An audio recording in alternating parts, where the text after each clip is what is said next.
The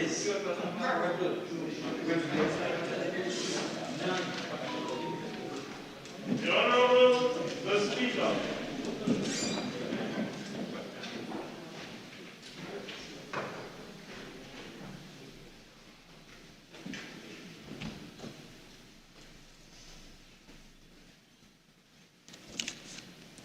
Almighty God, we give thanks to you, the creator of the universe, and humbly beseech you to direct and prosper the deliberations of the members of this house here assembled for the advancement of your glory and the trust and welfare of the people of Trinidad and Tobago. Grant that peace and happiness, truth and justice may be established among us for all generations.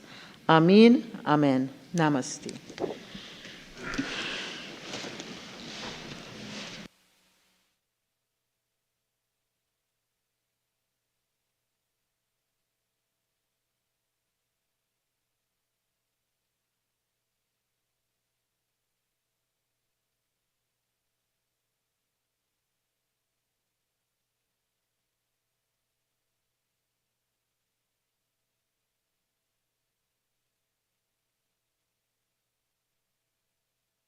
By the Speaker.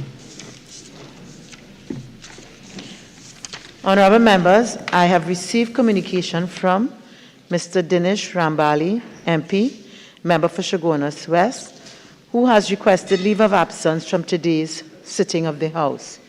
The leave which the member seeks is granted. Bills brought from the Senate, petitions, papers. The Minister of Finance.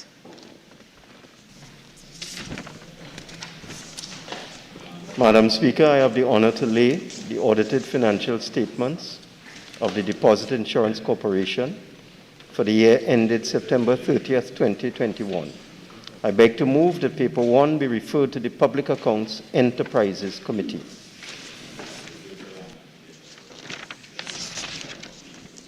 Honorable members, the question is that paper 1 be referred to the Public Accounts Enterprises Committee. All in favor say aye. Any against? The ayes have it. The Minister of Housing and Urban Development. Kindly, Madam Speaker.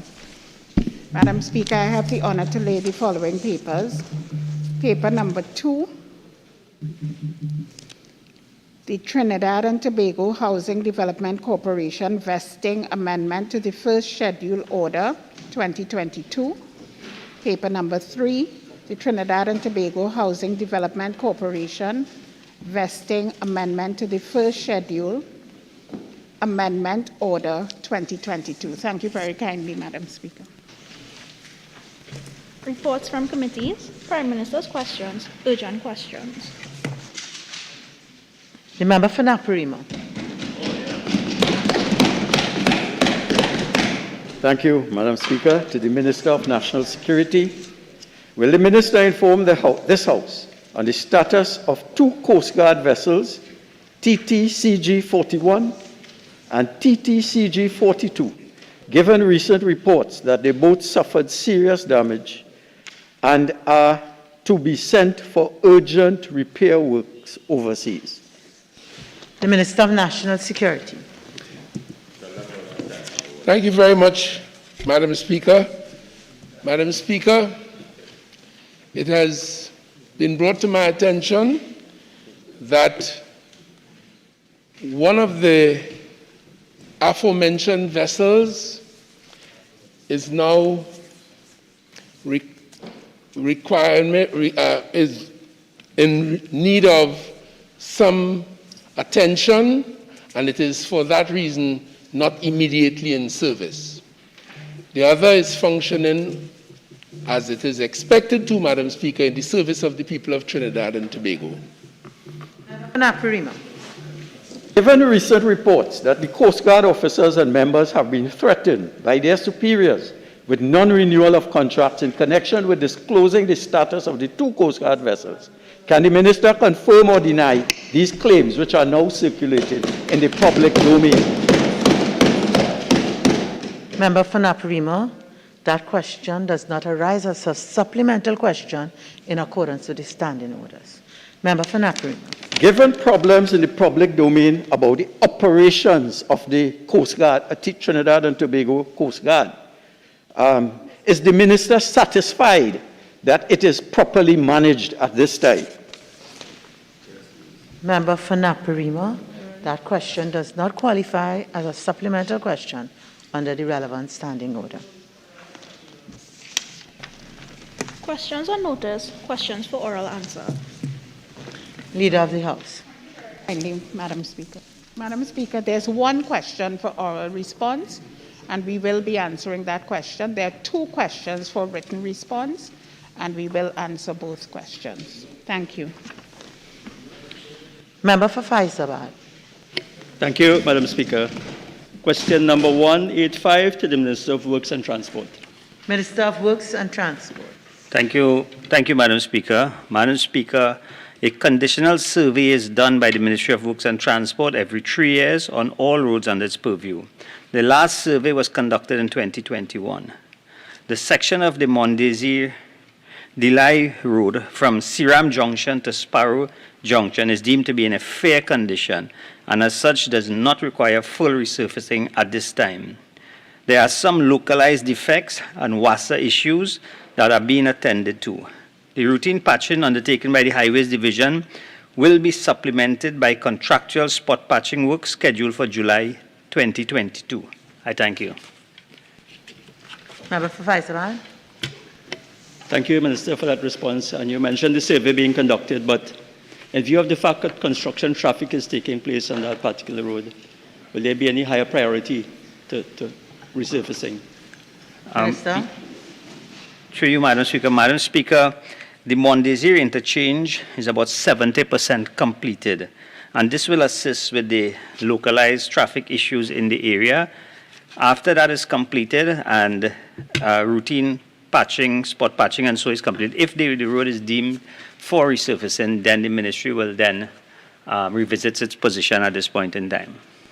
Member for Faizabad. Thank you, Minister. As you mentioned, the Mondesir interchange 70% completed. Any idea of the time frame for full completion? Minister. Madam Speaker, as indicated, the government have given a timeline as to the last quarter of calendar year 2022 to have that highway completed. The Mondesir interchange is included in that timeline. Public business, private members' business, motions. Member for Princess Town.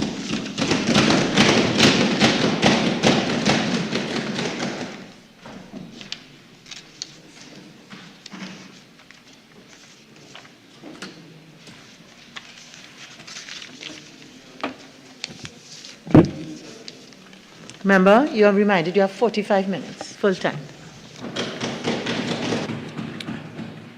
Thank you, Madam Speaker.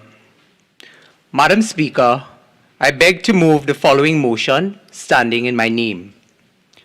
Whereas there has been an overwhelming number of reports of children being abused during the current government's administration, and whereas children have the right to grow up in a safe, supportive environment devoid of abuse, exploitation, harassment, and neglect, and whereas the state has a duty of care to protect all the citizens of Trinidad and Tobago, especially the children to which their policies have not been effective on safety, security, health, and education, and whereas several state agencies have indicated that there is a work overload within the system to particularly address matters affecting children, be it resolved that this House call on the government to implement effective data-driven policies, take all urgent steps to protect the children of this nation immediately, and reprimand this government for its failure to effectively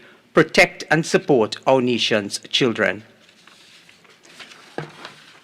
Madam Speaker, it pains me to bring this motion to the Parliament against a backdrop and as a result of the discovery of massive amounts of physical, sexual, and psychological abuse of our nation's children. Madam Speaker, this motion is not about me. This motion is not about the member for Siparia. This motion is not about civil society. This is about every child in this country who depends on the protection of the state, Madam Speaker. The motion is about every child who should be able to enjoy a safe environment, devoid of abuse, devoid of exploitation, devoid of harassment, and most importantly, Madam Speaker, devoid of neglect. This is about every child that remains in a broken system, scarred and scared, Madam Speaker. Madam Speaker, this motion before the House is like no other motion that we have done before. It deals with an issue that is near and dear to each. All members, that we have to be mindful of our volumes. There is a standing order against running commentaries while a member is speaking. Please continue. Thank you, Madam Speaker. Madam Speaker, this motion before the House is like no other motion that has come before. It deals with an issue that is near and dear to each and every one of us, regardless to whether you are a biological parent or not. Madam Speaker, therefore, as parliamentarians and legislators, today's debate grips the attention of a very traumatized and angry nation, seeking answers, but more so, Madam Speaker, an angry and traumatized nation seeking solutions. This debate requires us as elected representatives of the people to desist from personal attacks, Madam Speaker, from bacchanal and hysteria. It requires us to desist from attempting to score cheap political points at the expense of the innocence of our children. Rather, Madam Speaker, it falls upon us to have a greater degree of seriousness. It falls upon us to have a greater degree of sensitivity to identify the troubling issues and advance meaningful solutions that would have an immediate and long-term impact on our nation's children. Madam Speaker, after 7 years of being told by members opposite that we are in charge and the opposition has to deal with it, today is Judgment Day for them. They have spent 7 years, Madam Speaker, reminding the country that they are in charge. The arbiters are not the opposition. The arbiters are the children who have been abused, who have been raped, who have been murdered, and who have been exploited. Madam Speaker, it is to those children that members of the government must say what you have done and what you will do. That is what today is about, Madam Speaker. Today, we in the opposition, we pledge our continued commitment to being the advocates for children's rights. We give our commitment to work across the aisle with the government as we call on them today to provide real, tangible solutions, data-driven solutions that would save the innocence of our children and restore a nation's faith in the institutions that are overworked, under-resourced, and simply crying out for help. Madam Speaker, this is the government's opportunity to tell the nation what needs to be done. And we in the opposition, we give the assurance that we will continue to be part of the solution. But the political will must come from you, the government. You must demonstrate not by word, but by deed, the political will to address the critical issue of rape, abuse, and exploitation, especially at state-funded institutions. Madam Speaker, it is often said to whom much is given, much is expected. The government has been given a mandate, but you have failed to meet the expectations of the population to protect the interest and welfare of our children. Therefore, Madam Speaker, as the arbiters, who are the children, and I'm almost certain that when they do their evaluation, as they have done, they would find that this government is wanting on Judgment Day. Today is a government's day to repent and mend your wicked ways. We ask that you do not punish the children, that you lift them, that you provide for them, and you protect them. Madam Speaker, to address the problem, one must first recognize that there is a problem. This government refuses to accept responsibility for the breakdown of our institutions entrusted to deal with children's matters. This motion reprimands the government for its failure to effectively protect and support our nation's children, Madam Speaker. The most critical element to the protection and support of our children is the Children's Authority. For several years as the opposition shadow for Children's Affairs, together with my colleagues, we have been raising in this House, Madam Speaker, the plight of the Children's Authority. Madam Speaker, I refer you to Standing Finance Committee on June 7, 2021. The Trinidad Newsday corridor headline, Webster-Roy, meaning the Honourable Minister for Gender and Child Development and member for Tobago East. And the headline read, Webster-Roy, Children Authority Not Neglected. In the article, it said, I reject the notion that the Children's Authority has been understaffed and under-resourced put forward by the member for Princestown. So said Minister Ayanna Webster-Roy. Madam Speaker, earlier I said the first thing you have to do to address a problem is to accept that there is a problem. The minister appeared to be more interested in political expediency. The minister appeared to be more interested in looking good. And the minister was more interested in saving face. But you know, Madam Speaker, a former Prime Minister in this House used to remind us, and that's former Prime Minister Patrick Manning. Mr. Manning used to always say, facts are a stubborn thing. But Madam Speaker, let us take a look at the allocations for the Children's Authority during the period 2016 to today. Madam Speaker, you would recall that in 2016, the government's first budget, they budgeted zero, Madam Speaker, for an important institution like the Children's Authority. The government of Trinidad and Tobago in 2016 budgeted zero. 53E.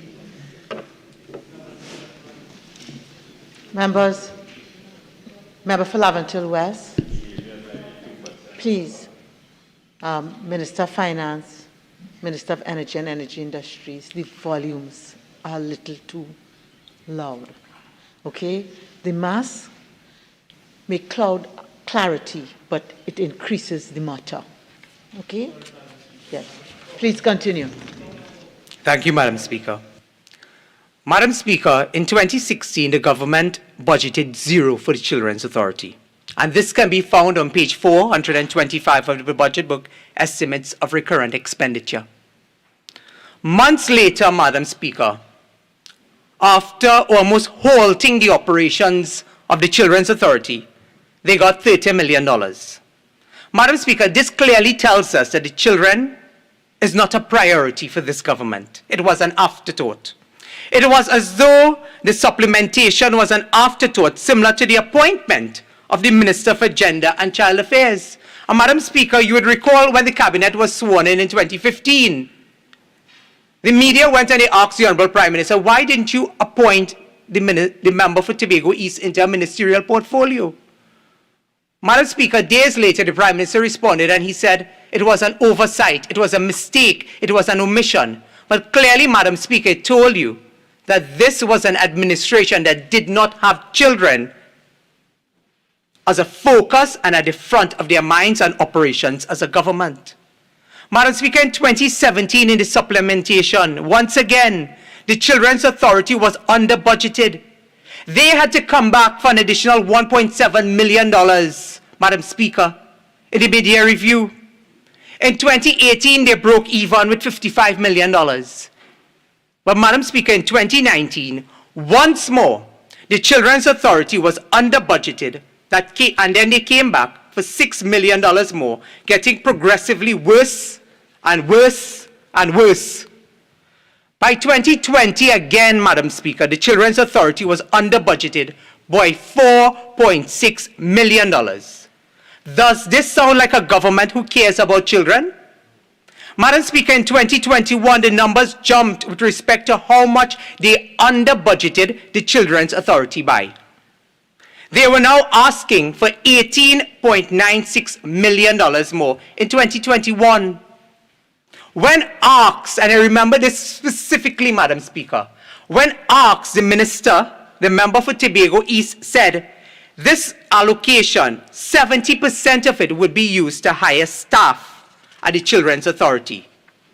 Madam Speaker, when I prod it further, and I asked about the category of staff, it was discovered that this was not to hire tea ladies, janitors, or even administrative staff. After 6 years, Madam Speaker, of being in government, they were now looking to bring in specialized child psychologists and pediatric specialists, Madam Speaker. Therefore, who sat on their hands and did nothing for 6 years to get the Children's Authority the staffing needed to help save the lives and innocence of our children? Madam Speaker, it does not get better. When you speak of neglect, this is criminal negligence. The motion speaks about neglect, and this is criminal negligence. In 2022, just a few days ago, Madam Speaker, the minister came for $23 million for the Children's Authority. Madam Speaker, many of us would have seen yesterday's Trinidad Guardian, the front page. And the front page had the director of the Children's Authority saying, finances hampering process to purge the system. Madam Speaker, does this sound like a government dealing with the problem? It more sounds like a government contributing to the problem.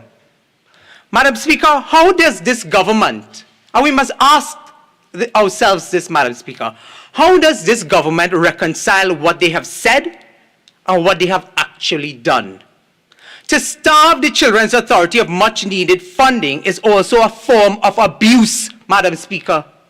Instead of standing in defense of children, their inaction has signaled to perpetrators of abuse that the Children's Authority is a toothless bulldog, poorly equipped to detect and treat with the sexual and physical deviance endured by our nation's children.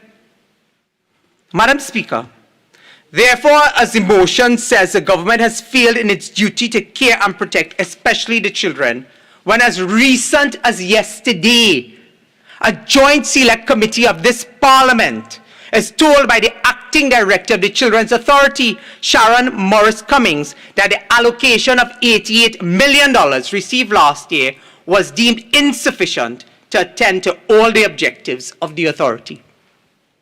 Madam Speaker, we must ask ourselves, what are the objectives of the authority? It is to create a safe environment for children. It is to protect them from abuse. It is to rehabilitate and give them a better quality of life. So when we see, Madam Speaker, that the Children's Authority says that they are asking for additional allocation and they are not receiving it, as a responsible Parliament, we have to ask, who is responsible for funding the Children's Authority? Is it not the government? Is the minister not in consultation with the Children's Authority to find out what is needed? Who does the Children's Authority fall under in terms of the schedule? The line minister will be the Prime Minister. Who is responsible for data-driven policies, Madam Speaker? Madam Speaker, clearly I have outlined that the government's priorities is not the Children's Authority. Their priority is soak on the seas, paintings, bends, while children fall to the mercy of those who are supposed to seek their interest. Madam Speaker, in this House for years, I've stood on becoming a member of Parliament, and I have been raising the issue of the Child Protection Unit. First, we had Minister Dillon, who spent 3 years, and Madam Speaker, it is on the Hansard of our Parliament, but it has also been reported on in the newspapers and by several news outlets and news agencies. When I asked the honourable member then, the member who would have been the member for Point 14, the Minister of National Security, about the Child Protection Unit, for 3 years the minister gave us a song and dance and could not tell us whether or not they had a full complement of officers at the Child Protection Unit. The Child Protection Unit is supposed to work in tandem with the Children's Authority. Madam Speaker, I have had members of the Child Protection Unit come to my constituency office because they know I raise children's issues in the Parliament, telling me that they are severely understaffed, they are overworked, and the system is failing our nation's children. Madam Speaker, that is not Fantasy Island. That is the reality of the island of Trinidad and Tobago. Madam Speaker, on May 9, 2016, the media carried a headline that said, Padarath, empower the Child Protection Unit. This was May 9, 2016. The member for Point 14, then as he was, deflected could not say how many officers, whether or not they had the adequate resources to work in tandem with the Children's Authority. We are almost 7 years later and we still don't have those answers, Madam Speaker. Instead, yesterday's Trinidad Guardian gave us a headline that says the abusers of children in children's homes, many of them are still there. And where did we get that information from? We got that information from officers of the TTPS appearing before that Joint Select Committee. So therefore, Madam Speaker, is it that the left hand does not know what the right hand is doing? In local parlance, we often say mouth open and story jump out. And that is exactly what occurred at the Joint Select Committee of the Parliament yesterday, Madam Speaker. For 3 years when we raised these matters, they could not give us a straight answer about the number of officers, whether it was properly staffed. The Child Protection Unit officers coming to my constituency office, Madam Speaker, begging me to raise this matter of being under-resourced as is contained in the motion that I have brought before this Parliament today. Therefore, when the motion speaks about a work overload within the system, this is exactly what I'm speaking about in relation to the Child Protection Unit. Therefore, Madam Speaker, it clearly demonstrates how the government has neglected their duty of care to children through the collapse of state agencies. And I've shown that with the Children's Authority, and I've shown that with the Child Protection Unit. Madam Speaker, I alluded a little while ago to the front page of yesterday's Guardian, May 26, where the headline, Abusers Still in Homes. But just a few days prior, Minister Ayanna Webster-Roy in Morning Edition, May 18, 2022, was quoted as saying the following, and I quote, "I am sure that at no time the Children's Authority would have known of any child being in imminent danger and leaving that child in that situation." End of quote. Madam Speaker, I'll repeat that. The minister said, "I am sure that at no time the Children's Authority would have known of any child being in imminent danger and leaving that child in that situation." But then yesterday we saw the headline that said abusers are still in the home. Is it that the minister does not know what is happening at the Children's Authority? What does the minister have to say about that today? The article says that the Trinidad and Tobago Police Service told the Joint Select Committee that alleged abusers from the Justice Judith Jones report are still at the homes. Is it that the minister continues to live in denial? Is it that the minister is just simply incompetent? Is it that the minister does not know what to do after 7 years? Which one is it? Or is it all of the above? Madam Speaker, when the minister could not provide any coherent answers in that interview, this is what the minister had to say next, and I quote, "If that particular report would have been made available to the various ministries that would have been responsible for gender and child affairs over the years, but made available to the public, then we would have been able to act and to ensure that we put measures in place to improve the child care and protection system." Madam Speaker, in a feeble and weak attempt of deflection, the minister blamed the government's incompetence for 7 years on the SABGA report. All the member had to do was go to the leader of government business to know that it was in the public. You see, Madam Speaker, I told you facts are a stubborn thing. And I want to share with you what the member for Aruka Maloney had to say on November 19th, 2002. Because, Madam Speaker, we are not only dealing with the neglect of this government, as contained in the report, but this is a pattern. It is the modus operandi of this PNM administration. And this is what the member for Aruka Maloney had to say on the Hansard on November 19, 2002. The member said, "Let me make the point that in relation to the issue that was raised by Professor Ramesh Devsaran regarding the report in relation to foster homes and the issue of abuse between the period 1991-1995, there were some attempts to try to put administrative arrangements in place in order to train people in the proper care of children." But, Madam Speaker, the member for Aruka Maloney in 2002 did not stop there. The member went on to say, in fact, that particular SABGA report was used by the Ministry of Social Development to examine all the issues as they related to the care of children. The issues that were raised in the report were very revealing in circumstances where our society had depended on a number of foster homes to ensure care for our young children and for children who had suffered abandonment by their families. That report did in fact inform quite a number of policies that were developed during that period, especially as it related to the United Nations Convention on the Rights of the Child.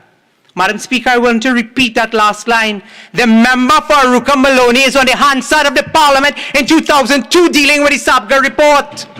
And the utter hypocrisy and using this for political expediency to peddle their incompetence and deflect from their incompetence with respect to the Judith Jones report. They jumped to the Sabga report.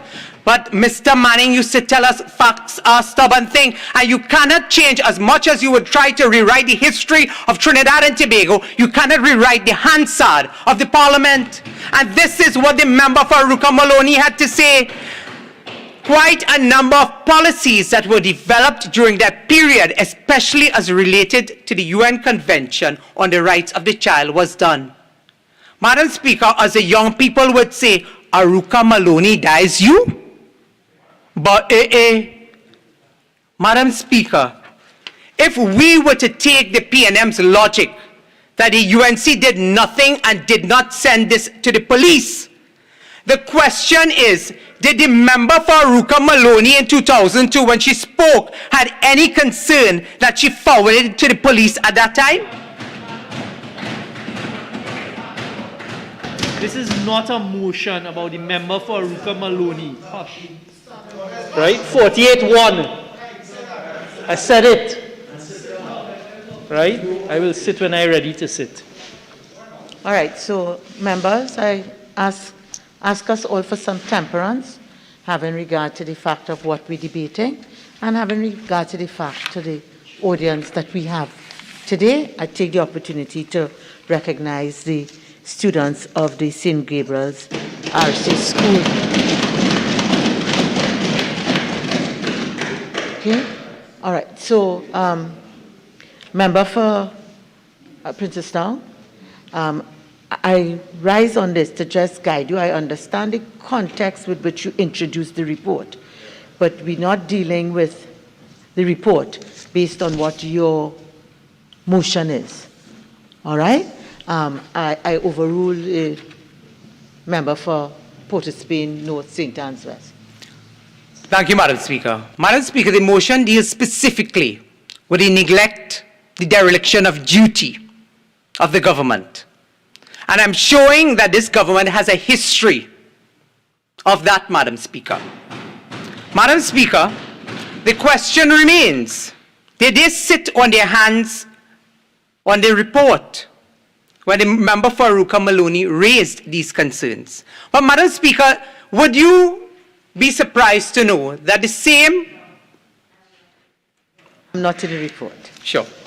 Madam Speaker, the public may not be surprised to know that those who sit opposite in the government today were members of the government in 2002. The member for Aruka Maloney, the member for Diego Martin Northeast, and the member for Diego Martin West. Madam Speaker, they all sat in an administration, and I dealt earlier with the Children's Authority as is contained in the motion, Madam Speaker, in terms of the collapse of institutions. Madam Speaker, this is not the first time the Children's Authority has collapsed under PNM administration. I want to remind this country, Madam Speaker, between 2002 to 2010, while the Children's Authority was on the statute books of Trinidad and Tobago, the member for Aruka Maloney, the member for Diego Martin Northeast, and the member for Diego Martin West did nothing, said nothing, sat on their hands and put their fingers on their lips when a Manning PNM administration did nothing to operationalize the Children's Authority, to give teeth to the legislative framework, Madam Speaker, that would have protected our children. You see, Madam Speaker, when the UNC administration passed the Children's Authority Bill in 1999, the Children Amendment Bill in 1999, the Adoption of Children Bill 1999, the Miscellaneous Provision Bill 1999, the Children Community Residences and Foster Home Nurseries Bill 1999. All of this, Madam Speaker, emanated from that SABGA report. And therefore, Madam Speaker, it is very clear to all and sundry that we acted in the interest of the children of Trinidad and Tobago. What did you do between 2002 to 2010 to give teeth to operationalize that legislation? So do not come here and cry crocodile tears and try to deflect from your own incompetence, Madam Speaker, because the arbiters are the children who have been raped, who have been murdered, who have been exploited, who do not want to hear your excuses, but they want to hear what you will do and what you have done. Madam Speaker, today I want to shout out the Trinidad Express, because if there is anyone who does not have the moral authority to speak on children's rights, it is those who sat in a government for almost 10 years and remained silent while the Children's Authority was not operationalized. Madam Speaker, history has a way of sometimes repeating itself, and that is exactly what we are seeing happening with the Children's Authority today. Madam Speaker, time and time again, from 2015 to where we are today, the opposition has provided recommendations. We didn't just moan and gripe about the challenges. We have been advancing solutions, giving recommendations. And when you look at the recommendations of the Justice Judith Jones report, a lot of what is contained in the Justice Judith Jones report are things that we have been saying for quite a while. And today I challenge members opposite that when the members speak, to say whether or not you have implemented these low-hanging fruits. Because 5 months have passed since you sat on the report and did nothing. You have announced that a task force will be set up, which will be given a 6-week period. But that is not to implement the recommendations, but rather to put forward a work plan and a work schedule. Today I ask you and I challenge you to stand in the Parliament and tell the people of Trinidad and Tobago, tell the children of Trinidad and Tobago which of these recommendations you have actually implemented. Because a lot of these low-hanging fruits are things that you could be doing or could have already done to assist the plight of those children who are scarred and scared because the amount of abuse they have endured.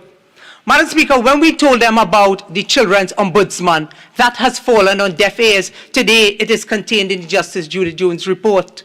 When we told them about the Children's Registry and the member for Port of Spain, North St. Anne's West, and the member for Tobago East, 2 years ago, Madam Speaker, they told us about the National Identification Program for Children. They told us that they were evaluating tenders. Up to now, 2 years later, absolutely no word on what has become about that announcement.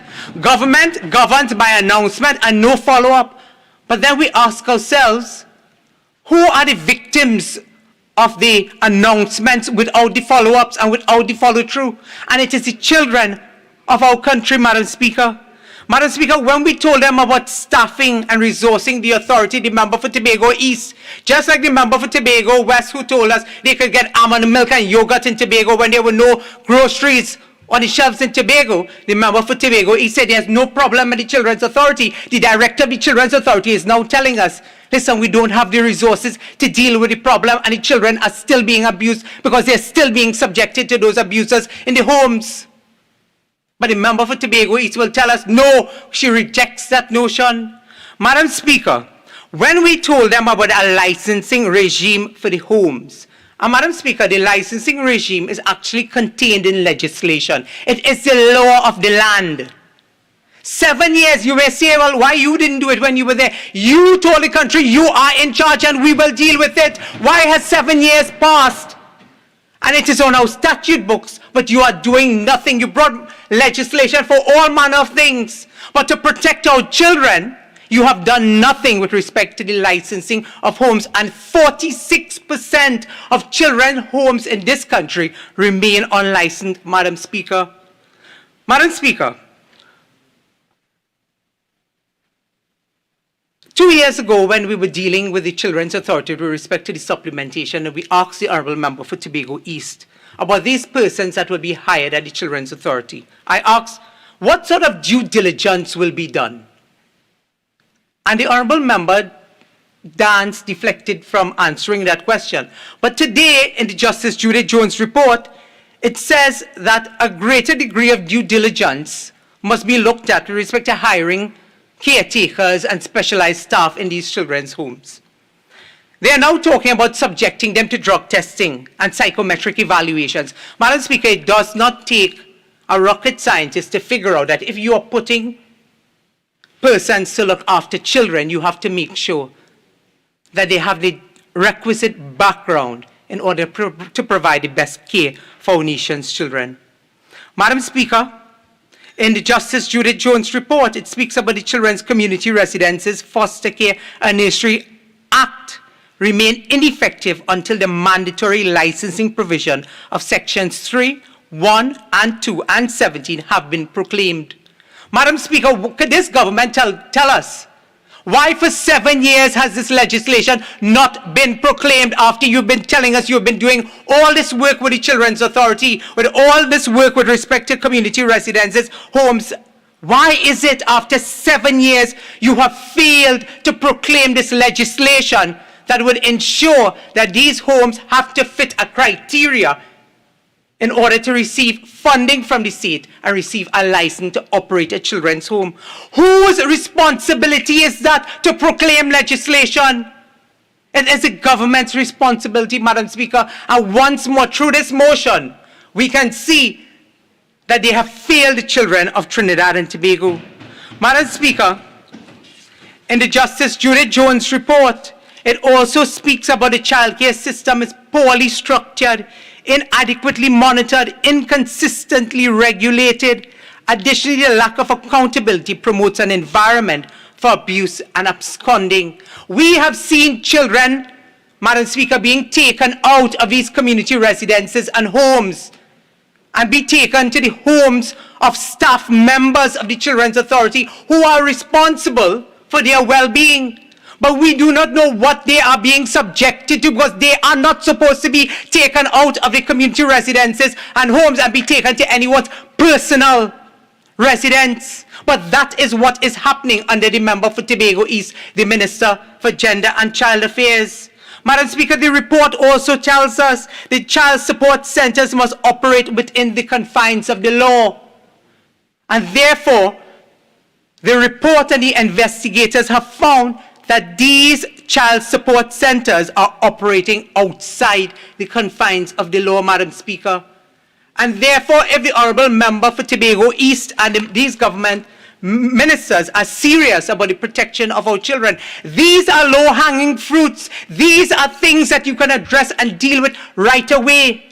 But instead, you continue to drag your feet and you demonstrate no political will, Madam Speaker, to treat with these problems. Madam Speaker, this ties in with respect to the duty of care of the state, Madam Speaker. And we ask, why are members mortally afraid of dealing with these issues of pedophiles on a separate sex offenders registry when I called for this since 2015? I have been calling for this. When we say utilize the schools, Madam Speaker, utilize the schools, make the sex offenders registry public. Years later, when I first called for that in 2015, years later, we got an amendment to make it public. Again, Madam Speaker, putting the cart before the horse, and in local parlance, we often say, the right hand doesn't know what the left hand is doing. And this is another clear demonstration of that, Madam Speaker. Madam Speaker, I have demonstrated that the government does not and has not implemented effective policies in many areas. But I want to turn to the issue of healthcare, because it is an area that is dealt with in emotion. Madam Speaker, the Couva Children's Hospital, it was the brainchild of the member for Siparia. And the reason for creating a Couva Children's Hospital, Madam Speaker, is that there were a number of children with life-threatening conditions in this country who could not afford going abroad to receive these surgeries. Madam Speaker, the reason for establishing the hospital was that so we can have these specialized surgeries be done right here in Trinidad, and we would not have to send the children abroad. We'll be able to utilize it for children within our region in the Caribbean, Madam Speaker. But Madam Speaker, because of spite and malice, they kept that hospital closed. The member for St. Joseph often stands up and says that they open the hospital and close the hospital on the same day. Madam Speaker. Furthest thing from the truth, we commissioned the hospital, and there's a fundamental difference with the view of bringing in those doctors from Malaysia and other parts of Asia to provide those specialized surgeries for children so that they will not have to go abroad. Madam Speaker, we have gone back to the days of that. I've allowed you some leeway, but even though your motion speaks to safety, security, health, and education, okay? It's not a separate issue. It's tied back to the initial premise about abuse of the children and with children in an abusive environment. It's not health in general. Okay, so I'm not going to allow you to go down that way unless you tie what you want to say about health care to the abuse of children. Thank you, Madam Speaker. Madam Speaker, the fact that these children are devoid of receiving health care from the state, that in itself is abuse. That in itself is neglect, as contained in the motion, Madam Speaker. And that is how I tie this in.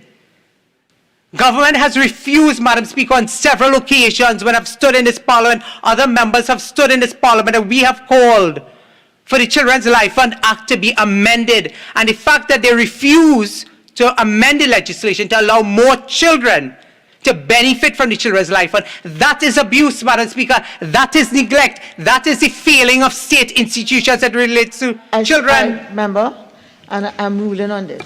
It is not general abuse, general neglect. It was done in a particular context, okay? And I'm not going to let you widen it in the way that you're doing it. If you're going to tie those things to the abuse in the environment of the children, I'll allow it, but not in that general way which you're seeking. Madam Speaker, can I turn your attention to the part of the motion that says, and whereas several state agencies have indicated that there's a work overload within the system to particularly address matters affecting children, this has to do specifically, Madam Speaker, with the public health care system. It has, which is a state, which many state agencies fall under the public health care system, as well as the Children's Life Fund, Madam Speaker. So therefore, this is the part of the motion that I am tying it into as it relates to, and whereas several state agencies have indicated that there's a work overload within the system to particularly address matters affecting children. Madam Speaker, I will also turn to the issue. Again, I will give you a little leeway, but I don't see this recital as standing on its own, and it ties back with, in my view, to your recital 1 and your recital 2. Okay? Thank you, Madam Speaker. Madam Speaker, briefly I'd like to touch on the aspect of education as it relates to the neglect of children in Trinidad and Tobago. Madam Speaker, prior to the pandemic, we were told that over 60,000 children in this country were without devices. In 2021, we were told that 35,000 were without devices. We were then told that 2,000 had dropped out. Madam Speaker, this speaks specifically to the neglect of our nation's children by those who have been entrusted to seek their interest.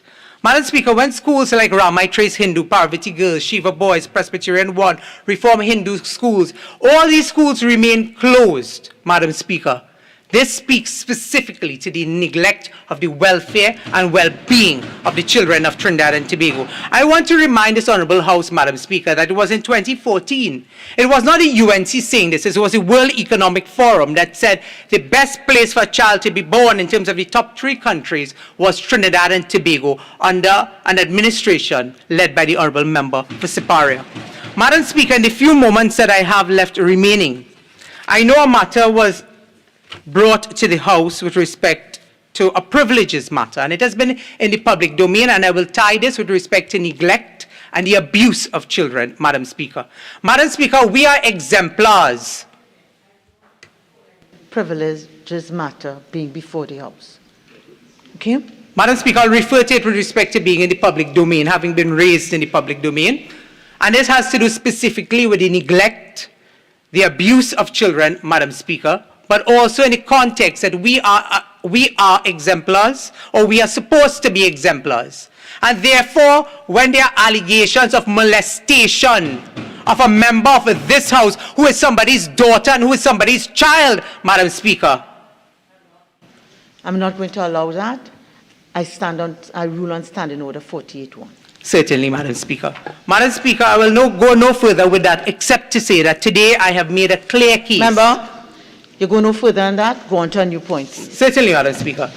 Madam Speaker, I have made a clear case in terms of the items outlined in the motion with respect to a lack of duty of care, dereliction of duty on the part of the members of this government who have demonstrated that they are not part of the solution, but rather they are part of the problem. I have been at pains to show how their lack of political will, their inaction over the years has contributed significantly to the exploitation, the neglect, and the abuse of our nation's children, Madam Speaker. And Madam Speaker, no amount of deflection will change the fact that this government has failed our nation's children. This is your opportunity to tell the country what you have done. You are in charge, and tell us what you have done for 7 years to protect our nation's children, because every other piece of evidence, every other report points to the fact that you have failed our nation's children and that your policies are not data-driven, and we want to hear real, tangible solutions. We don't want to hear about any Sabga report. We don't want to hear about any old talk and lacquerie. What the country wants to hear today is real, tangible, data-driven solutions that will have an immediate and long-term impact on the lives of our nation's children, Madam Speaker. Madam Speaker, our nation's children, their lives are at stake. We are seeing that day and day and day, especially when more and more information keeps coming out into the public domain. And therefore, I implore colleagues on both sides of the House to let us come up with effective data-driven solutions. There are a lot of them that are contained in this Justice Judith Jones report, but it has fallen on deaf ears because we have been saying that on this side since 2015, 2016.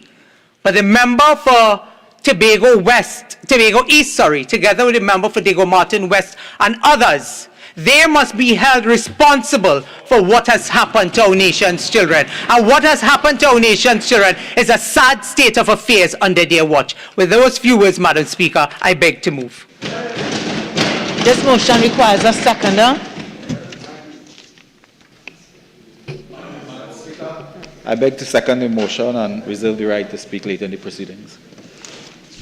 Honourable members, the motion having been seconded by the member for Urupuch East, I shall now propose the question for debate. Be it resolved that this House call on the government to implement effective data-driven policies, take all urgent steps to protect the children of this nation immediately, and reprimand this government for its failure to effectively protect and support our nation's children. Member for Tobago East.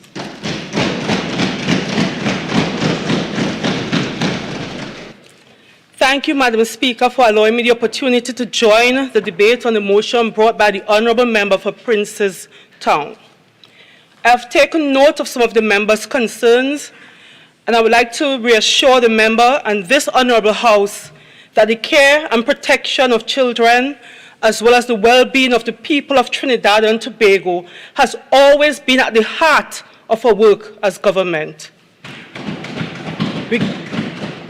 Regardless of our circumstances, Madam Speaker, we have never wavered in our commitment to putting people first, nurturing our greatest asset, which is a key component of our Vision 2030 agenda. Madam Speaker, since assuming office in 2015, the vision of this government has been to ensure that all children are happy, healthy, and confident, and that their rights are respected, protected, and promoted to facilitate their holistic development towards achieving their fullest potential as constructive members of society now and in the future. Through the work of the Gender and Child Affairs Division and partnering agencies, this mandate continues to be realized. The division upholds the international, and regional agreements which guide all the strategic and programmatic implementation. Madam Speaker, my colleagues on the other side accuse government of there being a number of reports of child abuse under our tenure. May I remind my colleague that child abuse is a local and global occurrence, not limited to any one government, administration, leader, or country. Based on statistics published on June 8, 2020 from the World Health Organization, globally, it is estimated that up to 1 billion children aged 2 to 17 years have experienced physical, sexual, or emotional violence or neglect in the past year. This is concerning, but it demonstrates that we are dealing with a global issue that will not be resolved immediately or by any single individual or agency. The Gender and Child Affairs Division and the Children's Authority of Trinidad and Tobago have been championing the cause of child care and protection since inception. However, for us to prevent and eventually stop child abuse, we must continue to use an all-of-society approach with all hands on deck, including those on the opposition bench, state agencies, the media, and the citizens. We need all hands on deck, Madam Speaker. We must hold each other accountable. Yes, the reality is that some children are being lost to many heinous forms of abuse and neglect in Trinidad and Tobago. But we all, as citizens, have an individual and collective part to play in ending these horrific crimes. It should be noted, Madam Speaker, that a generalized designation of incompetence... 4410, please. Okay, so, Honourable Member, you know it's a debate, and I'd ask you not to be tied so closely to your notes unless it is some reference that you're actually quoting. Thank you, Madam Speaker. It should be noted that a generalized designation of incompetence on the part of any one entity's operation is neither true or fair. The child protection machinery is much larger than any single body or organization. The efficient operation of a child protection machinery or system is contingent on each individual component cooperating to achieve the desired goals. At the macro level, the child protection machinery speaks to our local and international partners and collaborators, as well as a suite of legislations, programs, policies that guide our actions to end all forms of child abuse and neglect. Madam Speaker, when you look at the core of all the components I outlined earlier, you will notice one common denominator: people, Madam Speaker. We are all responsible. Madam Speaker, 4410. The Minister... Okay, so I've cautioned the Minister on that already, and let's proceed with the debate. Minister, remember, it is a debate. Thank you, Madam Speaker. We are all equally responsible, Madam Speaker, every single one of us, for our nation's children. No one can deny that. Madam Speaker, actionable recommendations were highlighted in the Judith Jones report. And I recognize that recommendations will promote greater support for a child care protection system. However, the recommendations must be moved into action, Madam Speaker. And again, the common denominator for that to happen would be people. Madam Speaker, this is where we are at, but it's not where we will stay. Several measures aligning with the recommendations were already in the works and have been pushed by the Gender and Child Affairs Division and other partnering agencies such as the Children's Authority to ensure that history does not repeat itself. While not flawless, our policy framework for children's care and protection is relatively comprehensive.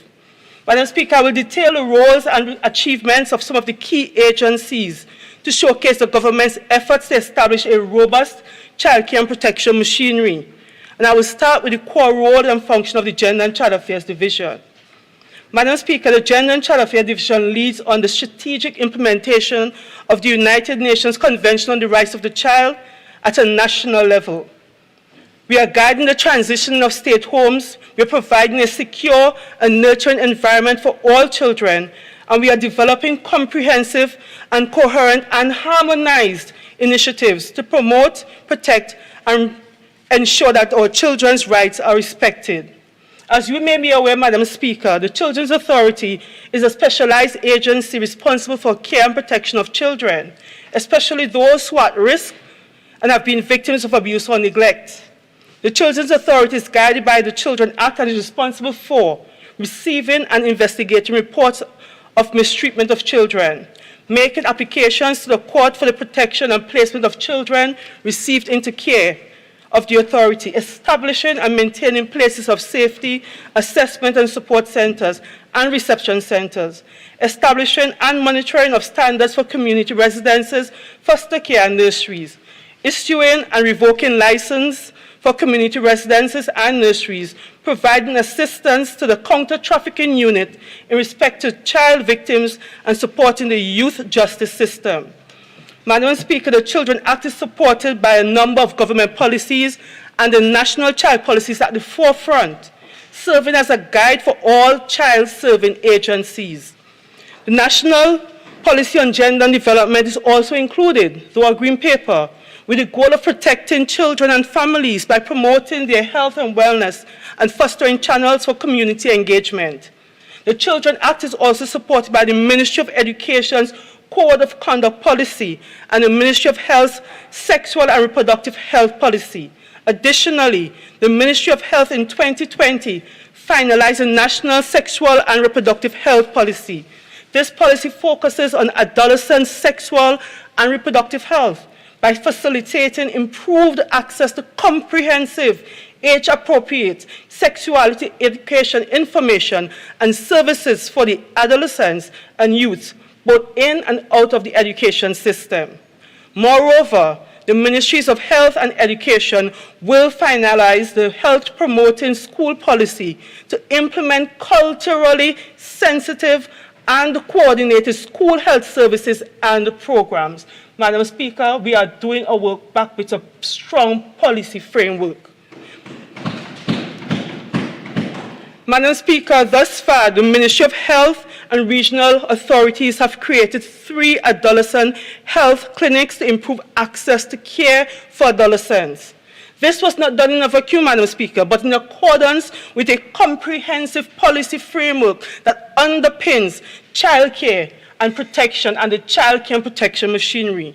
So, Madam Speaker, the Honourable Member for Princestown was mistaken when he said that policies do not exist. Policies are in place to protect children, and we continue to look at the gaps with the aim of filling those gaps, Madam Speaker. Many milestones and considerable progress in the childcare and protection system have occurred under this government. I wish to highlight some of the significant progress made in terms of legislative reform. During the past 6 years, some of the achievements include the amendment of the suite of children's legislation to give further direction and clarification on the rights of children in need of care and protection. In Trinidad and Tobago, under this government, child marriage has been abolished, giving children the freedom to live their lives free from any adult obligations and enjoy their childhood. It is also worth noting, Madam Speaker, that the Domestic Violence Act was amended to further protect victims, especially children, under this administration. Madam Speaker, in terms of infrastructure, there has been notable progress. Regardless of what my honourable colleague would have said, there has been progress. Madam Speaker, it is all well and fine to say that nothing has been done, but sometimes you must put the politics aside and speak the truth. There has been some progress. Madam Speaker, to ensure that the most vulnerable are secure and protected, government has built and or commissioned 4 child assessment centers in St. Madeleine, Tobago, Sangre Grande, and Chaguanas. My honourable friend from Naparima didn't want to take pictures with me when we commissioned his facilities. He came, but he ducked and danced away from me. He came and he ducked and danced away from me when time came for us to take some pictures. Yeah, sure. Okay, please continue. Let's all proceed in accordance with the standing orders. Continue, please, member. Madam Speaker, 2 additional child support centers, 2 transition homes for boys and girls. The girls' transition home will be commissioned soon. And we've begun refurbishment of the St. Michael's School for Boys, which is now under the remit of the Ministry of Youth Development and National Service. So it is unfair to say, Madam Speaker, that nothing has been done.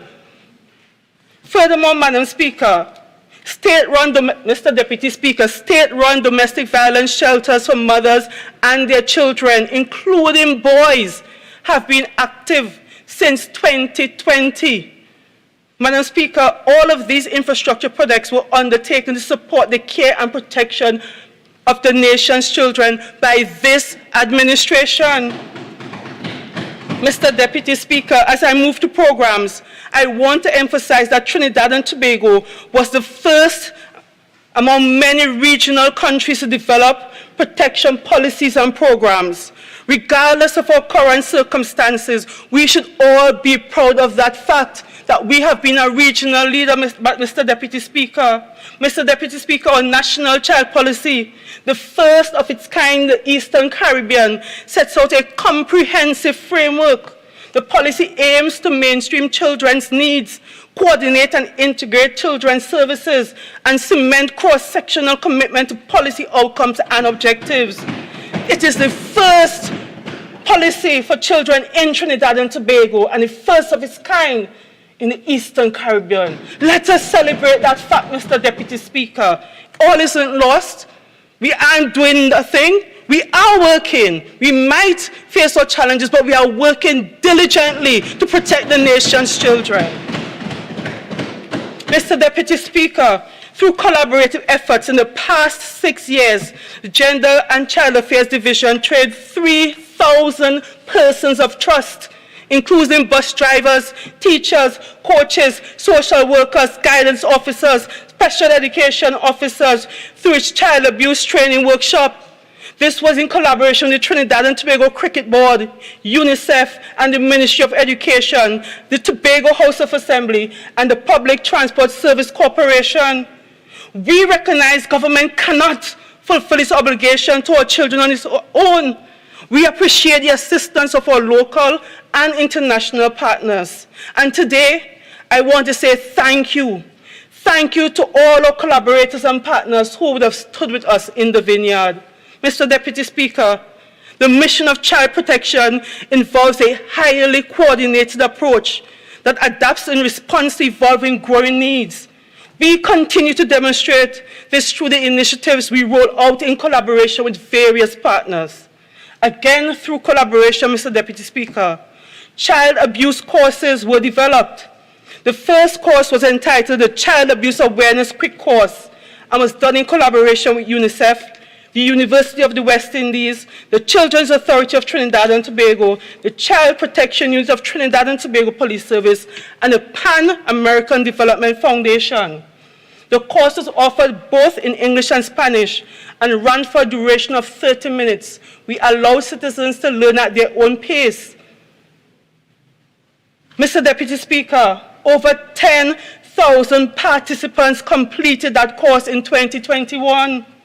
And I'm happy to note that the Child Affairs Division won the 2021 Inter-American Development Bank Praise People's Choice Award for Innovation in the Public Service for this particular initiative. 10,000 persons trained at their own time, at their own pace, so they could better understand child care and protection, Mr. Deputy Speaker, done by this administration. Mr. Deputy Speaker, the Gender and Child Affairs Division has since successfully developed its second child protection online program. It was launched in April 2022 during our observance and commemoration of Child Abuse Awareness Month. Unlike the Child Protection Quick Course, the new online course takes the format of a child protection animated quiz, and it was developed by children, for children and adults. Mr. Deputy Speaker, that is something for us to feel proud about. I'm proud to highlight the fact that the Child Protection Animated Quick Course was a visionary one. The project placed children at the forefront, having included the input of a 2020 cohort of child rights ambassadors, and their vision was developed with the guidance of the Gender and Child Affairs Division and UNICEF. The quick quiz includes an animated video which tackles stress, child abuse, and drug use and provides viewers with a new data and tips to respond to these issues. Mr. Deputy Speaker, our goal is for at least half of all students to view the new animation and take the quiz. We see our children and their involvement as crucial in addressing issues that are important to them and future generations. This child-centered approach is encouraged because it allows children to be heard and their needs to be incorporated into policy and program development. Mr. Deputy Speaker, to accommodate the growing demand for online resources and convenience requirements of our population, the Gender and Child Affairs Division established the Child Zone, which is an online platform featuring parenting tips and child-friendly resources. Child Zone includes child protection material developed over the years, such as my Book of Rights and Responsibilities, Reach Out, a guide to child-friendly services, and the Child Abuse Awareness Workbook. Hundreds of thousands of printed copies of these resources have been distributed, Mr. Deputy Speaker. We have taken into account that not every child has access to internet and technology provisions. Mr. Deputy Speaker, to bridge this, we would have partnered with NALIS to ensure that our mental health workbook has been shared to our nation's children through this library system. Mr. Deputy Speaker, in our attempt to reach the widest possible cross-section of the population, we have gone so far as to distribute printed brochures and flyers and information with the support of TT Post and distributed over 300,000 pieces of information to families, and we focus on our rural communities because we have our commitment to leave no child behind, Mr. Deputy Speaker.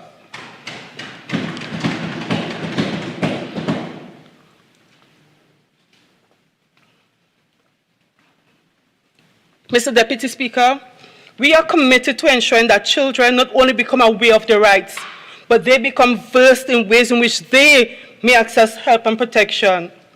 We are empowering the nation's children so that they become their own change champions and change agents.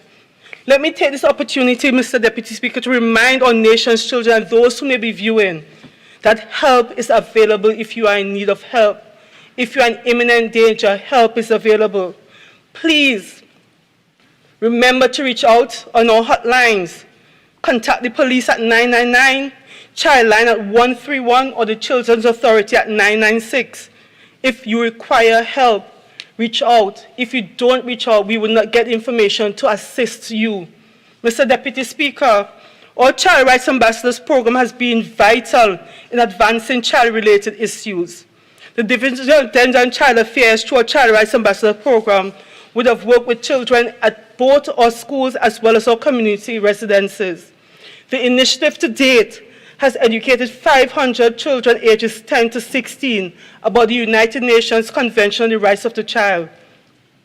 In November 2021, 183 students from primary and secondary schools, as well as children with disabilities and those living in community residences, participated in the Child Rights Ambassadors training webinar.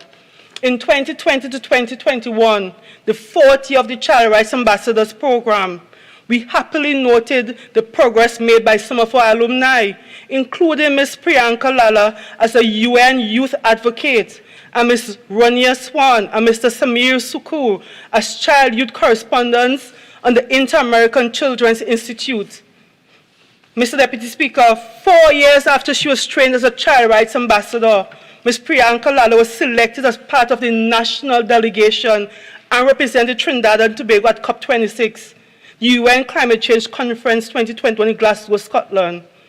Mr. Deputy Speaker, all of us at the Gender and Child Affairs Division are excited to see what our current cohort of Child Rights Ambassadors will do, and we'll continue to work with our children and empower them so that they'll come at the forefront of protecting their rights in this beautiful Twin Island nation.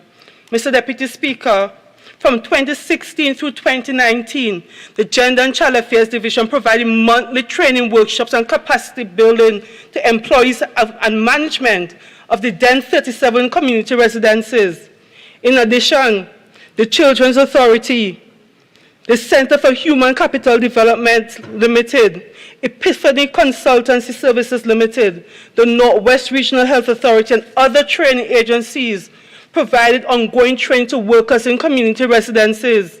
We focus on behavior management, trauma, the prevention and management of aggression and violence, marketing, and for the private-run homes, fundraising. We focus on conflict resolution and communication.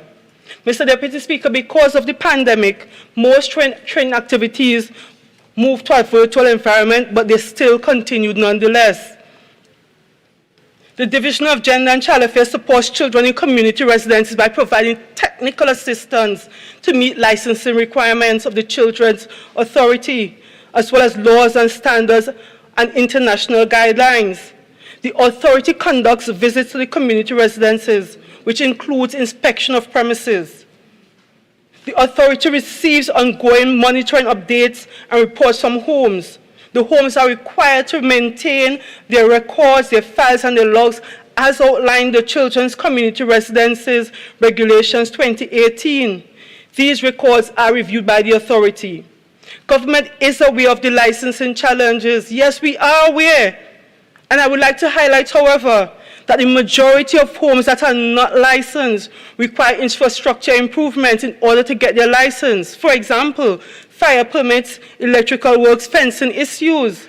Most of these homes are private institutions that are regularly monitored by the authority, even in the face of infrastructural needs, Mr. Deputy Speaker. We work alongside these homes to try to ensure the care and protection of the children are at a suitable standard. In order to demonstrate its commitment to meeting the needs of children in community residences and state homes, despite financial constraints, government spent a little more than $10.7 million on privately run residences and an estimated $139.2 million on the larger state homes over the last 3 years, Mr. Deputy Speaker. Government has long prioritized ensuring that all children in community residences receive suitable support. And as such, we developed the payment per child system so that we could ensure that all children within those facilities have access to food, to psychosocial support, to education, to medicine as required. Furthermore, Mr. Deputy Speaker, we allocated an additional $2,000 per month per child for those children at those privately run homes, so that if they needed any support, medical, psychological, be it, and it could not be found within the public health system, they could access it privately. Mr. Deputy Speaker, beyond that, 50% of the utilities at those privately run homes is facilitated through a rebate system by this government. Mr. Deputy Speaker, yes, we had our challenges, but we have been working diligently. In 2021, Mr. Deputy Speaker, the payment per child system was reviewed and proposals were made by the Cabinet for an interim increase in the various categories. We are currently at this stage where we are recruiting a consultant to further review the payment per child system to ensure that in the disbursement of those funds, there's greater accountability. Mr. Deputy Speaker, we heard the plight of those children who reach out. We would have seen the recommendations of the report, but even in the absence of the report and the investigation, we were identifying the gaps within the system, and diligently we were working, Mr. Deputy Speaker, to bridge those gaps, because we understand and we value the fact that our children are our most valuable asset.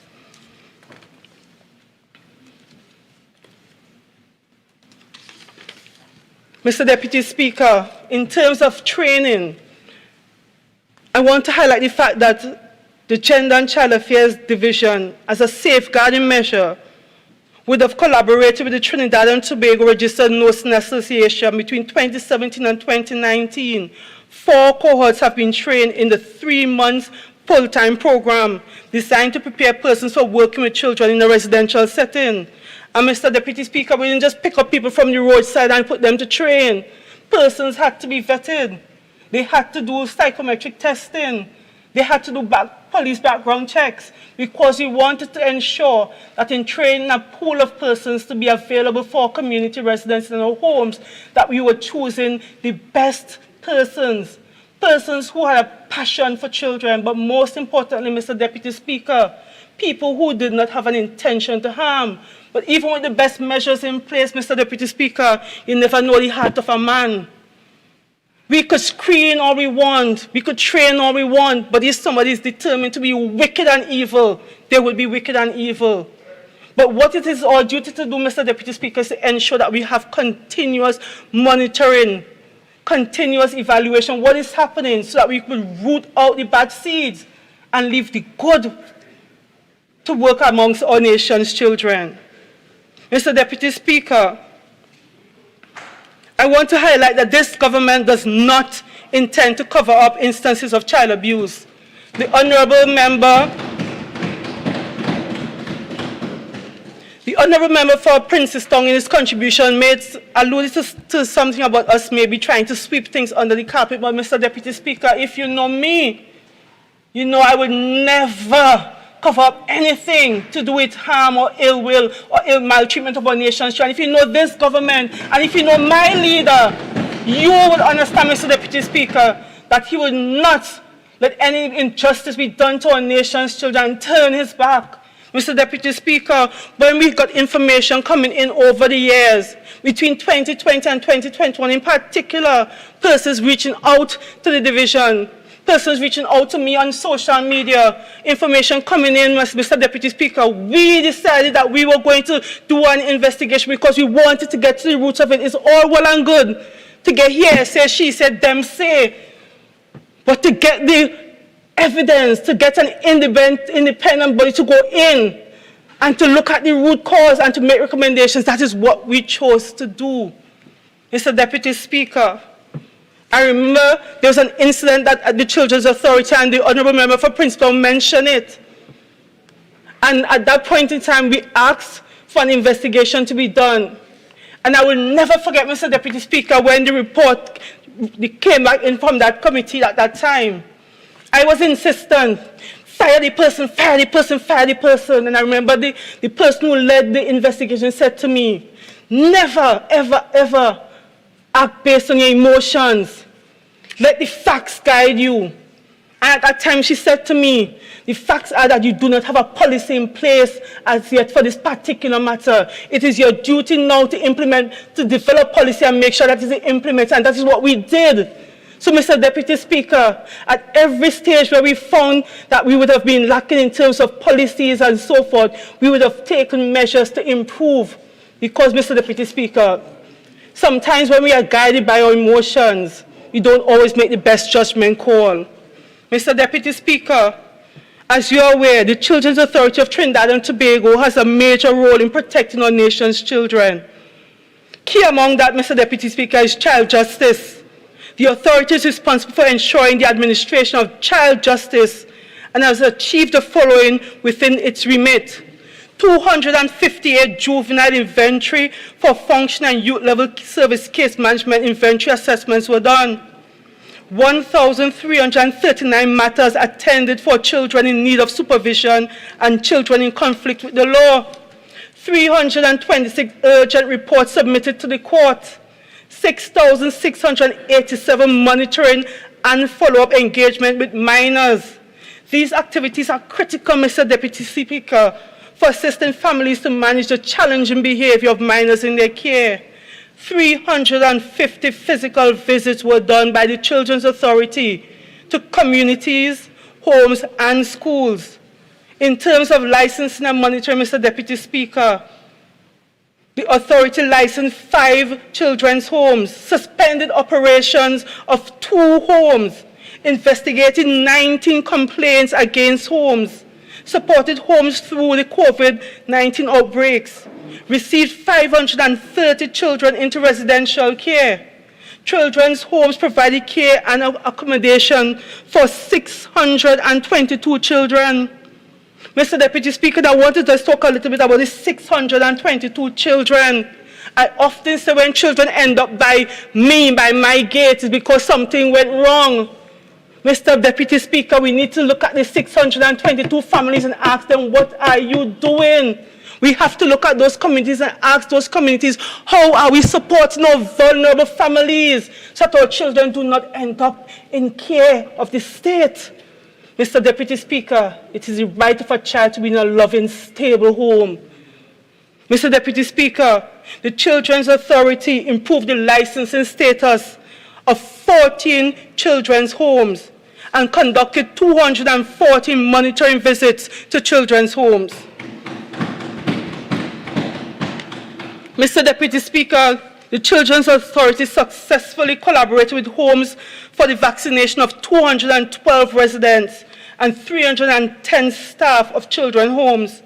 They supported the homes through the COVID-19 quarantine periods. They advocated for the establishment of spaces for quarantine and isolation. I want to say thank you to the Regional Health Authority and to the Heroes Foundation, who would have partnered with the Children's Authority and the Gender and Child Affairs Division.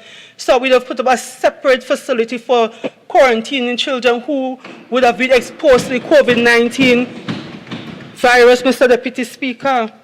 Mr. Deputy Speaker, the Children's Authority completed a nurseries gap analysis report and recommendations for legislative amendments related to the nurseries. And I want to put Trinidad and Tobago on notice. You could see the fly-by-night where we care for babies. We're going to be monitoring that very closely. Very, very closely, Mr. Deputy Speaker. Mr. Deputy Speaker, the Children's Authority collaborates with corporate sponsors for supportive funding for unlicensed homes to institute renovation. Mr. Deputy Speaker, even though, as I said before, we have homes that are unlicensed, Mr. Deputy Speaker, the vast majority of those homes that are unlicensed are at 70% readiness for licensing, and we are working diligently with them to ensure that they are able to get to that stage. Mr. Deputy Speaker, one of the major work of the authorities to assess children that have entered into the child protection system. These are some of the achievements of the authority for this fiscal period. They would have done 85 forensic interviews. And if you know the forensic interviews, you know that means that something might have gone wrong. So again, I want to speak to those 85 persons who would have potentially interfered with 85 children. Do better. Do better. Mr. Deputy Speaker, 381 forensic medical examinations were conducted, 1,780 clinical interviews, 621 psychological assessments, 548 general medical examinations, 233 new multidisciplinary assessments were conducted. Mr. Deputy Speaker, the authority, despite its challenges, despite its resource constraints, would have been trying to work in the best interest of our nation's children. Mr. Deputy Speaker, I want to turn my attention to some of the works that we have in train. And I want to speak specifically, I want to start to speak specifically to the Children's Registry because my honorable colleague from Princeton would have mentioned it. I don't know if he's not following what is happening within the Gender and Child Affairs Division. He's just ignoring when we put out our publications. But just earlier this year, we would have done a soft test of the National Children's Registry. And I think it was last week or 2 weeks ago, I would have gone to Tobago where we would have had those persons who were selected for the data entry process in Tobago for their training. So the registry is well on its way. Yes, we had our hurdles, but the registry is well on its way. And unlike other persons, Mr. Deputy Speaker, I like to give credit where credit is due. We found something good in train, we built on it. Unlike those on the other side who would like to often say that nothing was done. I acknowledge the fact that the Children's Registry commenced under the former administration, but we advanced it, Mr. Deputy Speaker, this administration. Mr. Deputy Speaker, the National Child Safeguarding Strategy. This is a project that would have emerged from our National Child Policy for implementation in fiscal 2022. Its objectives are to mainstream child protection as a key component of the rights of children aligned to the principles of preventing gender-based violence, to ensure preventative measures for child abuse, bring awareness and educate the public on child protection and gender-based violence, to foster child protection, including prevention of sexual abuse and exploitation in child and youth-serving organizations through education and awareness of preventative measures, identification and referral of instances of child abuse. Mr. Deputy Speaker, we are currently reviewing our caregivers training program because we understand that there are some elements of the course that we need to strengthen to ensure that when persons begin working, that they do in fact work in the best interest of the child. Mr. Deputy Speaker, by June of this year, before the end of June of this year, we would commission our migrant home for girls.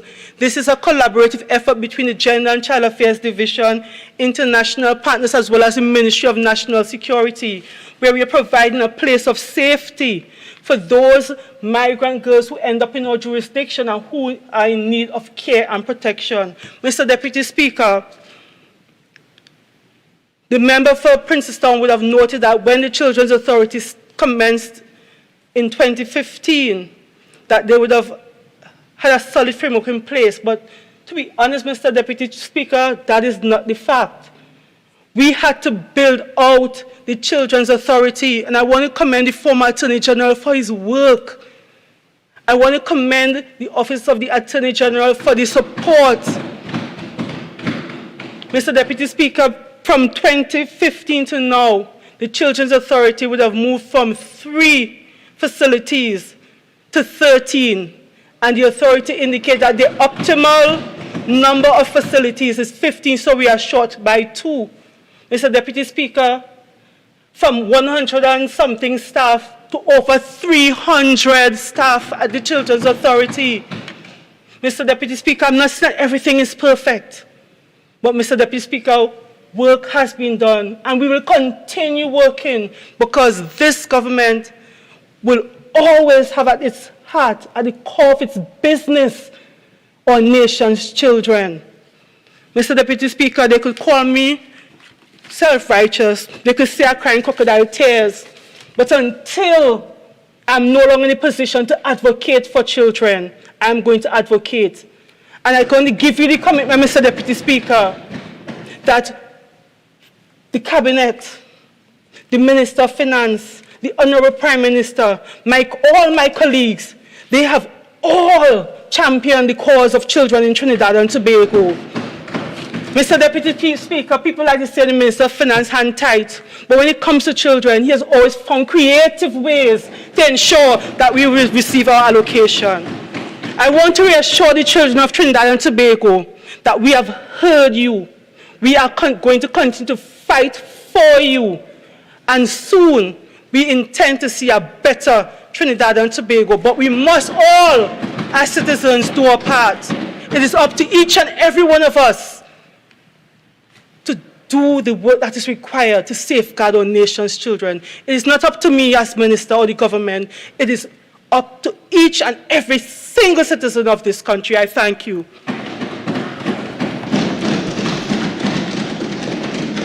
I recognize the member for Tabakit, and member, you have 30 minutes.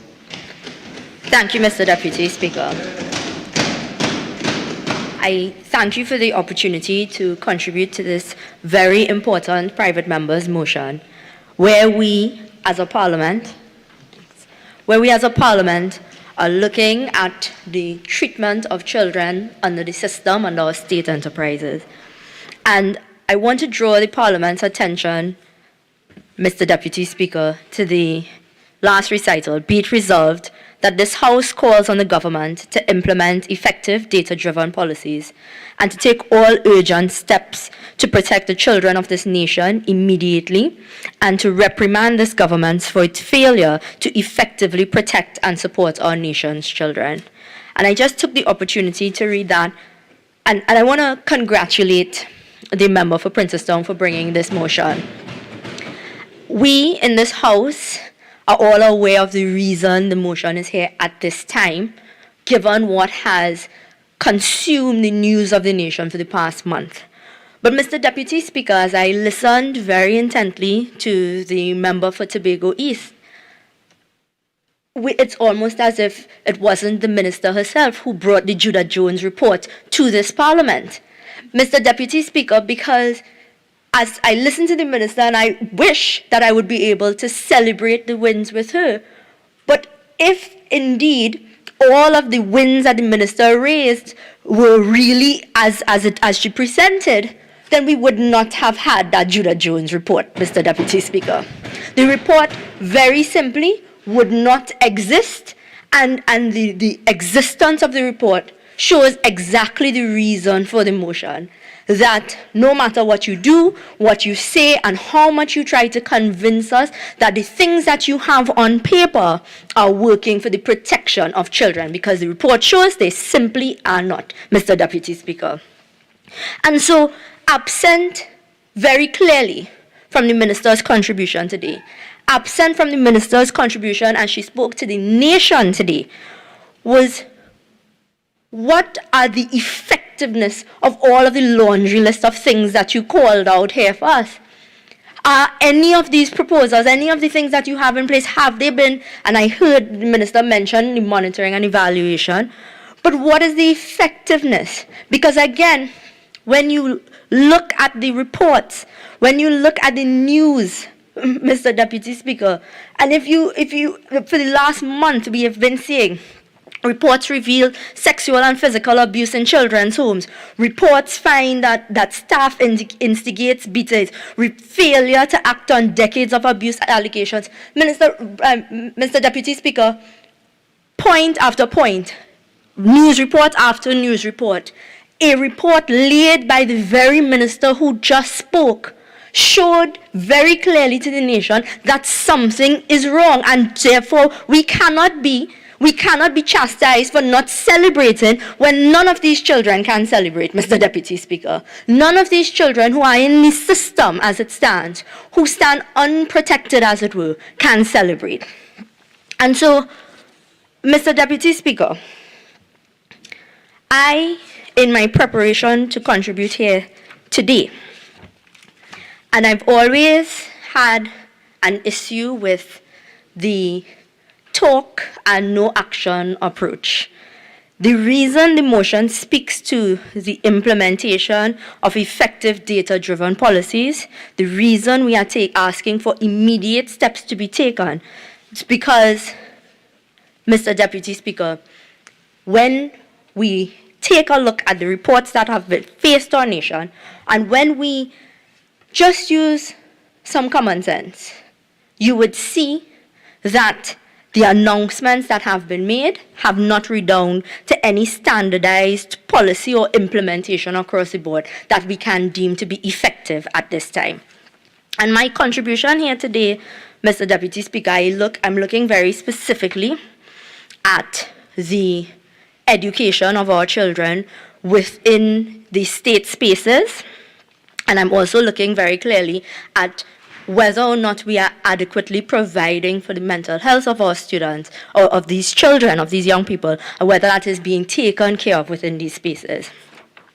Our motion here today talks about the overwhelming number of reports of children being abused, and the reason the overwhelming number of reports have come to us, again, is because of this Judah Jones report, Mr. Deputy Speaker. And when I read that report, I took myself back to a debate in the other place, a debate piloted by the very same member for Tobago East in 2018, I believe it was, where we looked at a motion on the regulations for children's homes and children's rehabilitation centers. And just like today, Mr. Deputy Speaker, the minister then raised all of the work that they intended to do. They raised what they planned on doing and how it was going to improve the child care system. How what we were doing in Parliament then would, for the sake of our children, take out the uncertainties within children's homes and rehabilitation centers. It was part of a child care plan and package, as we were told then, Mr. Deputy Speaker. And I listened to the minister at that time, and as the nation would have as well, trusted Mr. Deputy Speaker that the things that were being said, the things that we were told in 2018 that would be done in short order because of the critical nature, because of how important it is for the protection of our children. We were told then that they would be done and implemented and operationalized and that we would see the results. And yet still, I stand here in 2022, in another place, on another debate that has showed us that when they talk, Mr. Deputy Speaker, we simply cannot trust them to act. And that is the problem that we are facing.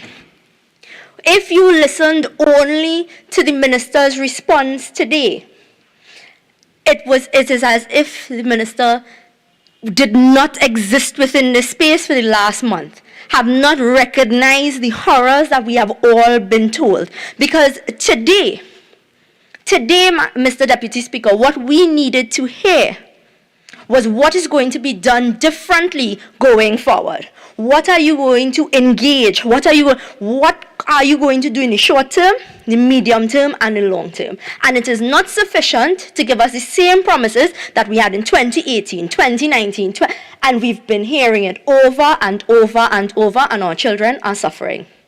And so, Mr. Deputy Speaker, when we talk about that children have a right to grow up in a safe, supportive environment, devoid of abuse, exploitation, harassment, and neglect, no one in this chamber can disagree. No one in this chamber can say that is not something that ought to occur. And therefore, when we look at what the Judith Jones report had to say, it is clear that is not happening now. It is clear that is not the case.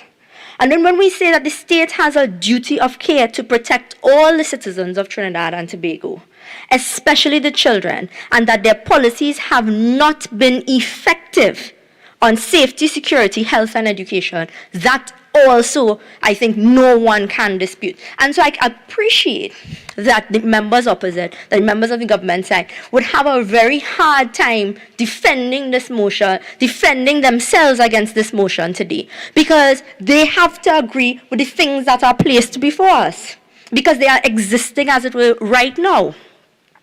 I took a look at this Judith Jones report, specifically looking at the education spaces, Mr. Deputy Speaker, thinking about children's homes and rehabilitation centers, and understanding right now we are faced with an education sector that is currently very inequitable. That where you have children, persons who cannot get access to devices, who cannot get access if they are back in the school system, if you are unwell, if you are impoverished. There are a number of things in terms of the rising cost of education. But I'm looking at it in terms of the persons in these children's homes. And the report specifically looked at the Valsane Assessment Center, Valsane Assessment, sorry.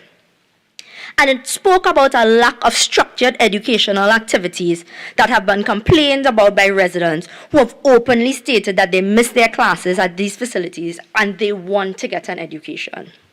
And so when my colleague from Princestown raised this motion, and when my colleague from Princestown spoke about the fact that the state has failed in its duty of care to provide education spaces, he is indeed very correct. When we read through the report, when you think about what is currently at play, if you are, by definition, amongst our most vulnerable, amongst the group of children who are not in a safe space in your home, if you are amongst the children who you are not excited to go to your own home and you have to be placed in one of these children's homes, or if you are one of the children who, and I want to stress that we are talking about children here, everybody under the age of 18, if you are one of the children who, because of your particular circumstance, because of the space that you've been in, what you've been exposed to, that you have run afoul of the law, and you are placed in one of the rehabilitation centers. When we dealt with the regulations back then, we all recognized the importance of holding these children close, of ensuring that they have safe spaces to grow and to mature and to become productive citizens of Trinidad and Tobago. And then to learn in 2022 that all that the state could have done is not being done. I respectfully cannot take the submission of the member for Tobago East. The member for Tobago East needed to tell us why, after telling us in 2018 and 2019 that we would improve the child care plan, and that as you enter these spaces, we would be looking at your education specifically, we'd be looking at your mental health, we would be affording you these assessments. Why is it that all of these lofty promises from then, we are finding out that they do not have basic needs right now, Mr. Deputy Speaker?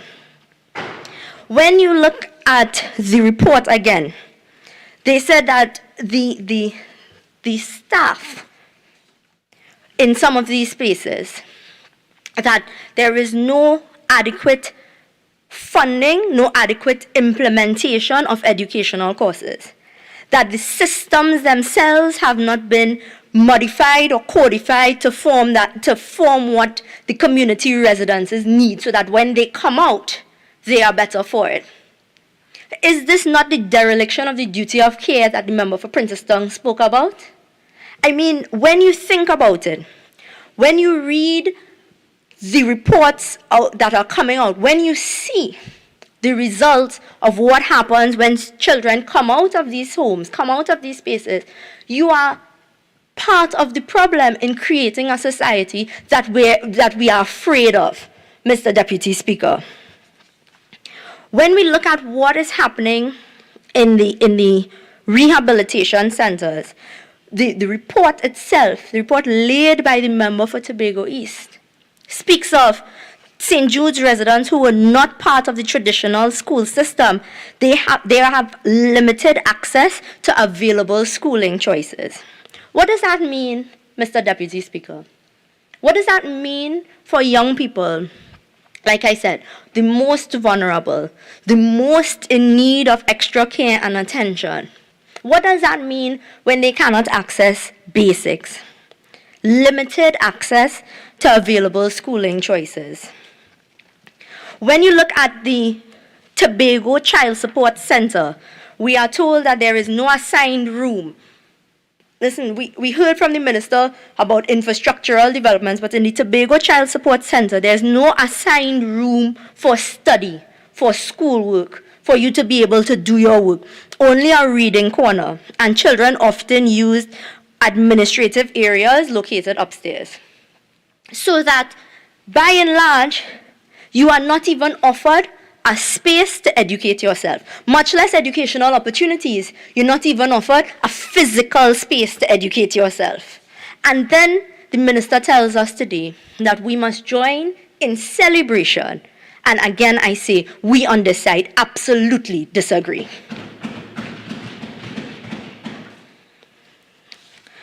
We were told, Mr. Deputy Speaker, that the Mary Care North had a space, the space for education, the classroom was located in the back of an office with a non-functional computer, and it also served as a storage area for cribs. That's a report that this very same minister who told us shortly that we should join in celebration laid in this parliament, Mr. Deputy Speaker. And that is looking at physical spaces, whether or not they have the basics. And you want us, when the member for Naparima encourages the government to think bigger and to think globally and to think about what is being implemented elsewhere. You are talking about countries where you have proper psychometric testing, where you have the proper evaluation of children going into homes, where you can streamline educational opportunities to ensure that you are really putting intensive care to those who are most in need. But we are failing our students with most basic needs, a space. Imagine you are telling children, prioritize your education. You are in the state's care. You are in the state's care. You are expected to have a space to grow and develop to your fullest potential, but you're doing it in the back of a classroom next to a storage space for cribs. I mean, that is, again, not worthy of celebration at all, Mr. Deputy Speaker. When we look at the child support centers, which the minister listed as an achievement, when minister spoke today, it was listed as part of the things being done. We were told that in the child support centers, you have a space where the students who are going in, the children who are going in, because there's no streamlining or no testing going into the system, that the staff are faced with a problem in how to deal with or the training for these children, so that everybody's lumped together, everybody's in one space, and you're all expected to deal with it. So regardless of what the particulars of your situation is, you are now in a space with undertrained or untrained staff, especially caregivers, limited to no access to psychological services. And all of these things lead to a bigger problem in the future. Because let us use some common sense here. Let us think about what it is. If you have a child with a behavioral problem on the highest, most abusive end of the spectrum, and you have a child with an issue on the shy, quiet end of the spectrum, and you're all lumped into the same place. You add to that untrained, undertrained staff members. You are creating a space, Mr. Deputy Speaker, for the existence of the Judith Jones report. You are creating a space for the report to exist because you are simply not thinking through your policies. And so that is why we on this side continuously and will continuously ask for data-driven policies. Because if you are collecting the data, as it were, if you are telling us where you are getting the data and you are doing sufficient monitoring and evaluation, simple problems like this would not exist. You would know, for example, that you cannot have all the children in the same space. You would understand that you must have some streamlining. You would understand that in particular when you look at children's home and children's rehabilitation centers, that the mental health component, you are dealing with young persons, with children who have come from a traumatic space by definition. You would understand that that should be the top priority.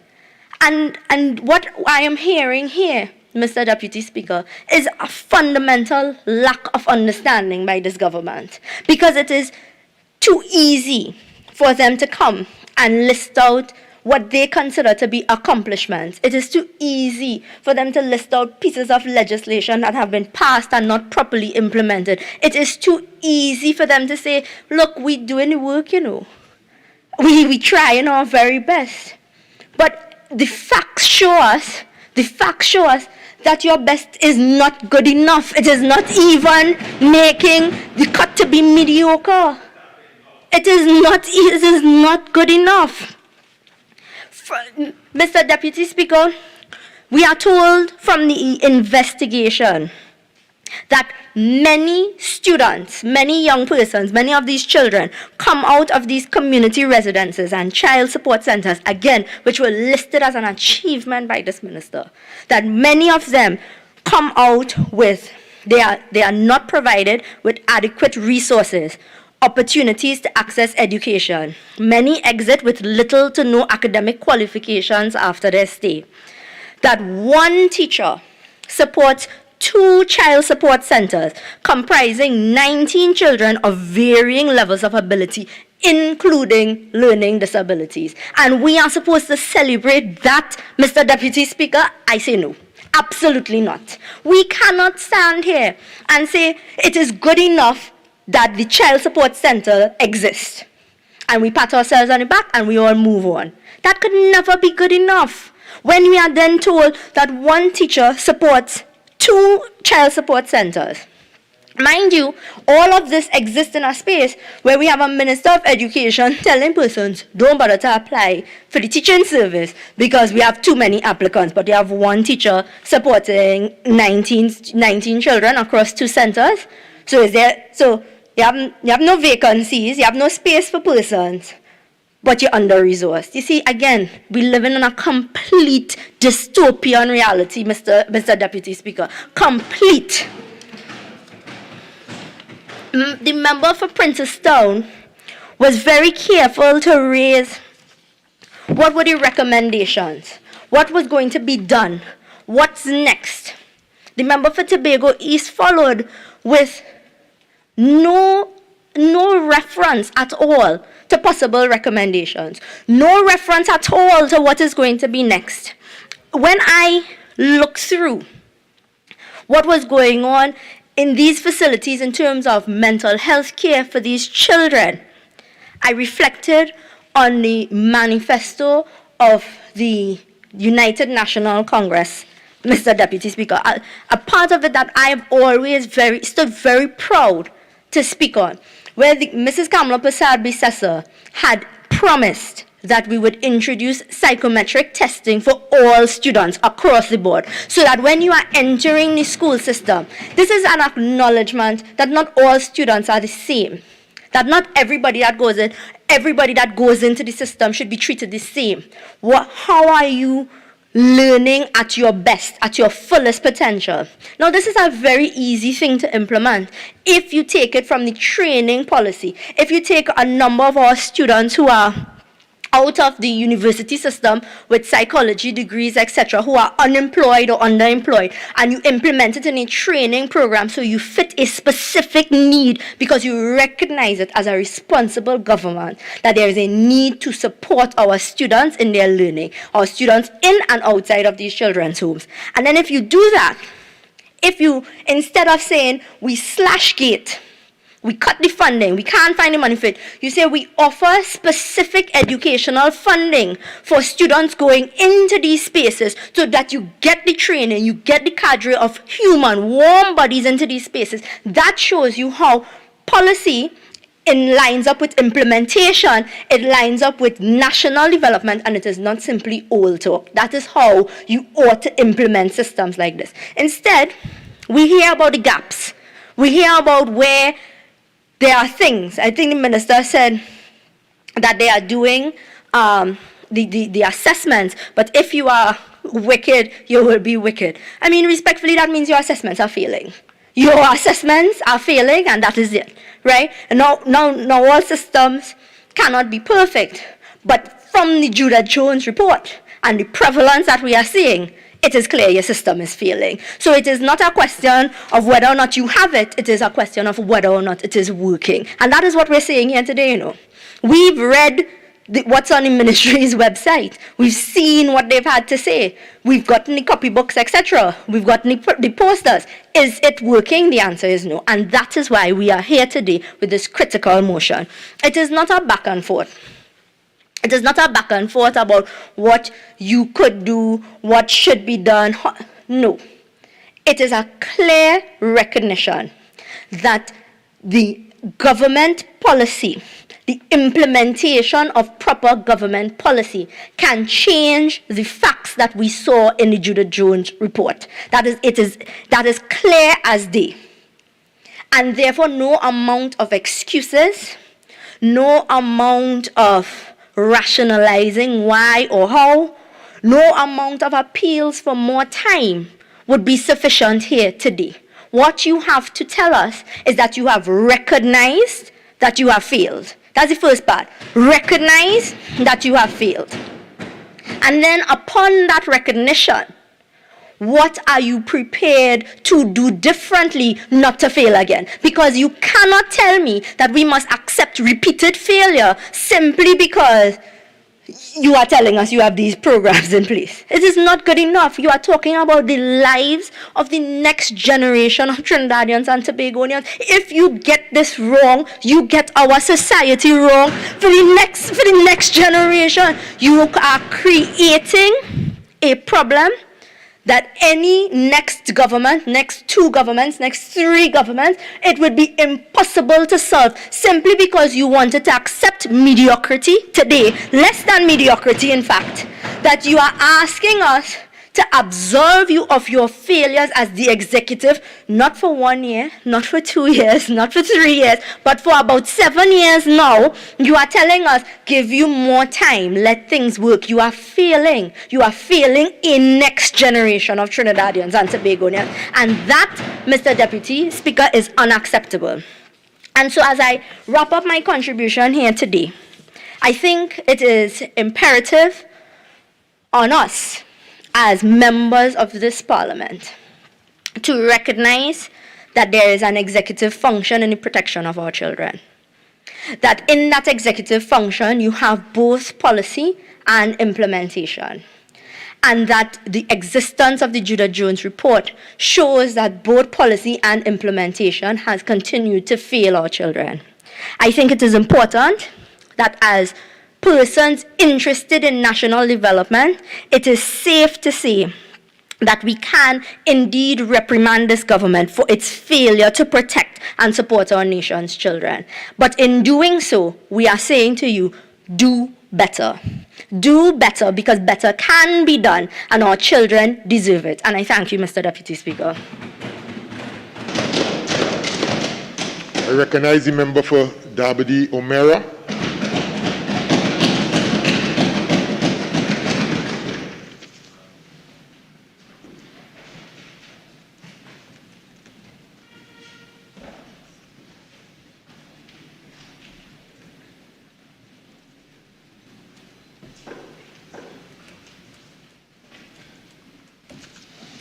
Honourable Member, you have 30 minutes. Thank you, Deputy Speaker.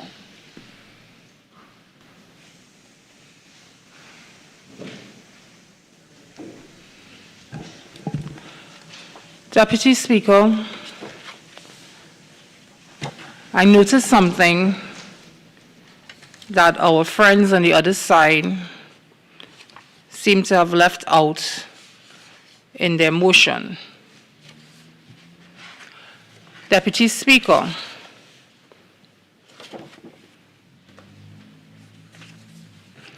as I begin my contribution, I have read and reread the motion before the House today. And my friends on the other side have worded the motion wrongly. They omitted to use the word our in front of children because, Deputy Speaker, all children in this country are ours. No matter your political affiliations, it is our duty to protect. It is our duty to safeguard. It is our duty, no, Deputy Speaker, it is our responsibility to ensure children are allowed to be children. Deputy Speaker, there's a well-known proverb, it takes a village to raise a child. Not an entity or individual can do this task alone. It is a collective effort, Deputy Speaker. Collective, which means the responsibility is not just the government's, it is also the opposition, it is also society's. As Minister in the Ministry of Education, I'm here to outline what we are doing from the education aspect of this motion and what can be expected in months to come. In 2001, the Ministry of Education, by Cabinet Minute number 430, recognized the negative impact of the external environment on students within the education system, thus identifying, Mr. Deputy Speaker, the needs to address the psycho-social demands of children. And they strengthened the student support services. But, Deputy Speaker, again, it was a P&M government that made it right. Deputy Speaker, I would expect that the members on the other side, because this is a serious topic, to have some level of decorum. Because when we speak about children, it is not time for political carry-ons to carry on. Deputy Speaker, it was created but never fleshed out until Hazel Manning stepped into place. She placed a policy of scholarships to train social workers and the support staff. The PNM government also gave a series of scholarships and bursary specifically for those in the field of supporting children. Mr. Deputy Speaker, the services offered by the school social workers is a pivotal connection between students, schools, parents, communities, and our government social services agencies, and all other civil societies for that matter. Some of the issues addressed by school social workers: child abuse, mental health, teen parenting, chronic absenteeism, substance use, and grief, loss, and yes, Deputy Speaker, violence.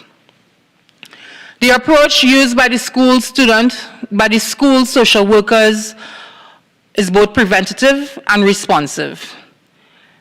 Training through parenting in education, teacher information sessions, and Deputy Speaker, outreach about concerns directly affecting students.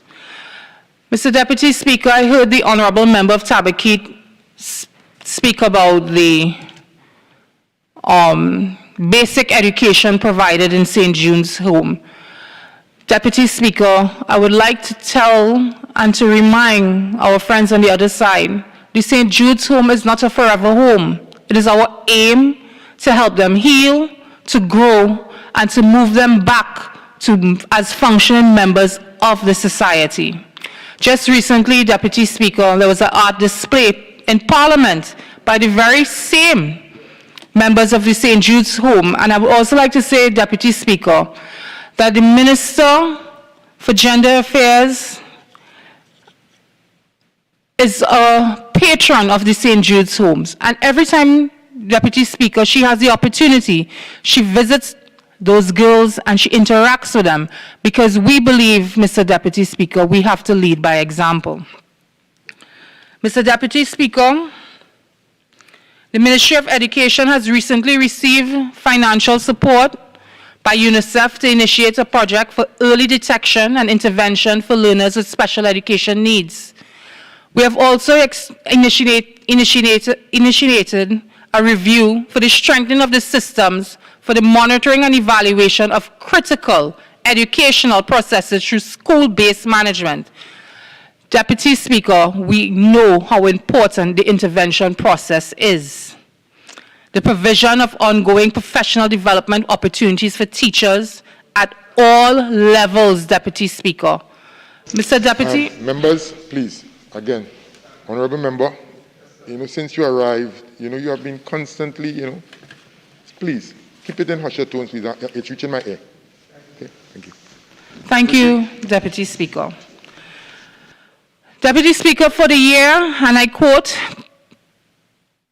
from the period 2019 to March 2022, 143 psychoeducational assessments were completed, 195 in 2020 to 2021, 54 functional behavioral assessments and 44 in progress, 54 behavioral intervention plan and 44 in progress, online support, 10 completed, 10 in progress, because, Deputy Speaker, the other side keeps speaking about data, but up to now, not one person will walk with the numbers, because the numbers speak of the efforts on this side.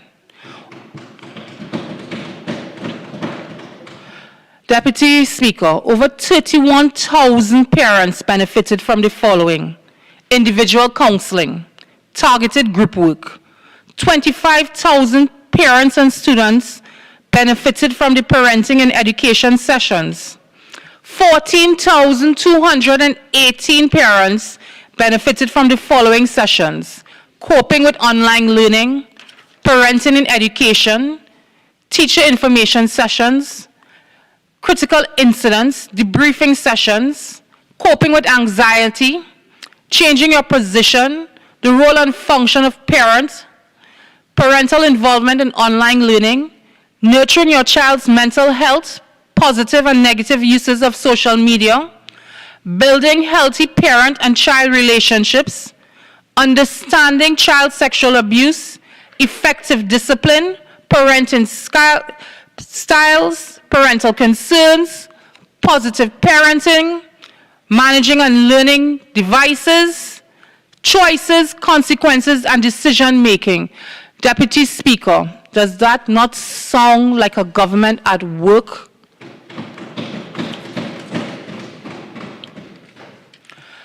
Deputy Speaker, positive behavior support aims to sensitize and train educators to use proactive strategies to assist students. For those students who we see displaying inappropriate or violent behaviors, these sessions are tailored for the supervisors and the teachers so we can help these children that need the help, Deputy Speaker. Deputy Speaker, the social work unit also provides specialized forms of intervention, guided by systems framework. School social workers employ culturally relevant and appropriate strategies and techniques when approaching our dear children. Care and protection of our students, crisis intervention, individual and group counseling, family intervention, home visits, Deputy Speaker, teacher advocacy, community engagement, consultation, networking, and external referrals. Deputy Speaker,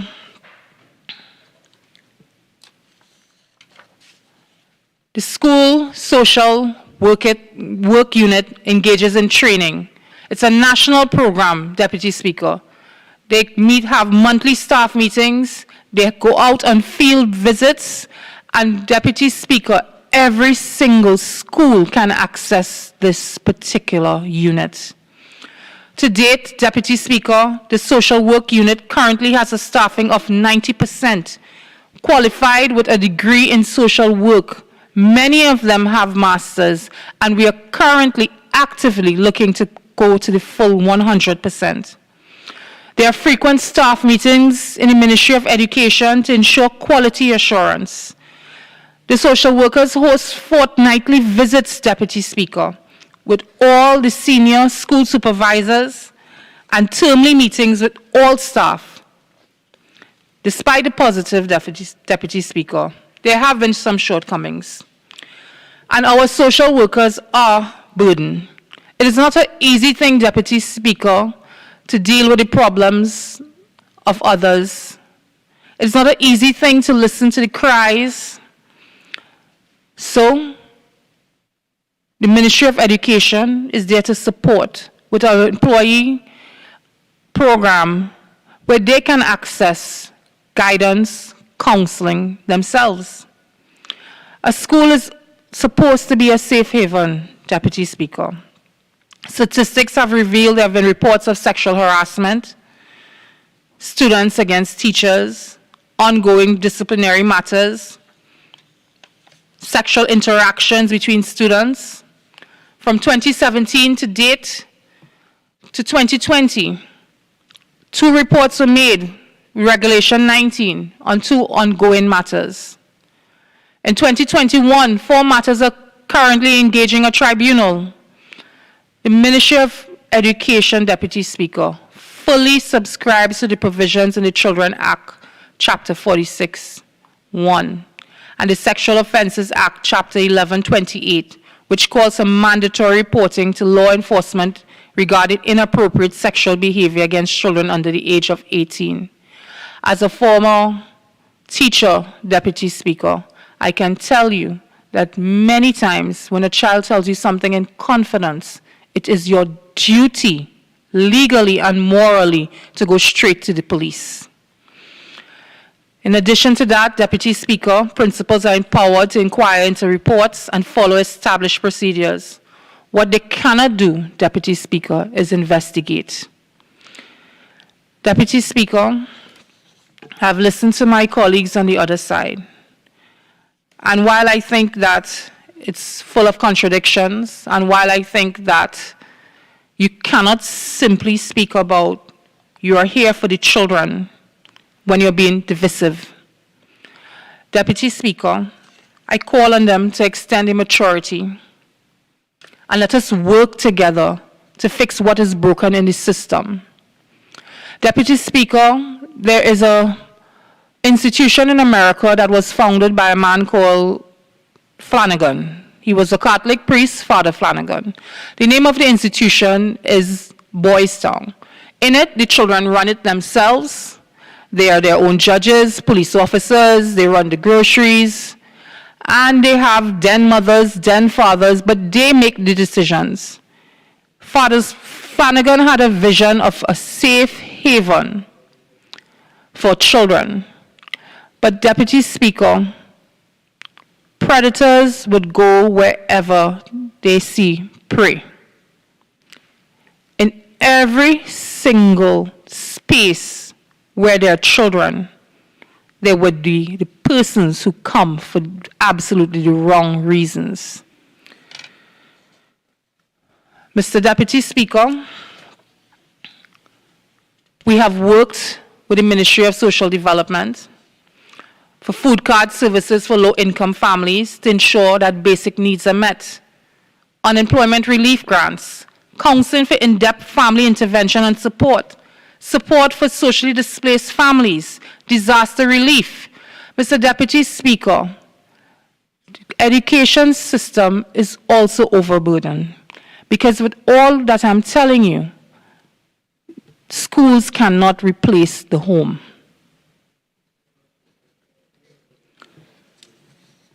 Mr. Deputy Speaker,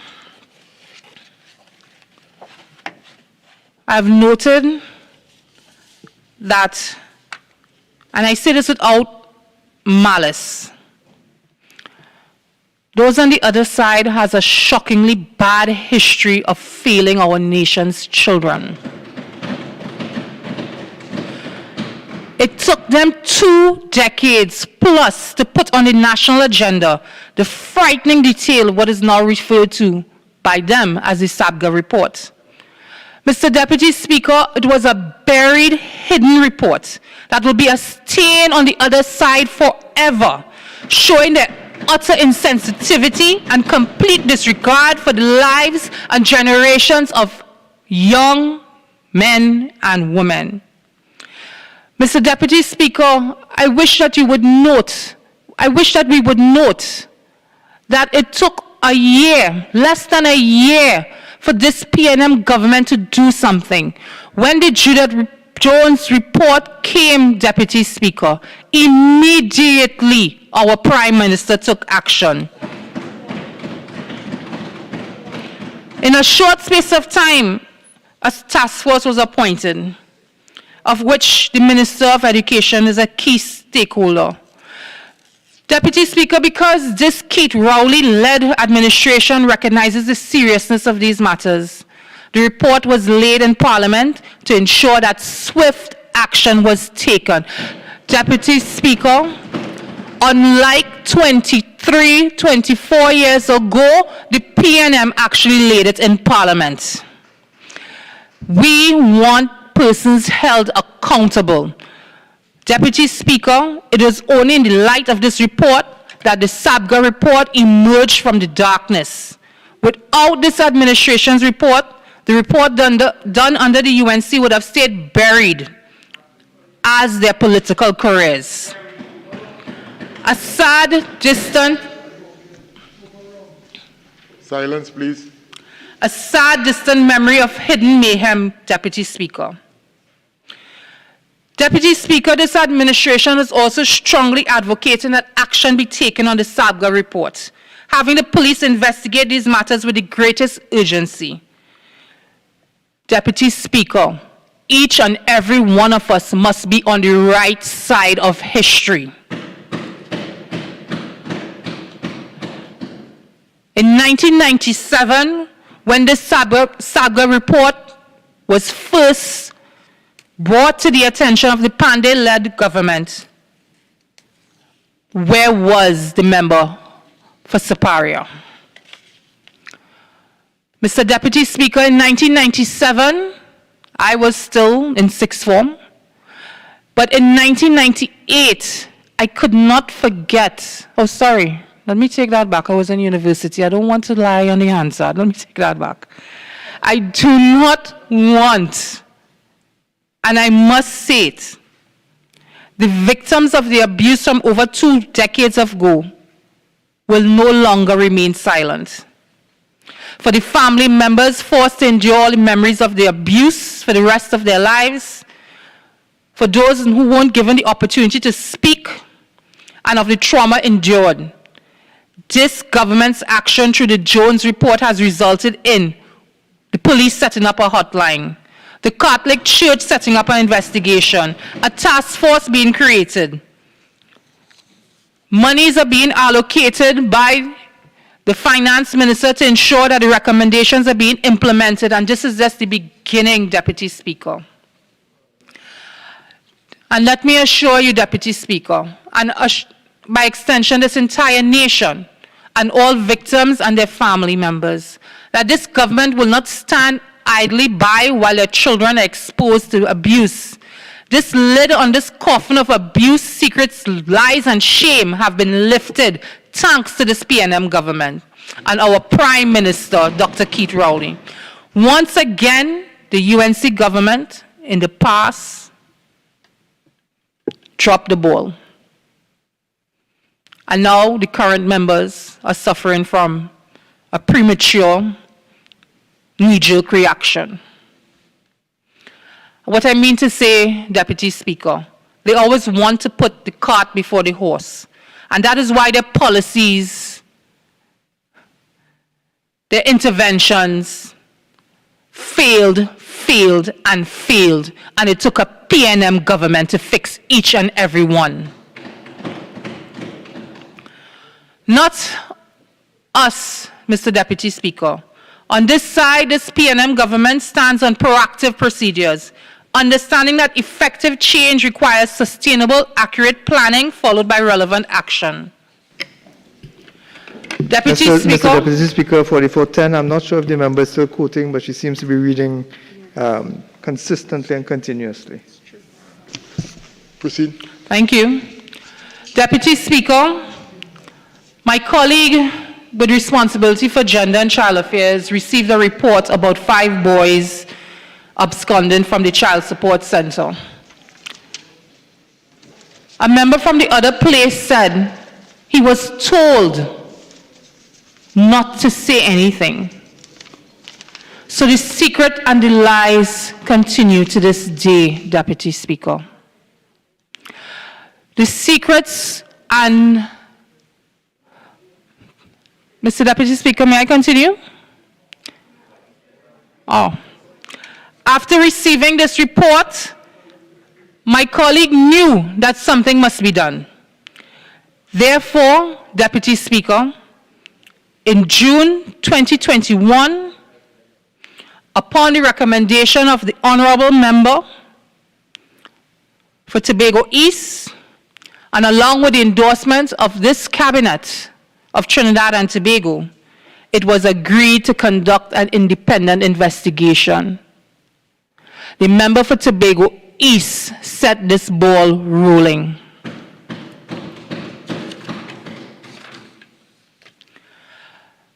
Mr. Deputy Speaker, unlike the members on the other side, this PNM-led administration knew that urgent action was required. And no matter what they say, Mr. Deputy Speaker, no matter what they do, they cannot move from the fact. This report was laid in full transparency because we are a transparent government. Mr. Deputy Speaker, we are now awaiting another report to come June 2022 for a concrete action plan to serve and protect our children. For us to deal with the systems which permit abuse. Because, Mr. Deputy Speaker, no matter what is said in the public spaces, what we say here matter. We need to work together. We need to put the children first. We need to make sure that we remove all predators from the systems. And we need to find out the truth of all past situations. Bring the perpetrators to justice. Let us find justice for all, not just some, because all children matter, Mr. Deputy Speaker. Whether the children are from the east, north, south, or central, each and every single child of Trinidad and Tobago deserves a government and an opposition willing to put them first. Thank you very much, Deputy Speaker.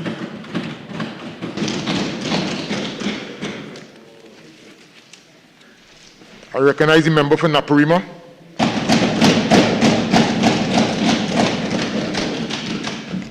And remember, you have 30 minutes.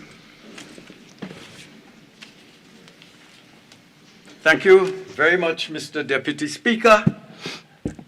It gives me great pleasure to join this debate brought to Parliament by my colleague, the member for Princestown. When you go to it, you would see that it deals significantly with the problems faced by our youth in Trinidad and Tobago at this time. It says, whereas there has been an overwhelming number of reports of children being abused during the tenure of the current administration. And it speaks to something that is close to my heart, the question of data-driven policies and operational procedures to address the problem. And it also speaks to the questions of the policies that exist that are not effective at this time. Before I begin, Mr. Deputy Speaker, I clearly listening to the member for Dabadi O'Meara, I understand the disconnect that this government has with the population. I think I heard, and forgive me if I'm wrong, I think I heard the member say that the minister who has responsibility for the care of our children in the Prime Minister's office, the member for Tobago East, is a patron of St. Jude's School for girls. If that is the case, that speaks clearly to the disconnect. Because when we look at the report, the Jones report, it says, at St. Jude's, staff promote a culture that encourages abuse among residents under the watchful eyes of the patron. And we're talking about our children, the next leaders of tomorrow, encourages a culture of abuse.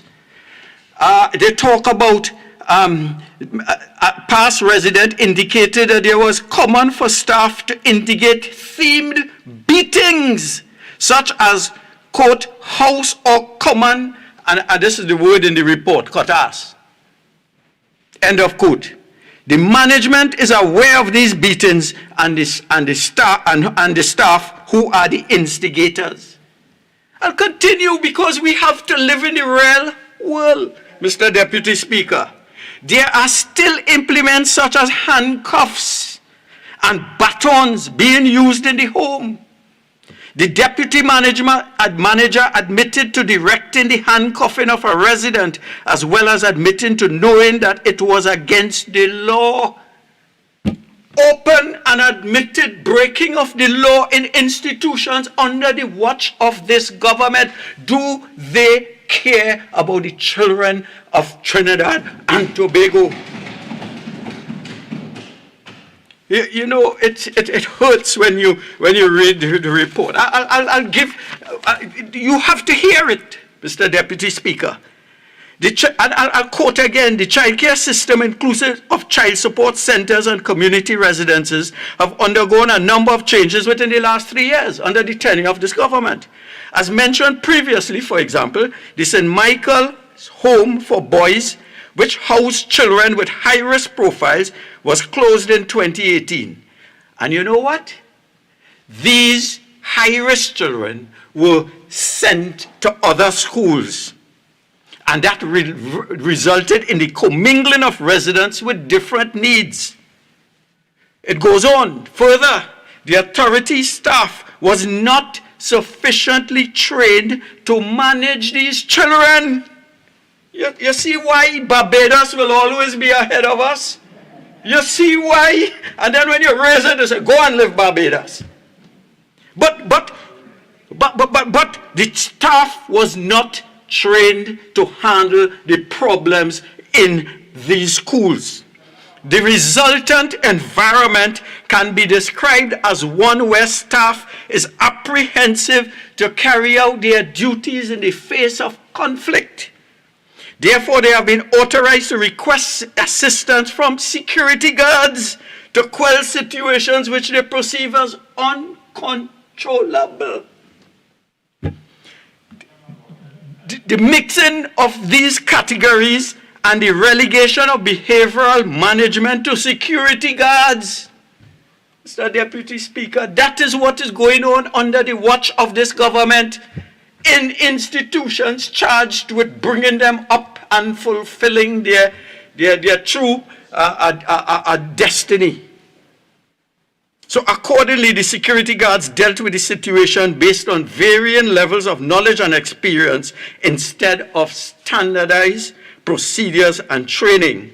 And this resulted in instances of physical abuse by residents and by staff. Shameful. Shameful. But we are told by the member who spoke before me from Dabadi Omira, that we do not come with data, we talk.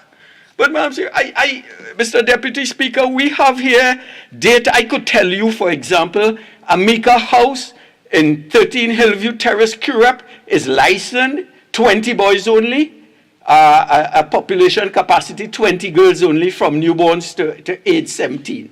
I can tell you for the St. Jude School for Girls, where is that? The St. Jude School for Girls, it is not licensed. How could we have a mentor who is a minister in a school that is not licensed? What are we talking about? And I could tell her there are 65 girls ages 13 to 17 in that institution.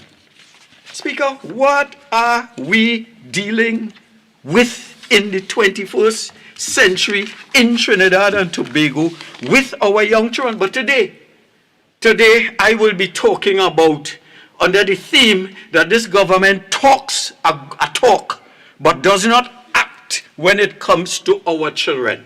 They talk, but do not act. I want to point out that I had asked, you see why it hurts me? Because when you raise questions in Parliament and you expect answers, you get obfuscation, dance, and nonsense coming from the other side. Mr. Deputy Speaker, the government and the minister knew something was amiss since September 2021 when a Children's Authority employee was charged. They knew there was a problem with children running away from state-run institutions. Around the same time, on November 10th, 2021, to be exact, Rodney Desmond Charles, asked the following question to the minister in the office of the Prime Minister responsible for child affairs. I asked. And when I asked, I don't do it lightly. I had reason to do it. The question was, given that an employee of the Children's Authority was recently charged with one count of serious indecency against a teenager, Will the Prime Minister inform the House of the systems put in place by the authority to ensure the recruitment of suitably qualified and competent personnel? That was the question. One would have thought that a responsible government seized of that question for 39 days because it was for oral answer. They had it for 39 days. A responsible government would have done a detailed and comprehensive investigation. And when they responded to us, it would have been informed by the kinds of information that was available to them, as we now know in the Judith Jones report. But what you got was obfuscation. I have the answer here. We do psychometric tests. We do this test. We do that test. And we do all kind of tests. But the question was, what have you done in terms of recruitment? What do you put in what we call the job description to ensure that you do not get pedophiles? But they do not care. They do not care, Mr. Speaker. What I got was old talk, the same thing we got from that other side today. Old talk, obfuscation, song and dance, dismissive response. You don't know what you're talking about. Pejorative remarks, nothing that answered the question that was before the minister. Had she answered that question, we would not be in the position that we are in today. So where are we today? We hear talk about the SABGA report and how we did nothing. We did nothing. Mr. Deputy Speaker, I have here the timeline. You see, facts are stubborn things. I have this timeline. December 1997, the story broke in the Mirror. The story broke in the Mirror. Dave Millett was the lone journalist that broke the story on the newspaper, The Mirror. He wrote 6 stories, but you see, they don't read. They don't just come here. You know what Eric Williams called people who only come to Parliament and read something the night before that they hand them? He called them obscurantist politicians and benighted idiots. That is Eric Williams, not Rodney Charles talking. And he's talking about those who do not do their homework. They would know. Millett wrote 6 stories in the Mirror, outlining in detail the findings of the SABGA-led task force, none of which prompted any police action. Some of the headlines read, Mr. Deputy Speaker, some of the headlines read, quote, sex abuse at children's homes. Other headline, incest victim treated as a criminal. Other headline, homosexuality home. Other headline, Pantin can't ask wicked St. Jude's nun. Other headline, staffer encourages boys to have sex while he watches. Oh Lord, what else do you want to act to save the children of this nation? The scripture says, train up the child in the way he should go, and he will not depart from it when he gets old. All this government is concerned is to obfuscate, dance, and blame the opposition, blame the leader, the Honorable Kamla Prasad Bisesa, and so long as they could go back to the SABGA report, they will not deal with Judith, the report by Judith Jones, which is before our eyes, and which details the kinds of sufferation that our children have to undergo under the shameless act under the shameless watch of this PNM kakistocratic administration. That's what we have. So we acted, in December 1999, the adoption of the Children Bill, an act to make provision for the regulation of procedures governing the adoption of children and to give effect to the International Convention on the Rights of the Child, 1990. We acted, we brought a suite, to use the word of the former Attorney General, we brought a suite of legislation to address the issues of the SABGA report. We dealt on the 3rd December 1999. We debate on the Children's Authority Amendment Bill and Professor Ramesh Diosaran. And I quote a little bit because it is already in the public domain and I have time. He said it is commonly called the Sabga Report. The gentleman who did the report under the then Ministry of Social Development was Mr. Robert Sabga, who had a destiny of his own. And he goes on. So if the government had people who read, who would listen, who would learn, they would know what to do and to act, and they wouldn't talk nonsense like the Sabga report existed, no one knew, and we did nothing. That is a shameful distortion of the facts that only could come from the side opposite. We had in September 2000, a package of children's legislation report laid and debated in Parliament. And we had, and it has been quoted, comments by the Honorable Robinson Regis, which indicated that she was seized of the contents of the Sabga report. And no amount of dancing, no amount of what we call in stick fighting, carry and moving could change the fact. They knew about the Sabga report. And we had a suite of legislation, the Adoption of Children Bill 1999, the Children Community Residences, Foster Home and Nurseries Bill 18th May 2015. What else they want? What else does this government want to show that the UNC acted appropriately, legislatively, comprehensively to deal with the issues brought in the Sabga report?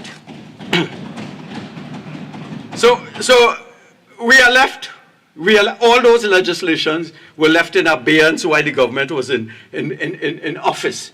And it was only when the UNC came into power that we proclaimed this legislation. So where are we today? We had the date of the Judith Jones report, 14th December 2021, under the watch of this government. And there is, when you read that report, you want to cry. You want to cry. You have to say, if I were not lucky to be born in the house of a headmaster who was a Baptist deacon, Rodney Charles, I would have suffered the same fate as these children under the watch of this government. You read things that would make you want to puke. Puke. And when you come to children's home, they talk about physical abuse in this home, and they say it includes the punching, beating, kicking, biting, shaking, throwing, stabbing, choking, hitting with a hand, stick, strap, or other objects, burning or other forms of harm to children. Lord have mercy. That, you see, if I were a minister on that side, and I seize this information, I go in them homes immediately, and get rid of any staff that, even if he's accused, I would rather pay in the court, lose the case, than have a child who is looking for hope, but getting sodomized. And what is shameful in action in this report, we read in the papers where it is said that the persons in the newspaper, the persons who were found guilty are still there as we speak. What else? What else does this government want to act? Do you want to actually see the pedophilic act before you get to not have a report? So we have the Judith Jones report, and they have created another committee to think about this report, to operationalize the report. Meanwhile, boys are getting sodomized. Shameful, shameful, shameful. We call for action. Did you, when you read this report, you want to act tonight. You can't wait on 6 months to keep it, and you form a committee, and you blissfully say, I await that report so that I could act to save the children of Trinidad and Tobago. That is a disgrace. Shame on all of you on that side. I speak for the child without a father, a child whose father is in remand yard, who because of your laziness and sloth, he has to remain in remand yard for 6 to 10 years. So he grows up without a father. Shame on you all. Shame. And where's the Judith report in its recommendation call for following: ensure child support centers operate within the confines of the law. We know that under the UN Convention on the Rights of the Child, you cannot flog. And the Judith report said that was happening under the watch of this government, breaking off the law. The second thing they talk about is the establishment of a publicly funded independent office of the Children's Commissioner to receive complaints from children in residential care. Oh Lord, a child is being abused. He has nobody he can turn to and talk to independent. He has to talk to the same people who are going to abuse him. And this government will come and give a list. They're very good at lists. We do this, we do that, we do that, we do that, we do that. They will never tell you, we have achieved X. We have a 10% reduction in criminality in the homes. We have eliminated beatings within a year. They come in with a list. We do this, we do this, we do that, we do that. The third thing that the Judith Jones report calls for: re-evaluation and reorganization of the children's system as a matter of urgency. What does urgency mean? Do it now. What the government does, send the report to another committee to report back for them to study, and then 3-4 years pass. Election come, they fool the people, win the election, and the children remain.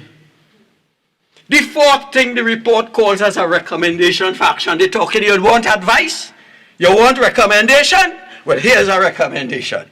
A standard risk assessment framework for operations of children's home must be immediately established in line with the licensing requirements, and clear timelines for compliance must be outlined.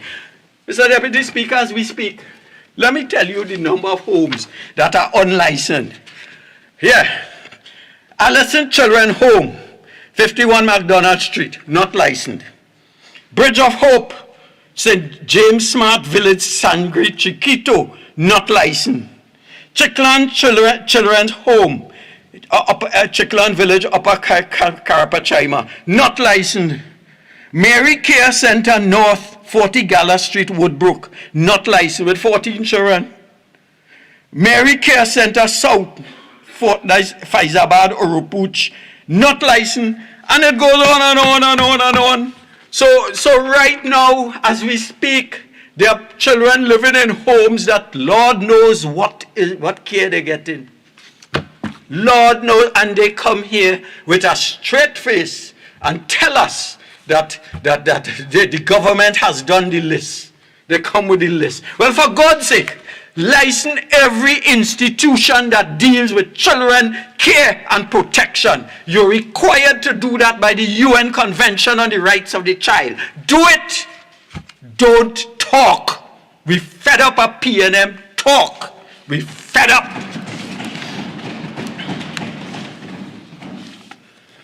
And they talk. The other requirement of the Jones report: an age-appropriate and child-friendly complaints mechanisms for children in residential care institutions. But you see, I beg your indulgence for 1 minute. My fear, I am Rodney Charles, the oldest parliamentarian here, 73 years and 3 months. And my fear is someday I will need elderly home geriatric care. And they do not have it in Trinidad and Tobago. What we see in the children's home is replicated in I had a friend from Canada, and his children who had all the money in the world, they wanted to let him have care in Trinidad and Tobago. They visited every elderly care center in-house in Trinidad and Tobago, and they puked. And that we want to be, we talking first world country. We talking about we want to be like Barbados, man. Follow Mia Motley, man. You don't want to hear about Mia Motley. Why you think she gets, why you Members, think she, please. Why you think she is on Time Magazine front page? Time Magazine, and let me just tell you, I don't like to boast, but I got a Time Magazine scholarship. They paid for the entire course of my master's program at Carleton University. And just as I see it... One second. T8 1. Again, member, tying your point very quickly. All right, I'll give you some leave it tight in very quickly, please. I move on. Even the public has no faith that, and we're talking here, let me tie it into the resolution that the government have no program or policies to deal with the care and welfare of children. So I'm tying it in. The population is saying that they have no faith in the government. Trinidad Express, the big question, here the big question. 24th May, that was last week, 24th May 2022. Do you think any good will come out of the Sabga and Judith Jones report on children's homes? That's the question. Here's some of the responses. If it was another country, yes. Not Trinidad. Not under this PNM. Other answer, nope. It will be swept under the rug again. Other answer, unfortunately, like all reports which cost millions of dollars to investigate, nothing ever comes of it. Other response, quote, there is an empty shelf in some minister's office where it will fit nicely. The population has lost faith. Meanwhile, under the watch of this Minister of National, this ineloquent Minister of National Security, Member, please, I'll prefer that you retract that, please. I retract it. I retract it. Under the watch of this Minister of National Security, we have had 84 children have died since the government took office, this government took office in 2015. For this year, thus far, 6 children murdered. Zachariah Charles, 6 years. Christian Liverpool, 10 years. Levi Kojo, 12 years. Kelvin Kyle Spring, 15 years. Antonio Benanok, 15 years. Omari Ramdat, 17 years. Our children are suffering. Eric Williams said that the future of the nation lies in the book bags of our children. Well, under this PNM administration has forgotten the words of wisdom of their founding fathers, and they're leaving our children to survive as best they could. During the pandemic, the Children's Authority reported an increase in the number of children, quote, children displaying challenging behavior. The government has done nothing except come up with a list during the past 2 years. Nothing but talk. They appointed Nicola Harvey Mitchell as director of the Children's Authority in March 2020, who resigned suddenly in December 2021 when all these reports started to come out. 9 months after, the 5 boys escaped from the authority's care facility. What were the quality? You see, when you talk about appointing people without qualifications, a Balize Juice party card is the qualifications to be a director of an institution like this. And no wonder with the report, it is absolute chaos. Order 48.6, please. And Standing Order 48.5. Right, again, member, right, you are quoting a particular individual, and I'll prefer, you use better terms. Okay. Right, I've seen that you are bringing it personal to a particular director or CEO at the authority. I'll prefer you use better terms, please. I'm guided. Thank you. Yeah. The government has failed our troubled and at-risk youth. Newsday, February 2022. Sorry, I'll go on.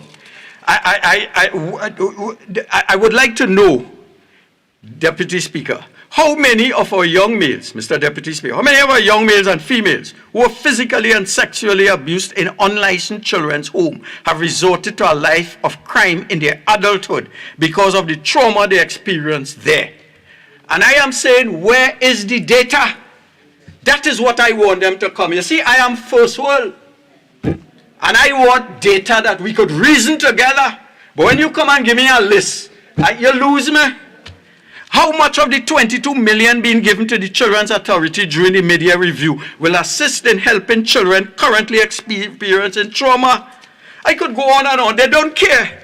2 more minutes, member. Yes. Police, all these social programs that create citizens of tomorrow. My grandson is in England, and yesterday he was in a thing to bow the Queen, to acknowledge the Queen, and I'm saying, they start with the heads of the little children. Patriotism. Where is the equivalent in our education system? Where is the student's companion by Wilfred D. Best? People will meet me as an opposition MP and say, fix the road, because this government hasn't taught them the responsibilities of a cabinet minister, of an opposition MP or a councillor. They simply do not know, and this government doesn't care. Right? We have in our home, in the budget, 4 million for cadets. Prime Minister Mia Motley spends $1 million more with 1/5 of our population. Mr. No Deputy wonder she's Speaker, first world. 48-1, please. I'm talking about children. This is children. Remember, you're winding up now? Yes, I'm winding up. Right, you have a couple seconds. Yeah, 126 on Scouts Association and 84,000 on Girl Guides.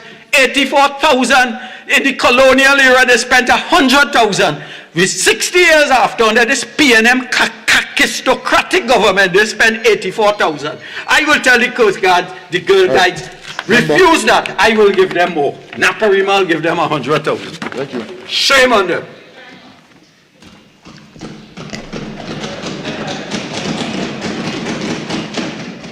I recognize member for Laventille West. And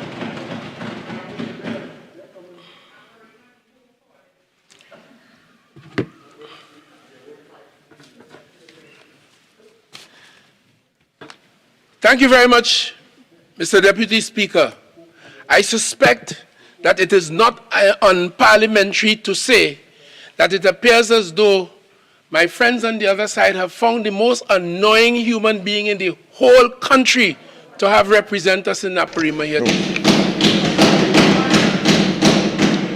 again, remember, I'm trying to keep the debate not personalized. Okay, so could you reword, please? Thank you very much, Mr. Deputy Speaker. I'll withdraw it. Just expressing a personal sentiment. The member for Naparima took the time in his very watery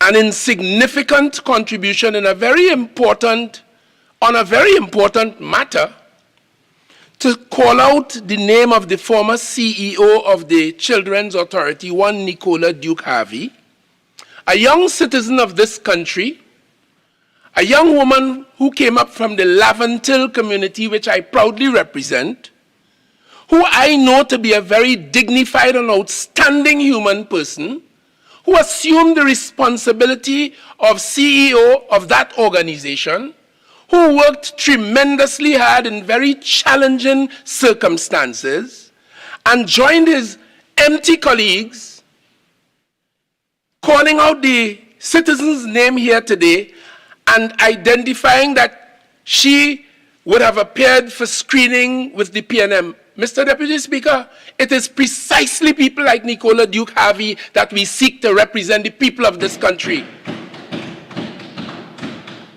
People who can be so described, not people who do otherwise,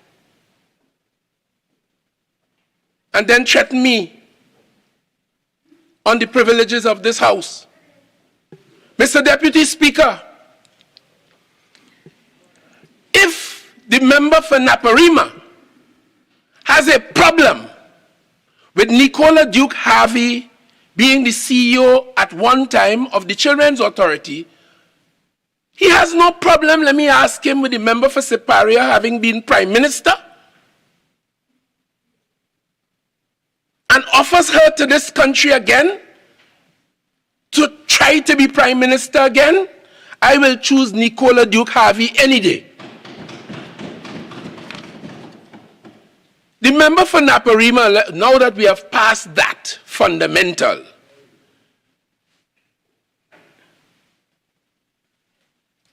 boldly and boldly, and this is no reference to the member, but rather his words,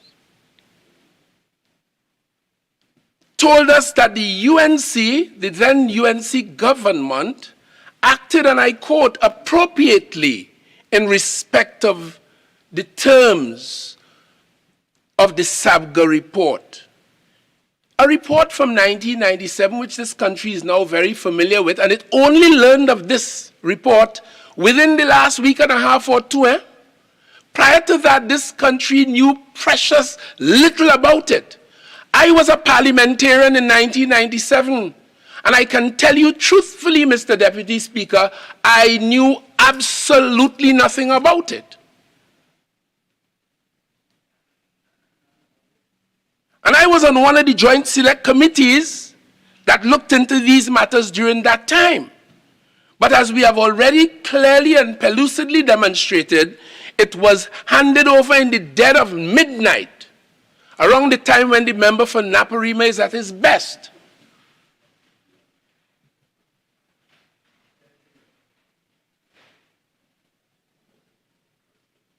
Nobody knows anything about it. The trouble with it, Mr. Deputy Speaker, is that it didn't end there. The terms and the issues that were revealed in that report showed, or at least prima facie, criminality. And the government of the day, who took possession of the report that it commissioned, had a moral and ethical and certainly a legal responsibility to treat with those issues and have criminal investigations done. The law is clearer today. It talks about mandatory reporting. It is now a criminal offense if you are aware of the abuse of a child, particularly sexual abuse, and fail to report it.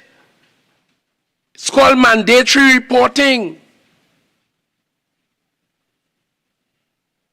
And it is surprising to me that the member for Naparima, the member for Siparia will pretend, senior counsel as that member is, to not be familiar with this moral and ethical and legal obligation. Hence the reason why the police have been called upon to conduct an investigation not only into those who were alleged to have been involved in criminality in that report, but for those who failed to treat with it in the way that they should.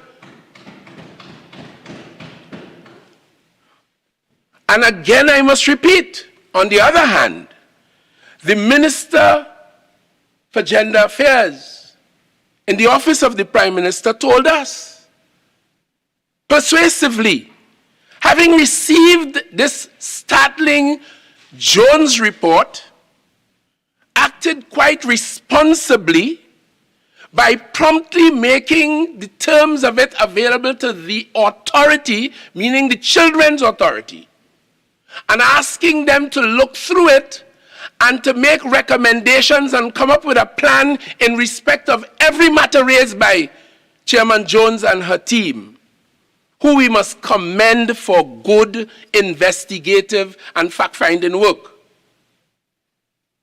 When that was had, the minister then informed the Cabinet of Trinidad and Tobago, presented it to the Cabinet for Cabinet's directives.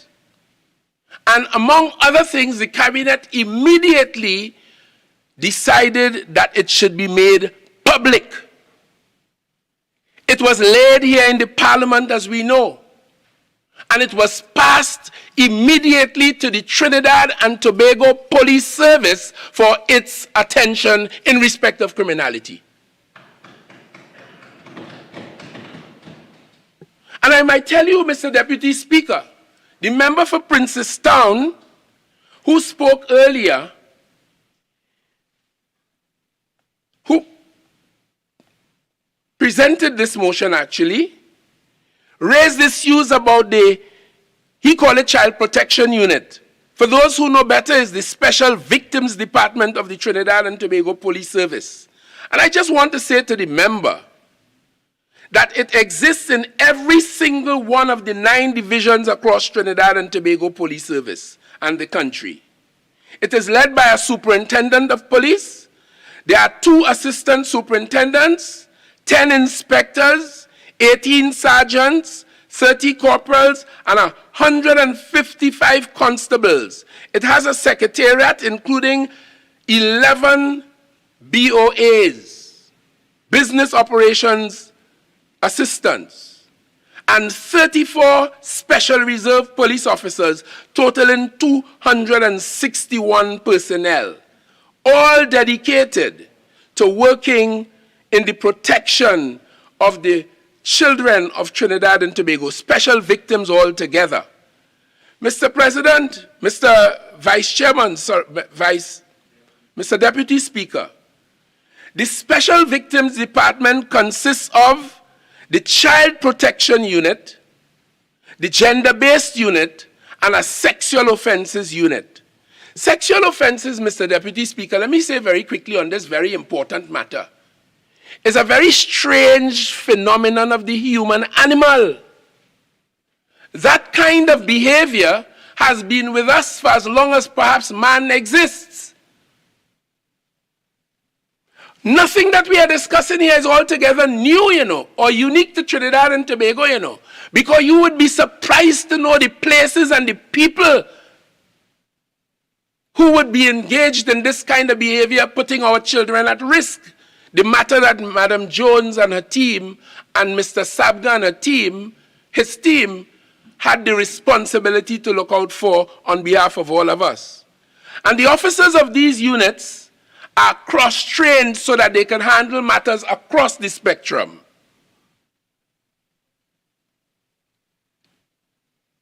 Mr. Deputy Speaker, so I say that and put it on the record only to have the member for Princess Tong stop saying that he knows that they are understaffed and under-resourced and all of them folly. This is serious business.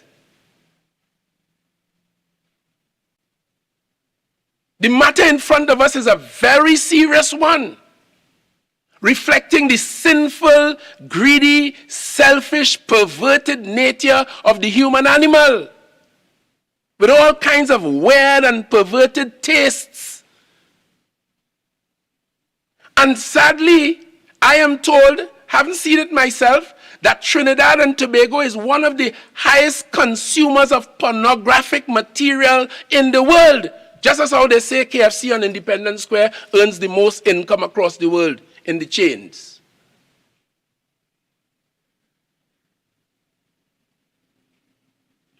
This is real. Brings nobody any joy. And it is the law, particularly the criminal law, and serious views upon it, and enforcement of it, that will keep people in check. And even with that, you still have problems. Or even in prisons around the world, and in homes where children are supposed to be kept, made and kept safe, you have this issue. Sometimes at the hands of the very ones who are supposed to be protecting them. And within recent days, as this matter became public, thanks to this government for shedding light upon it, so it is now engaging the national attention. You've heard some of the victims identifying those who they had encountered as children, coming out and saying what their experiences have been. And I want them to know, all of you victims in Trinidad and Tobago, come on up, come on out, contact the police, contact your member of parliament, especially those on this side, and we will make sure that you are given a hearing by those who must investigate these things. And once the perpetrators are alive and the evidence is sufficiently cogent and justiciable, as the Prime Minister has asked, action will be taken. I, as Minister of National Security, have conveyed that policy direction to the Trinidad and Tobago Police Service.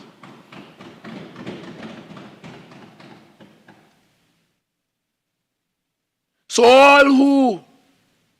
all anti-slopers ought to be found out. And I trust you know, Mr. Deputy Speaker, what an anti-sloper is. Mr. Deputy Speaker, in respect of allocations, just touching on something Princess Tong said, when we came to office in 2015, not only did we meet cold legislation, you heard the member for Naparima and others outline the legislation that they passed.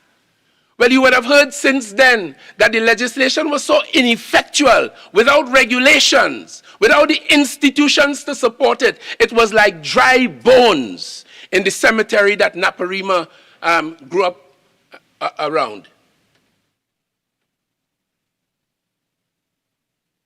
Dry bones. It took this government after 2015, when we came to office, to put flesh on those bones and breathe life into them. And I'll show you how in a second. But when we came to office in 2015, we immediately, by virtue of the nation's economic circumstances, announced a cut across the board by 7% for everybody. We cut back on expenses because we had to, all across the board, not only in respect of the children's regime, but across the board. That was the state of affairs in Trinidad and Tobago. After years of having it so good, and squandering and others stealing public monies by the millions, we did that. And when we went into the books, we found that the member for Princess Tong spent, and the invoice was there to show, 250,000 in roti. And the same member for Princess Tong. One sec, hold on. Okay, members. Okay, members. Again, no, members, the relevance with regards to, and like with all previous speakers, tie it in quickly, please. Lovely. Thank you, Mr. Deputy Speaker. Withdraw? My colleague spending $250,000 on roti. Member, again, hold on 1 second. Honorable member, there is a procedure. Put the standing order before it. Standing order. Standing order. Right. Again, member, in terms of the ideas, I'd like you to retract the statement, please. Retract what, Mr. Deputy Speaker? That we had records to show that 250,000 was spent from the office of the Prime Minister on roti, and 250 million was spent in ministerial travel. No, Deputy Speaker, he's continuing 48-1. He's continuing the narrative. Deputy Speaker, under 48-6, he alleged that the MP for Princess Tong spent that sum of money and he needs to retract it now.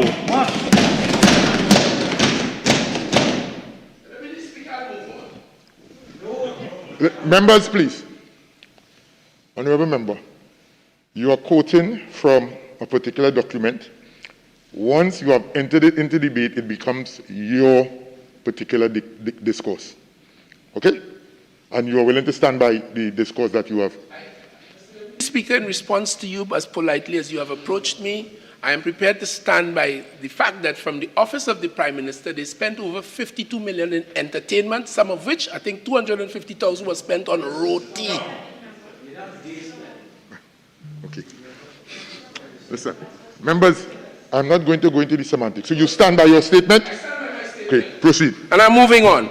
And coming here today, the member for Princess Tong, to talk about lack of resources. Mr. Deputy Speaker, this is what I have the problem with. Mentioned in passing that about the Wendy Fitzgerald Hospital. I want the member for Princess Tong and our friends on the other side to know that it is up and running. And the member spoke about Malaysian doctors. Why they didn't send the Malaysian doctors to the Couva Hospital, which they opened on the 15th of September. The elections were the 20th. Went devoid of shame. Supposedly opened the Couva Hospital 5 days before the general election. Close it down the same day. And it took the incoming government to activate that hospital in a serious way, and it is now serving the people of Trinidad and Tobago. It's a sham. But that is how they do. So, Mr. Deputy Speaker, the Judith Jones report made several recommendations. And it spoke to the question of standardized assessment across the board. And I would like to say, Mr. Deputy Speaker, because the member for Naparima raised it in his normal, very flippant manner and burdensome manner, I might add, that there are some homes that are unlicensed. Yes, that is true, but you would have heard from the minister and the member for Dabadi Omera that notwithstanding these unlicensed facilities exist, they have occupancy, and it will be counterproductive to simply close them down. But they are being monitored, and the authorities at the Children's Authority is working with them, trying to get them upgraded to achieve licensed status. That is the reality.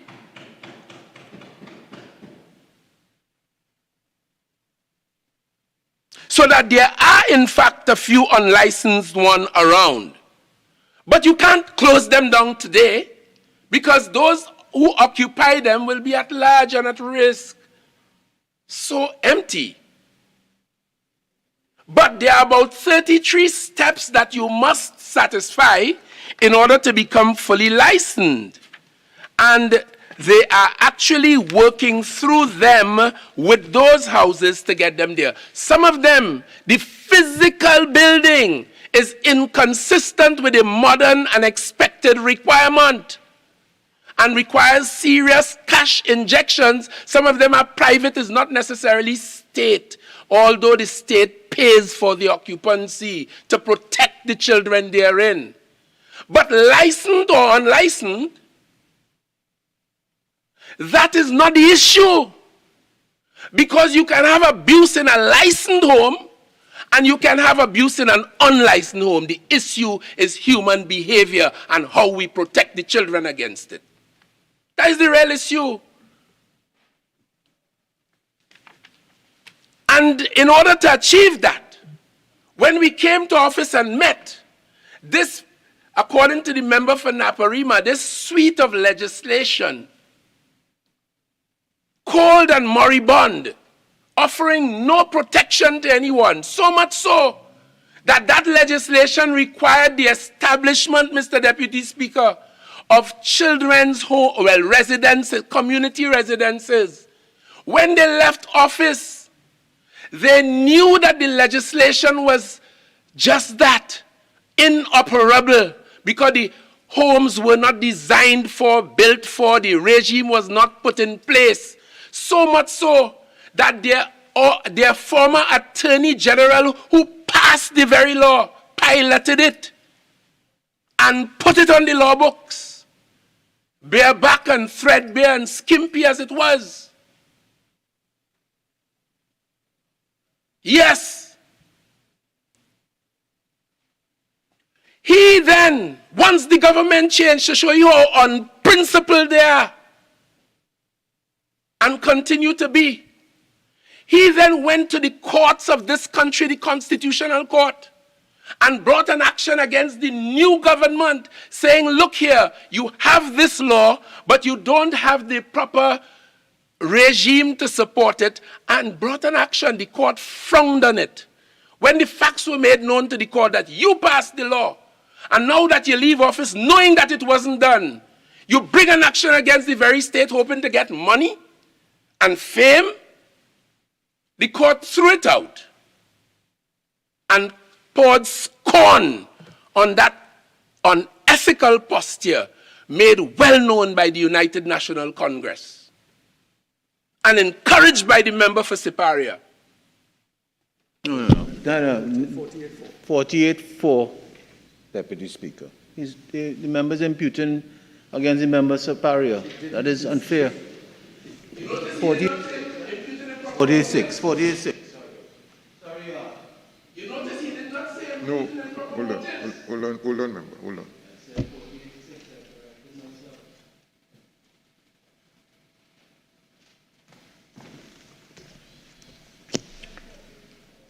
I overrule. Proceed. And that's why, thank you very much, Mr. Deputy Speaker, he said imputing, and he started to grumble. Move on, member, you move on. Couldn't say it. Deputy Speaker, 48-6. No, members, again, I have ruled, so Laventille West, I give you the authority to move on. Other than that, members, on both sides, there is no need to make additional comments. I'll appreciate. Thank you very much. So we came and we found it necessary to put flesh to the dry bones and to put life, to breathe life in the protection of those children. And we did that in a number of ways. One of the ways in which we did that is that we had our Attorney General, then the member for San Fernando West, pilot and pass the Family and Children Division Act, which was so important to this whole platform because this is all about children. And among many other things, in terms of the establishment of the Family and Children Division and all of the things that go with that, this act, dealt with the question of peer resolution among the youngsters. The court to explain peer resolution. The court to make an order referring a child to the Children Drug Treatment Court process. The procedure where the court makes an order for Children Drug Treatment Court process. The procedure. The effect of an order in that regard. And the Children Drug Treatment Court process, because there are many children in our country who adults sell marijuana and sell cocaine and sell alcohol to their destruction. I have had reports of children as young as 8 and 9 years old in this country already smoking marijuana. So that the Attorney General, led by this cabinet and this Prime Minister, brought this legislation in an attempt to put flesh on the bones and to protect them. In this law, by way of definition section, a children matter includes children charge matter, children care matter, children drug matter, children mental health matter, a matter which is not a family matter within the meaning of the act, but the primary issue in the matter is the care and protection of the child, a matter concerning wardship, a matter in which the child is required to appear in court. All of these issues were traversed in this very important law, Mr. Deputy Speaker. And this is now in vogue, a brand new family division designed to protect children. That's what we did. And in the debate on that, the Attorney General, as he then was, pointed out, and I quote, what that resulted in, Madam Speaker, was a move away from 62 clauses in the last bill, the 2015 bill, 4 schedules, to move now instead to 63 clauses and 5 schedules. But what we did, very, very importantly, and well, he goes on, let me don't read all of that, to amend 18 pieces of legislation. And let me name them for you. We amended in this 18 pieces of legislation. Supreme Court of Judicature Act, Bail Act, Summary Courts Act, Administration of Justice, DNA Act, Legal Aid and Advice, Probation of Offenders, Indictable Offenses, Prisons Act, Adoption of Children Act, Matrimonial Proceedings and Property Act, Status of Children, Family Proceedings Act, Children's Authority Act, Children's Community Residences, Foster Care and Nurseries Act, the Children Act number 12 of 2012, and Indictable Offenses. All of this touching and concerning putting life into the law and upgrading it so that it can genuinely protect our children. Introduced the Children's Court Amendment Rules 2022 by way of legal notice number 40 of 2022. The Children Court Amendment Number 2 Rules 2020, another legal notice. We submitted and laid in this House on December the 9th, 2020, a green paper on a national child policy. All of that, you know. In Act 20 of 2020, a miscellaneous amendment number 2 Act. We did that. We brought regulations for the children communities, children's community residences, children homes regulation 2018. Regulations for the children's community residences, rehabilitation centers. We issued an order in Legal Notice 47 of 2018 for the Child Rehabilitation Center. We proclaimed many, many aspects of the law that were unproclaimed, and we were then able to proclaim them, Mr. Deputy Speaker, because by then we had put the institutional and administrative and other backbone behind the naked law to give life to it. So we proclaimed a myriad of sections under the Family and Children Division Act of 2016. And I can list every one of them for you. We implemented the Children's Courts rules. All of that, Mr. Deputy Speaker. Real work. Not no hypocrisy. And bury a report in 1997. We took action and we are taking action on these matters. And they are devoid of shame to say anything otherwise.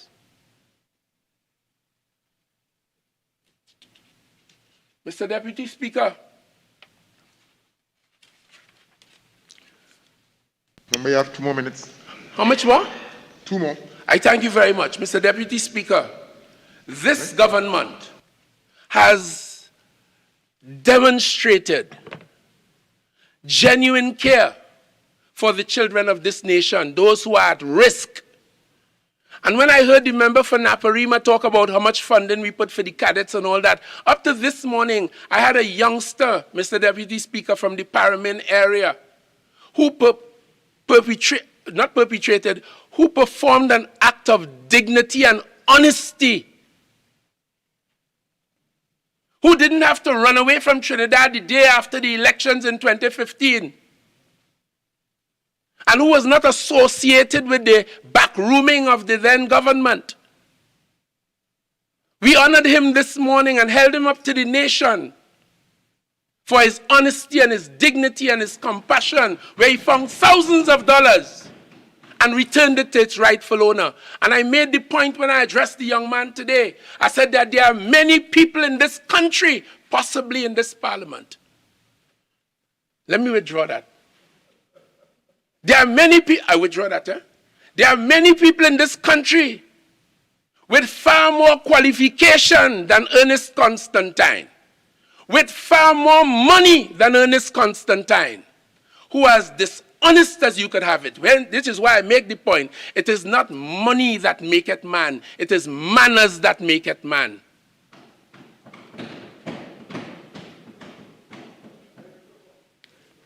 And that is why, as I conclude, good note to end on. Thank you very warmly, Mr. Deputy Excellent Speaker. note to end on. We support all that. Yes, thank you. Thank you, Honourable Member. I recognize the member for Couva South. And member, you have 30 minutes.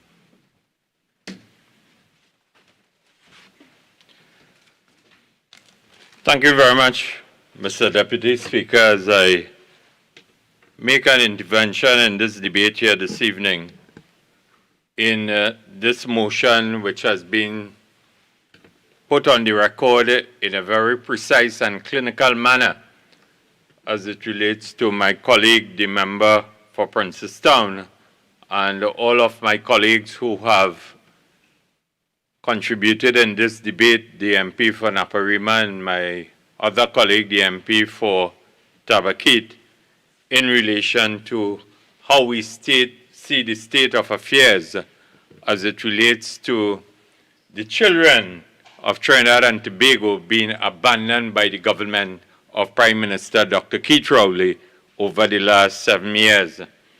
And Mr. Deputy Speaker, it is important that I seize the opportunity to remind those on the other side and to put the record straight, set the record straight, because their propaganda has no end and no limit.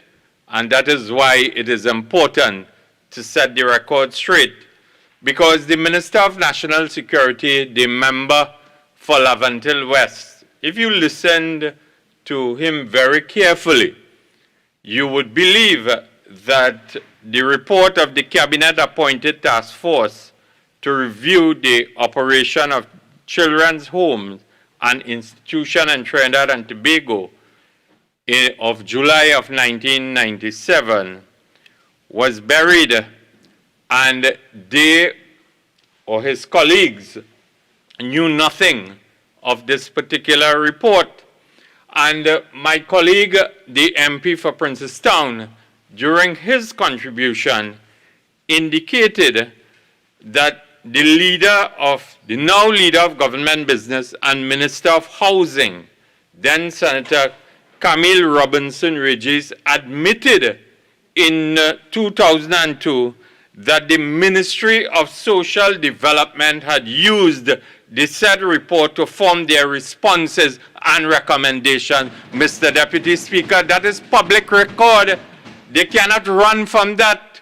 Time is longer than twine, and history will be on the side of the United National Congress in this particular debate, Mr. Deputy Speaker. And it is important to note, it is also important to note that the current Prime Minister, the MP for Digomartin Northeast, and the Minister of Finance, the MP for, the Minister of Finance, the MP for Digomartin Northeast, and the current Prime Minister, the MP for Digomartin West, between 2001 and 2010, they were in the government of Prime Minister Dr. Patrick Manning. And between that period of 2001 to 2010, you would believe, Mr. Deputy Speaker, that apparently they lost their voices in terms of the whereabouts of this report.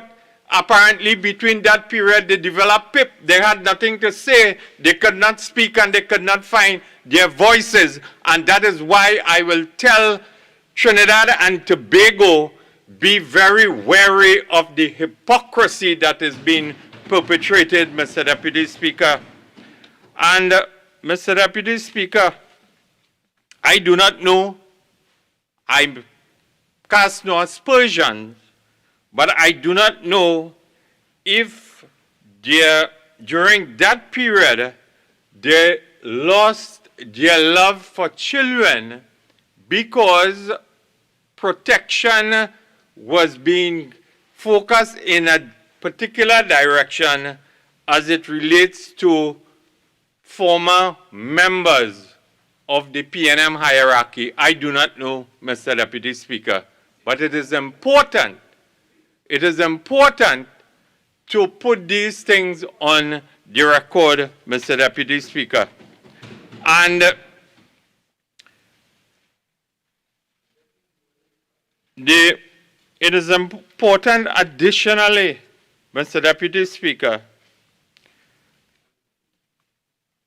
to put on the record, because Prime Minister Dr. Keith Rowley indicated, and I'm referring to an article that was written on the 18th of May 2022, written by one Janelle D'Souza of the Newsday.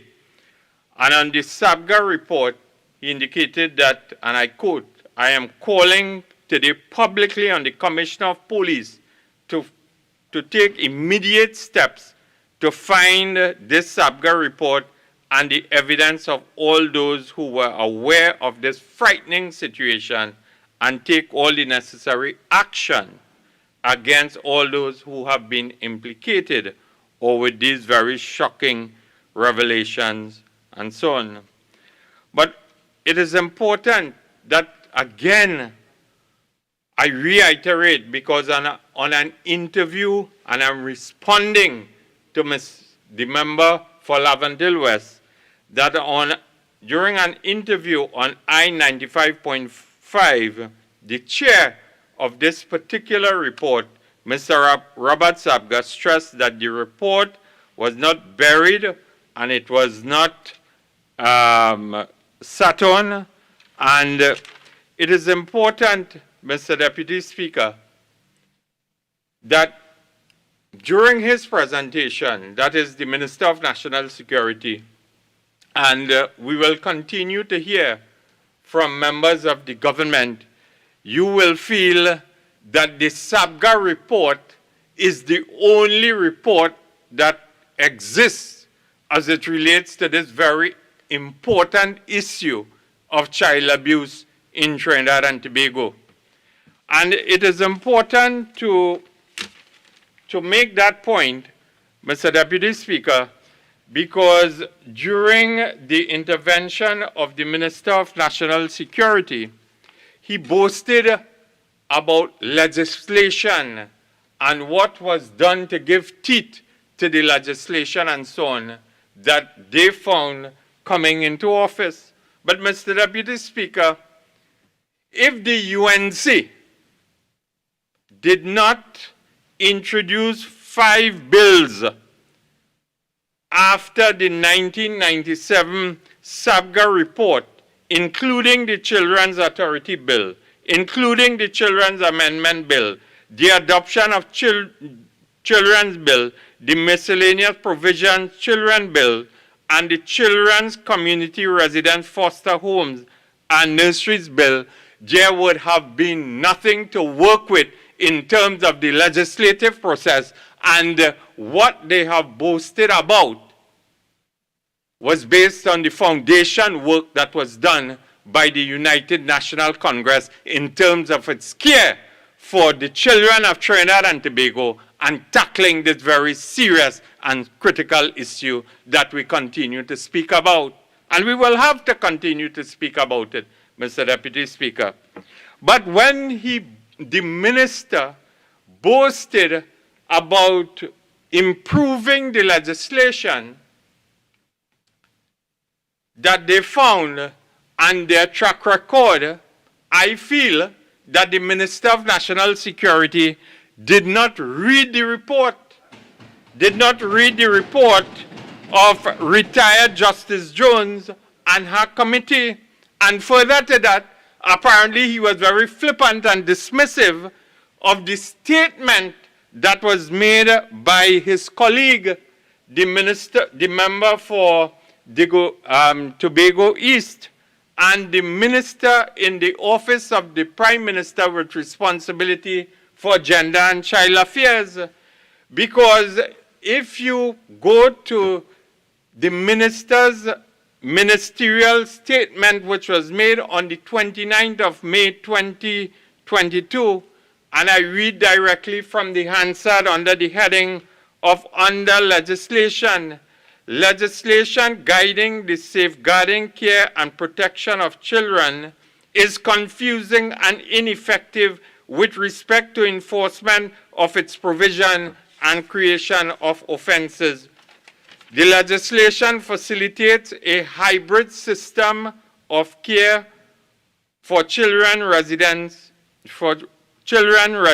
in children's home, children who have benefit orders from the court with respect of whom the Children's Authority is mandated to provide care and treatment, and children who do not, thereby creating an unequal system of care.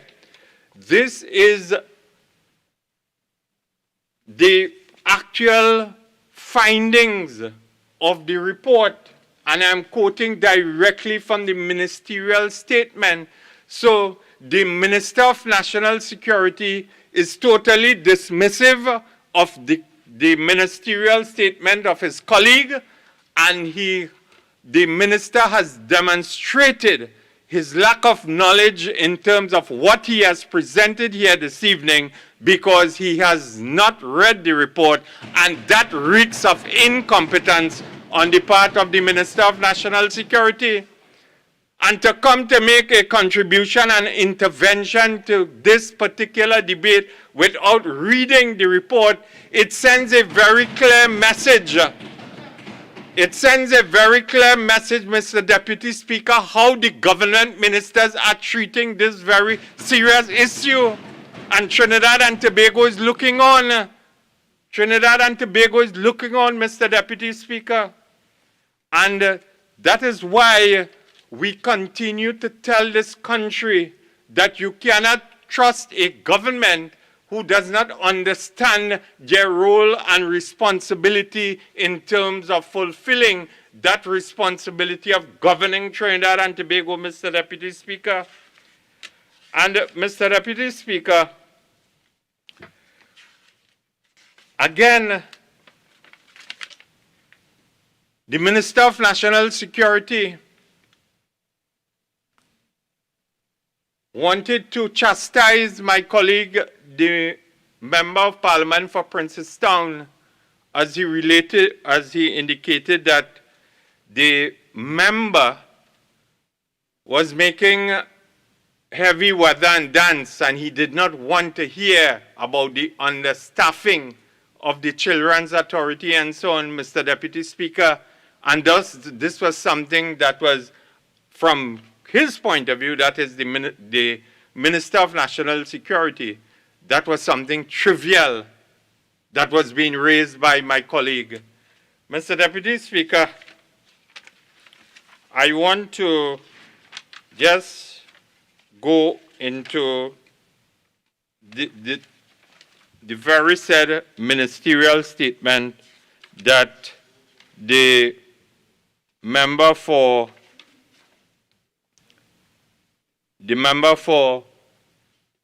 Tobago East presented in this very house, as I said, on the 29th of May, 2022. And again, in the minister's ministerial statement, there was a broad heading on the child protection system. And it went on to read, and I quote from her statement, "The Children's Authority is not adequately or efficiently fulfilling its statutory mandate. The most critical risk facing the authority is that it is not structured and the staff to deliver the mandate outlined in the legislation." And again, the recommendations of the Judith Jones report addresses the very critical issue of the staffing of the Children's Authority. And how could a Minister of National Security, who is a senior cabinet minister, come and make an intervention in this debate to tell Trinidad and Tobago that the staffing level issue raised by my colleague, the member for Princestown, has no relevance or importance in this debate? It shows again that this government is dismissive of the very critical issue, Mr. Deputy Speaker. And that is why it is important for us to call out the government in relation to this particular issue. And Mr. Deputy Speaker, as I said, every one of them, when they contribute to this particular debate, will want you to believe that there is not a Justice Judith Jones report existing, Mr. Deputy Speaker. And why they do not want that to come out into the public domain? I thought the Prime Minister, who has the responsibility of governing Trinidad and Tobago for all, would have told the Commissioner of Police too, just as he had the strength and the character and the bravado to tell the Acting Commissioner of Police, find everyone as it relates to the SABGA report. The Prime Minister should have had the equal bravado and gusto to focus the Commissioner of Police as it relates to the Justice Jones report? Is it that the Prime Minister is a coward as it relates to this? As it relates to this? Mr. Deputy Speaker, I stand under Standing Order 48.4, 48.5, and 48.1.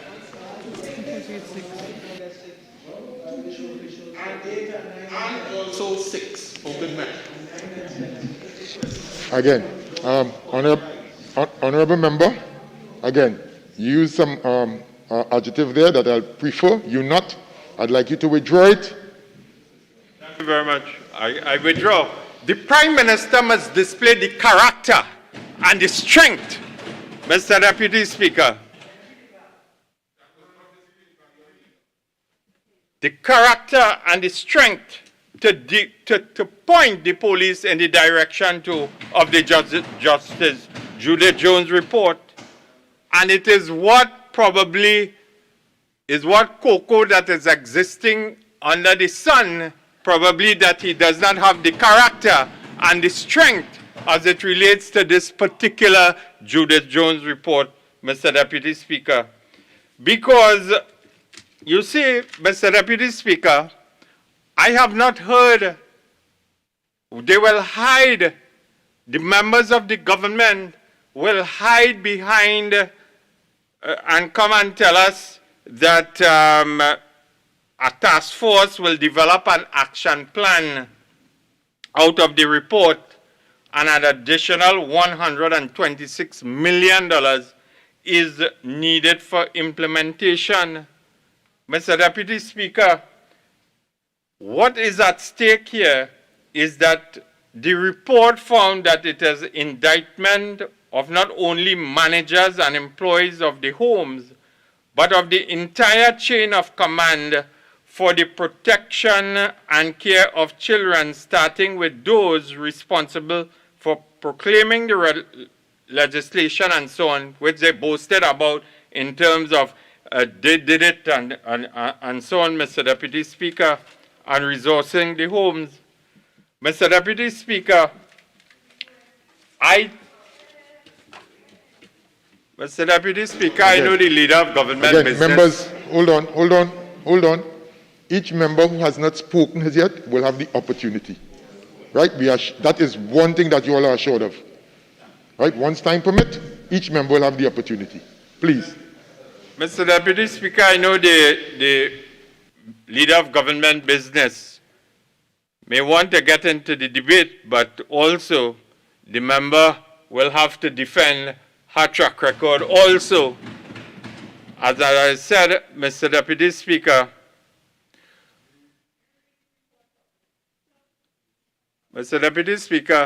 the important issue here is that also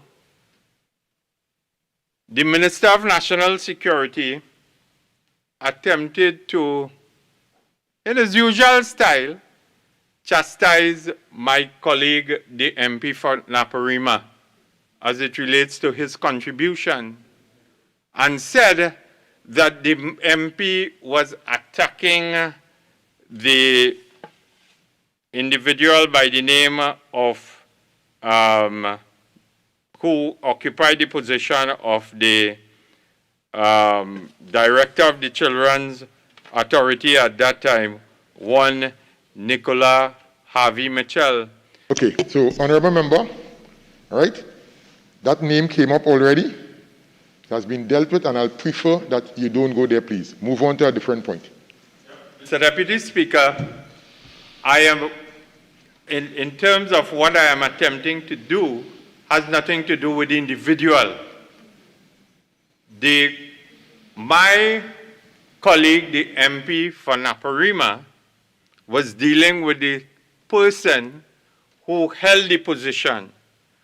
And I am of the opinion, and the opposition is of the opinion, that the country has to hear about this Justice Judith Jones report, because we are of the opinion that the Children's Authority, after years of ignoring reports of abuse, the authorities were jolted into action on the 29th of March 2021 when two 15-year-olds from the Valsine Child Support Center, Antonia Francois and Simon Daniel, they were shot and killed on a rooftop in Lavantil. We must never forget, along with 3 other boys, Mr. Deputy Speaker, that they had run away from the center a week before. 4 of them had been placed here by the court on their mother's request for help in dealing with them. And little did they know how they would end at a child support center run by the Children's Authority, the country's core institution for the protection and welfare of children, Mr. Deputy Speaker. And Mr. Deputy Speaker, it is important for Trinidad and Tobago to know that the Children's Authority, not the individual, the Children's Authority was never fully on the job and on top of its responsibilities. There were findings of physical and sexual abuse, poor and inadequate staffing, substandard quality of care to children at these homes, and this vital institution, the Children's Authority, became a lost hope under the PNM government of Dr. Keith Rowley and his entire cabinet, Mr. Deputy Speaker. Madam Speaker, sorry. And Madam Speaker, it is important that I think I could only conclude that the government does not want the country to hear that on page 57 of this report that it is alleged, and I'm going by an article that was written by Dr. Sheila Rampasad on the 1st of May, House of Horrors, that the Prime Minister, as the head of the National Security Council, the Prime Minister does not want the country to hear that the alleged gang leader Anton Bombe Boni, now deceased, was contacted on behalf of the former Children's Authority in relation to in search of the 5 boys who absconded from the authorities' care facility. And I am sure, and the Minister of National Security during his contribution should have told Trinidad and Tobago whether the Children's Authority head at that time had no faith in the police service as it relates to finding these boys and had to resort to gang leaders and so on, Mr. Deputy, Madam Speaker. And that shows the relationship because my colleague indicated of the PNM bearings that the then office holder had in terms of seeking the party's nomination to contest the Port of Spain South constituency, Mr. Deputy Speaker.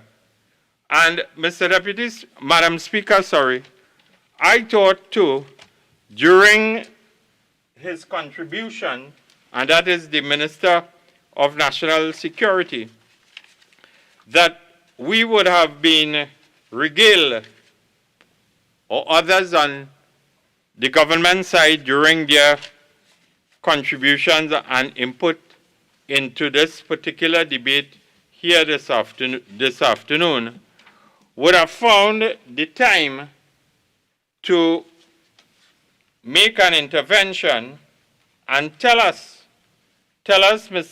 Madam Speaker, how are they going to deal with the issue of enforcing the licensing and monitoring requirements for Children's Home, and whether they would be, that is, the government would be championing an independently public-funded children's commissioner, which the report has advocated for in terms of dealing with the scourge of child abuse, Madam Speaker. And also, based on the seriousness of this issue facing all the children of this country and Trinidad and Tobago, the government should have been telling us during their respective contributions whether they will pursue the establishment of an interagency task force which should be established under the office of the Prime Minister to coordinate the national system in terms of integrating operations across state agencies and ministries for the effective and timely delivery of care and protection of the children of Trinidad and Tobago, Madam Speaker, and whether the task force should include representatives from the Ministry of Health and Education, and what will the Minister of National Security, the member for Laventille West, should have told this debate that he looked at the recommendations of the Justice Judith Jones report as it relates to the recommendation of the Children's Authority should have an internal security force trained to deal with children in residential care. And the security function should also be extended to private children's homes. That is the minister's remit. And the minister should be first and foremost wanting to address this particular issue. And whilst I know they will hide behind that the task force is dealing with it, show your leadership, display your leadership, and tell the country, Madam Speaker, that as Minister of National Security, there is an issue of security, and I will be championing it in terms of, whilst I will not directly interfere, I will use my responsibility to build on the recommendation and carry it out for the benefit of the children of Trinidad and Tobago. But then, what could you expect from a minister who will tell you his job is not to make the people of Trinidad and Tobago feel safe? Well, if the adults can feel safe under the minister and the member for Laventille West, well, you know what will be for the children of Trinidad and Tobago, Madam Speaker. Madam Speaker, this is a very serious issue. This is a very critical issue. And this opposition, led by the member for Siparia, has always been concerned. We are always concerned about the welfare and well-being of the children of Trinidad and Tobago. And this was clearly exemplified during the member for Siparia's tenure as the Prime Minister of Trinidad and Tobago. I could spend an next hour standing here about her government's achievements as it relates to the welfare and well-being of the children of this country from an educational point of view, from a social services point of view, from a health point of view, and her overall wanting to see a better Trinidad and Tobago, because we believe that the future of Trinidad and Tobago will always be developed in terms of that sense of focus you put into the well-being of our children in terms of their nurturing during their developmental years. And I am yet to see that coming from this government led by a Prime Minister who has direct responsibility of the Ministry of Gender Affairs and Child and Gender Affairs, and the Children's Authority being directly under his portfolio, a board appointed by the cabinet that the Prime Minister has led for the last 7 years. And that is why I say. Member, your speaking time is now spent. Member for Diego Martin Central.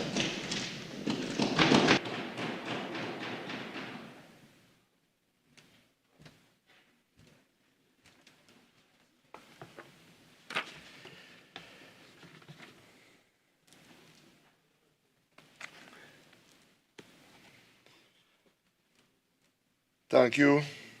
Thank you, Madam Speaker, and thank you for the opportunity to join this debate for a short contribution. Madam Speaker, it is almost always a pleasure to join a debate in this House in progress, to speak on behalf of the residents of Diego Martin Central and to add my voice to matters of national concern.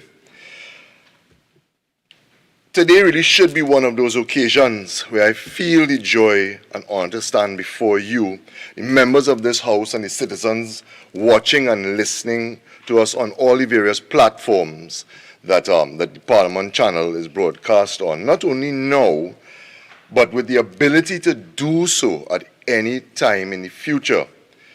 Truthfully, Madam Speaker, today is not one of those days, because the motion that is before us really should have the potential to positively impact those who are most vulnerable in our society and those whom we are charged to protect. But, Madam Speaker, having sat here and listened to the contributions of the members opposite, I am of the opinion that this motion is no more than a sham and a publicity stunt designed to continue the narrative that the opposition has been carrying on wherever they can carry it over the last few weeks, having seen their attempts to drag this government by referring to a report commissioned by their own party while they were in government, roundly condemned by the general population. One would have thought that they would have thought better of it and simply shrunk back into their corners. But we know that is not the nature of this opposition, and yet again, and true to form, what they have done is double down again. They have come even in the face of public outrage to try and rewrite both the very recent and the distant past.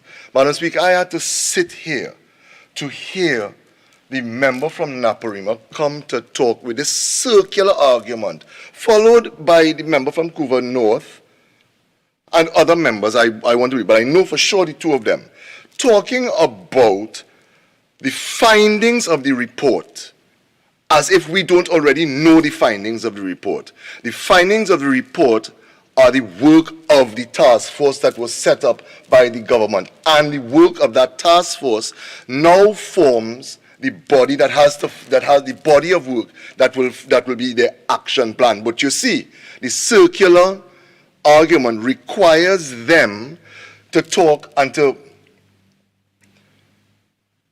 belittle the work of the committee set up to come to put that action plan together, because in doing that they will no longer have a light shined on their own inaction. Madam Speaker, this government has put together the work that is required for this report to be actioned. At the end of the day, if it is that the members opposite have a problem with a report being actioned in a systematic way, 5 months, then what have they to say for themselves? Because the problem is that this report does not sit by itself. This report does not sit in a space and a place in time where that is the only thing that exists. You see, I would have been less appalled today if the mover of the motion, the member for Princestown, had started his contribution by apologizing to the House for the inaccuracy that he peddled in an earlier sitting, not only to you, Madam Speaker, not only to the members of the House present, not only to the viewing and listening public across all the different platforms on which Parliament channel is broadcast, not only those people who would have seen it live, but also those people who will see it at any time in the future or hear it at any time in the future. Any of them would have heard the misfortune, who would have had the misfortune of hearing the purposefully uttered untruth that the 1997 report of the Sabga Task Force was laid in this House. Madam Speaker, I say purposefully uttered untruth because parliamentary etiquette prevents me from calling it a lie designed to mislead the population. Well, member, so you know that. So I'll ask you to withdraw that word, and you dealt with it nicely otherwise. My okay, so apologies, withdraw Madam that Speaker. word, and please continue. Madam Speaker, such an inaccuracy, which could have been easily... It's withdrawn, eh? It is withdrawn, Madam Yes. Speaker. My apologies. It is withdrawn. Such an inaccuracy, which could have easily been prevented had the members sought the counsel of the clerk of the House, ought not to stand on the books, nor the member be absolved from the responsibility to simply speak the truth. You see, Madam Speaker, I was raised with a value system that says only those without sin should cast stones. And the member was at the time trying to absolve his party from their own sins, from the own sin of their inaction in 1997 while in government, in order to be able to come here today and engage with his colleagues in further misdirection and public misinformation couched in the wording of this motion. But you see, Madam Speaker, neither he nor his party can escape the sins of their past, and in this particular matter, they are empty-handed and most definitely without stones. Madam Speaker, we sit here with a stark reality before us, and that is that as a society we must confront, we must own up to, we must collectively seek to find answers. And I dare say, Madam Speaker, that no amount of finger pointing and no amount of deflecting is going to provide the absolution so desperately sought by those who would prefer to bury their heads in the sand. Madam Speaker, in preparing for today's debate, I found it near impossible to divorce myself from the emotion of this motion. And to be very honest, I'm finding that particularly difficult even now. I found it particularly difficult to focus on the reality of the work that this government is doing, the work that this government has done to improve the lives of, to create opportunities for, and to protect the children of this country. But luckily, my colleague, the Minister in the Office of the Prime Minister, under whose charge the portfolio of Gender and Child Affairs lies, did an exceptional job in outlining the work of the ministry she leads, the work that she is currently engaged in and will be engaged in as they seek to fulfill their mandate, particularly when it comes to the interests of the nation's children. But, Madam Speaker, it is only in that struggle to divorce myself from the emotion of this motion that I truly understood the nature of the motion. You see, the motion only pretends to be focused on data or facts. And we hear it, we have heard it in the contributions from those opposite. It has been nothing but blame game, name calling, and you sprinkle the requirement for data just to keep in line with the actual motion. This motion is really focused on persisting with the opposition's false narrative that this is an uncaring government, that it is not concerned, in this case, with the protection of its youngest and most vulnerable citizens. Madam Speaker, nothing could be further from the truth. The Minister, in her reply, has demonstrated that, and so have the members for W. O'Meara and Laventille West, who, in speaking about the work of the Ministries of Education and National Security, they have discussed where they are engaged and where they are also doing their part to protect the children of this country. But you see, Madam Speaker, I also find myself having to look at this motion again and the contributions of those opposite through the lens of my own portfolio. And in doing so, I see a motion absolutely packed with well-established tools of propaganda and misinformation techniques. And we as a parliament and as a nation must be aware of this and understand what they're attempting to do, especially in the light of the fact that we know how well trained they are in the use of propaganda and misinformation techniques. Madam Speaker, 48-1, the Minister, I'm trying to follow the Minister for the last 10 minutes, Madam Speaker. He hasn't gotten to the motion.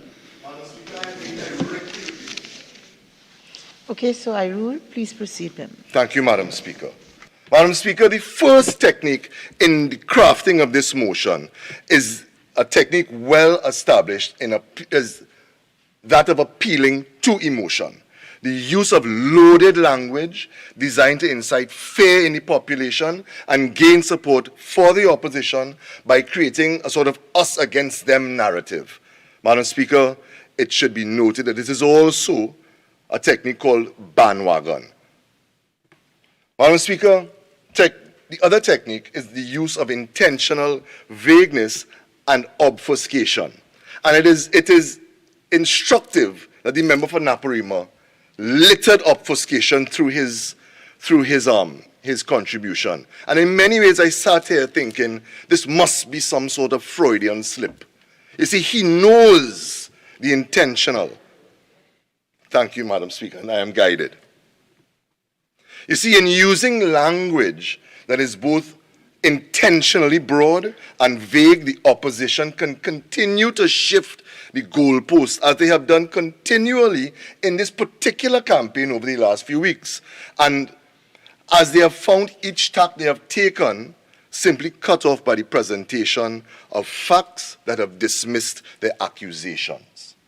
Madam Speaker, another technique that has been applied today, and not only today. With all respect, this is 48-1. This is not Communication 101, Madam Speaker. I ask for a ruling. Overruled. Please proceed. Thank you, Madam Speaker. Madam Speaker, another technique. I understand the need, I understand the need. But the nation must understand what is being portrayed as an opposition in this House. Madam Speaker, another technique being applied by those opposite, not only today, but in the run-up to this latest salvo in their management of the fallout of the Robert Sabga Task Force report, is something that's called card stacking. And this is the manipulation of information in order to make something look worse than it is by downplaying the positives and stressing the negatives. Madam Speaker, oversimplification is yet another misinformation technique that was used by the mover of the motion in the body of the motion itself, as well as in his so-called solutions.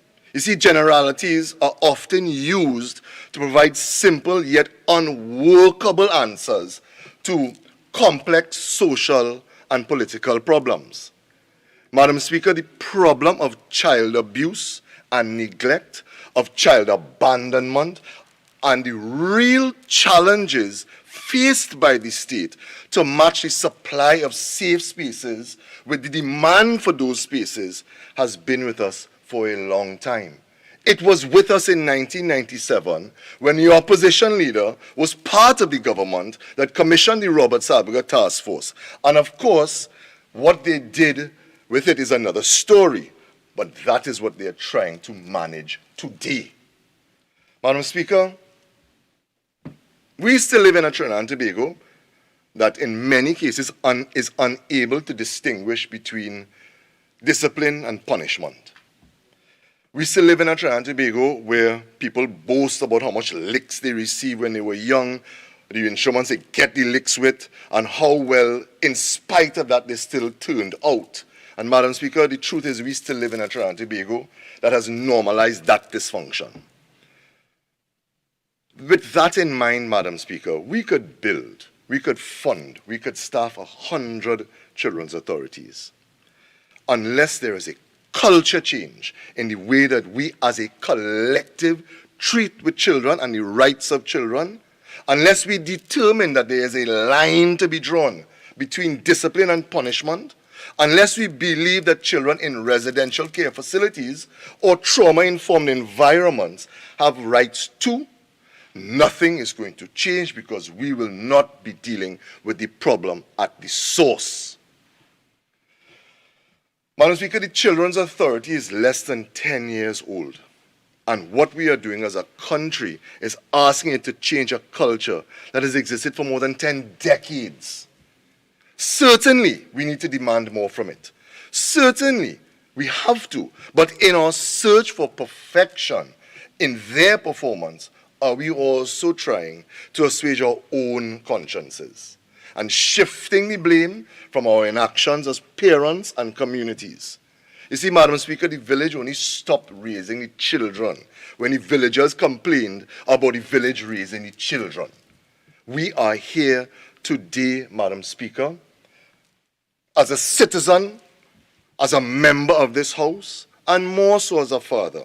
I genuinely wish I could have been like the member for Tabaquite and applaud the member for Princestown, who is also a father, for bringing this matter to the Parliament floor, to engage us in a meaningful conversation focused on the children of this country, giving genuine input into how we can be better and do better, because that is what a responsible opposition should do.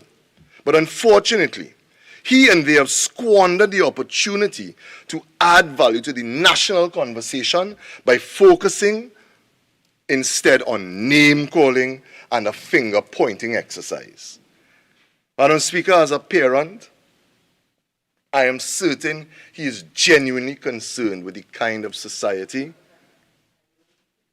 The honourable member or the member for whatever? Sorry, Madam Speaker, as a parent, the member for Princestown must be genuinely concerned with the kind of society in which his offspring will grow. But, Madam Speaker, if I may be so bold as to offer the member some advice, this finger-pointing exercise in which he and his colleagues are currently engaged will not make Trinidad and Tobago a better place for his daughter or for my daughter or for my son or for any of the children of the members here. The blame game in which he and they are currently reveling in will not make the prevailing culture disappear or change the facts as they are, and he and they should really desist. Madam Speaker, I know only too well the real challenges of parenthood, and I probably will not get any awards for being the world's best father, nor should I, but I know what I want for my children. I want what is best for them, and I want what is best for all the children of Trinidad and Tobago. To provide an environment within the home where they can be nurtured, where they can express themselves, where they can be raised with the values of honesty and integrity, respect for themselves and others, and as a Roman Catholic, with a love for God. Madam Speaker, it is precisely because I cherish those values, and because I know that on each occasion I rise to speak in Parliament, there is the odd chance that a child, possibly my child, might be watching. Today, that possibility became a reality when we were visited, I believe, by the students of St. Gabriel's, who were exemplary in their attention and their behavior. It is because I cherish the awesome responsibility I have to them that when I choose to stand, I stand on a base built on fact and not on fiction. Madam Speaker, but what are the facts? And in pursuit of that, I would simply want to compare the responses of two administrations to reports of child abuse and neglect so that we can more accurately determine where truth lies. In January 1997, the then Prime Minister and head of the Cabinet, the Honorable Basilio Pandey, appointed a task force led by one Robert Sabga, who, among other things, had to review the operations of children's homes and institutions in Trinidad and Tobago. Fact. The first meeting of the task force took place on February 4th, 1997, and the report of the task force is dated July 1997. Fact. Madam Speaker, the first references, and if I am incorrect in these dates, I would ask the Leader of the Opposition to please correct me, as she is the only sitting member of the House who was present in the Cabinet then. But the first references to this July 1997 report appear in a Cabinet minute dated March 12, 1998. Fact. Madam Speaker, I want that to sink in, and therefore I will say it again. The first references to the July 1997 report is in a Cabinet minute dated March 12, 1998, a full 8 months after. I am sitting here, hearing the members opposite cry to heaven and earth about 5 months to get us from a report to an action item with Madam Speaker, I get woke up inside here, and my apologies for that. The mover of this motion, his colleagues have been all over the media accusing this government of sitting on the Judith Jones report for 5 months before it was laid in the Parliament. Madam Speaker, it took them 8 months from the time they received the report to a Cabinet note being written. 8 months. That Cabinet minute, Madam Speaker, number 587, dated March 12, 1998, did two things.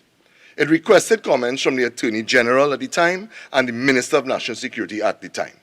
But it also referred for the consideration of the Minister of Public Administration and Information, the role of the Statutory Authorities Service Commission and its authority to terminate the services of pensionable staff in instances of obvious malpractice vis-à-vis the control exercised by the nominational boards of state-assisted institutions. Fact.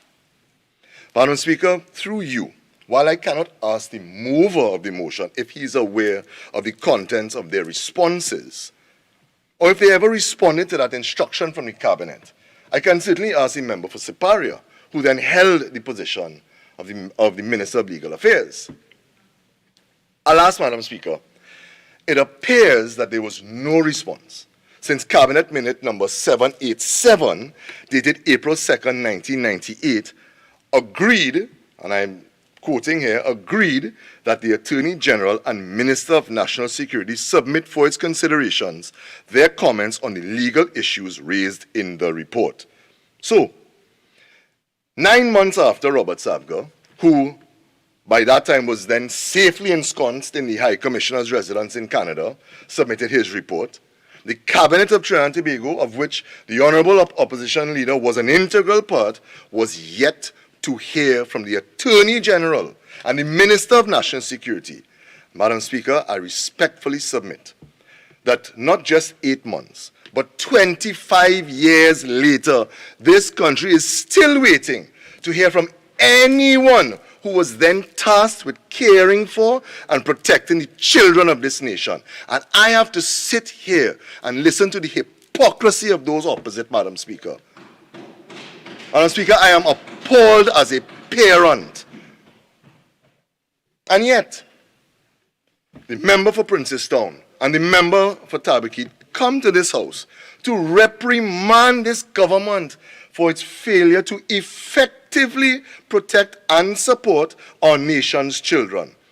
The member for Tabaquite followed up by saying the Judith Jones report points out decades of abuse in these homes, accused the government of a dereliction of duty of care to our children, postulated that data collection would ensure that many problems, particularly those associated with children on the spectrum, would be eradicated, and accuses us of living in a dystopian reality.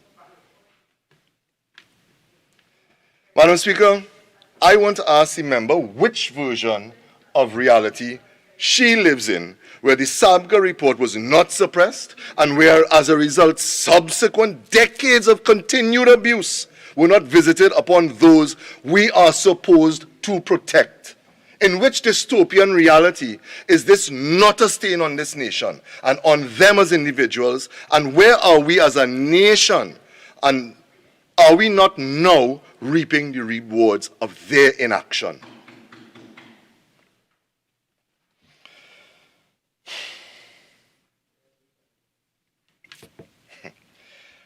Madam Speaker, as a father and as a citizen, I too was appalled by the contents of the Judith Jones report, and even more so by the Robert Sadler report.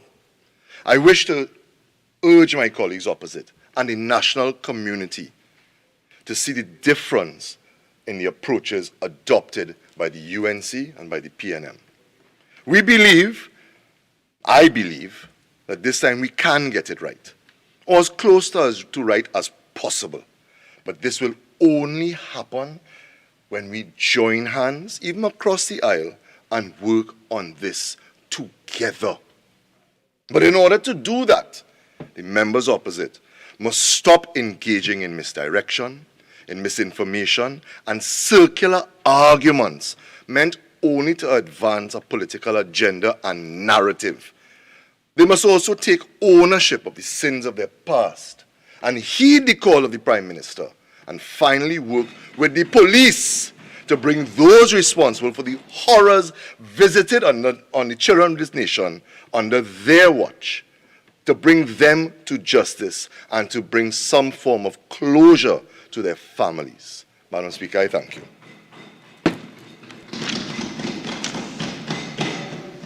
Member for Kamucha Manzanilla.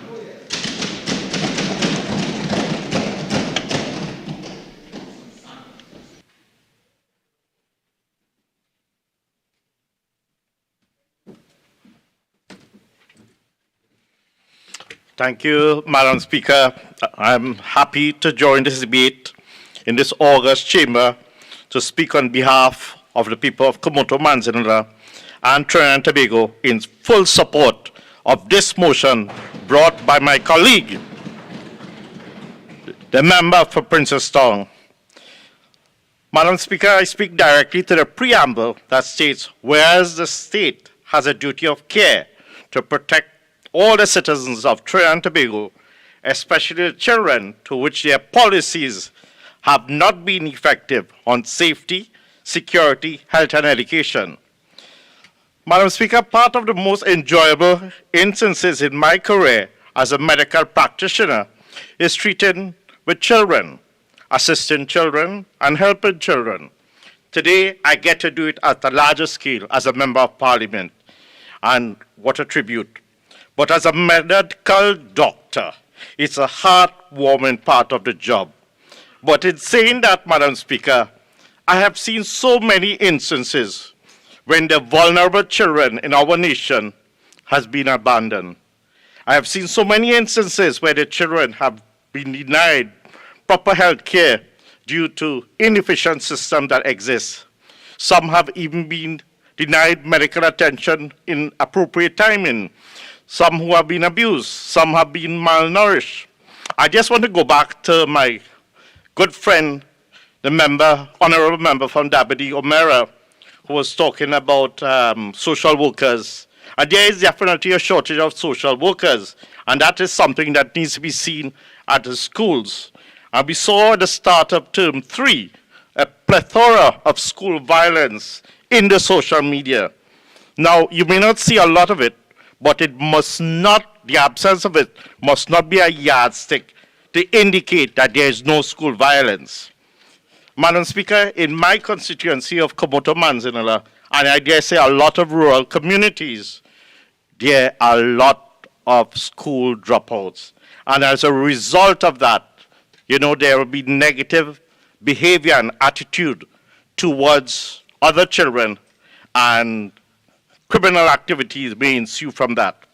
Today I stand before this parliament and I say enough is enough.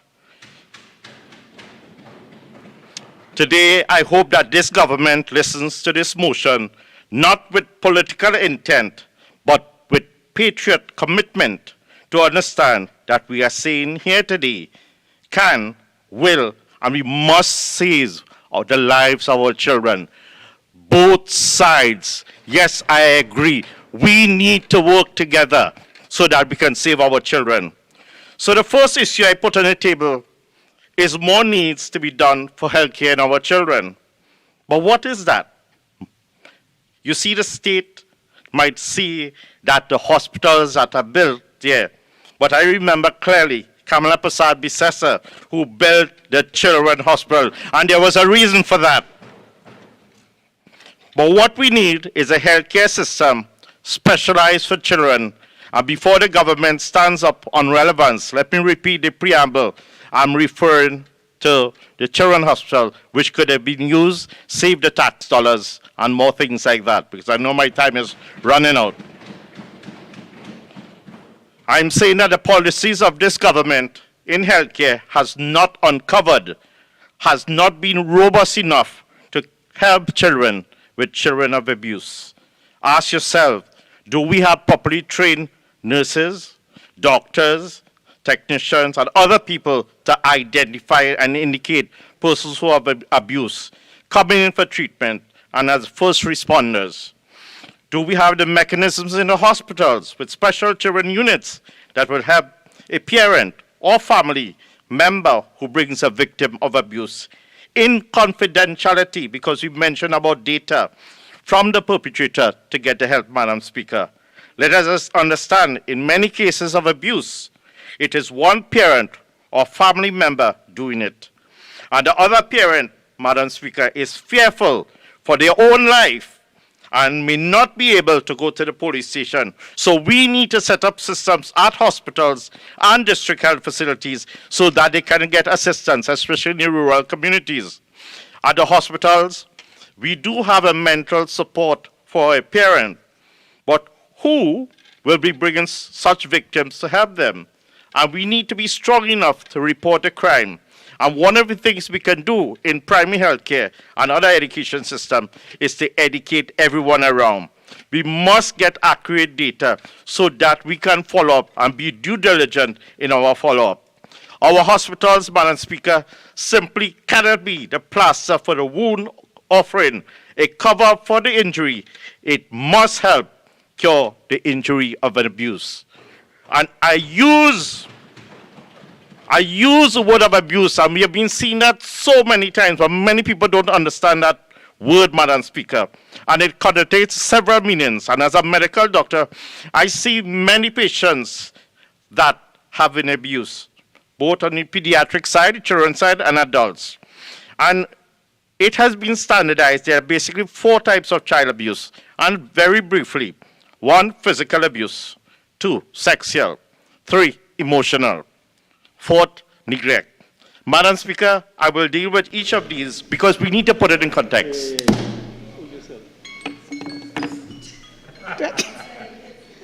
Madam Speaker. Wait, is that a device? So, okay, so with the member with the offending device, please leave the chamber and get their device under control.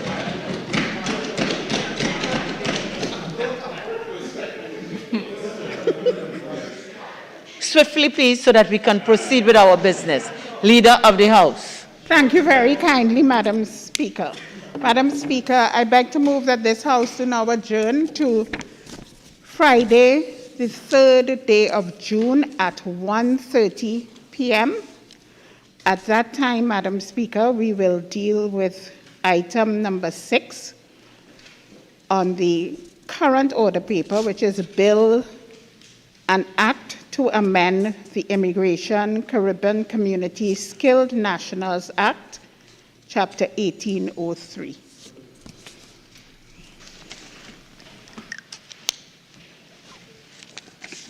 Honorable members, on Monday, May 30th, 2022, the nation commemorates Indian Arrival Day as a public holiday.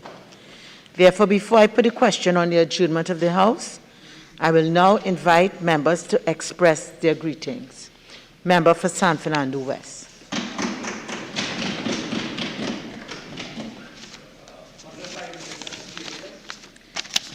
Well, once it's under 5 minutes, thank you. You can speak from your address. Thank you, Madam Speaker. Madam Speaker, I rise to bring greetings to the people of Trinidad and Tobago on the occasion of Indian Arrival Day. On the 30th of May, 1845, a vessel arrived into Port of Spain called the Fatah al-Razak, which literally means, Fatah in Arabic means the opening by a key. Al-Razak is the provider, name of God, one of the 99 names of God. This vessel was named by a merchant out of India, out of Bombay itself.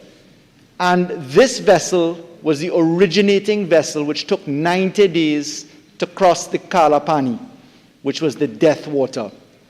Coming from India to Trinidad and Tobago, passing the Cape, hitting freezing winds, some 200 plus souls, I believe it is 224 souls, reached to Trinidad and Tobago, 5 persons having died. 2 children on that vessel, one age 5, one age 4. According to Dr. Haraksingh, we saw the first person who disembarked by the name of Bharat recorded. Of course, Bharat is in reference to India, which is the Bharat itself. And we had, therefore, the very humble beginnings in 1845 of what became a society that would eventually become a mixed and arranged society where the people of our respective cultures, forced together in slavery originally, in indentureship secondly, by colonization in its original form, where we as sons and daughters from different parts of the world found ourselves via our ancestors here toiling together. It is that journey of toiling together. It is that journey of working the fields of this land together. It is that journey of aspiration, of rising to challenge colonial power together, of reaching and crushing the barriers that held us back from education together, of passing the Industrial Stabilization Act together, of passing the Education Act together, of watching the birth of our society grow, Madam Speaker, that we as a parliament, and here now on behalf of the government, celebrate the part of the journey that our Indian brothers and sisters brought in their toil and labor so valiantly to create that which is Trinidad and Tobago. I, as a child of 2 races, half Indian, half Arab, have had the pleasure of witnessing multiple cultures at work. And I can say, having grown up in San Fernando, having gone to school at Grant Memorial Presbyterian School and at Presentation College, where all of us, as brothers and sisters, saw no difference amongst us, that Trinidad and Tobago today celebrates the best of what each of us bring to the situation. On behalf of the government of the Republic of Trinidad and Tobago, we say that that journey that the Fatah al-Razak made to Trinidad and Tobago is a journey that we celebrate today. It is as strong and as powerful as the journey that our African brothers and sisters, Chinese brothers and sisters, Middle Eastern brothers and sisters, and European brothers and sisters made. We celebrate our collective culture, and we say Happy Indian Arrival Day. Member for Oropouche West. Thank you, Madam Speaker. Honorable colleagues, it is my honor and privilege to bring greetings from the opposition on the occasion of the 177th anniversary of Indian Arrival Day in Trinidad and Tobago. The East Indian indentures suffered greatly at the hands of the colonials and struggled to be treated fairly post-independence. Yet, given the chance, their children grew and shone brightly. From the cane fields and the so-called cowshed schools came brilliant leaders in every sphere of professional endeavor, including law, medicine, culture and the arts, commerce, politics, and so much more.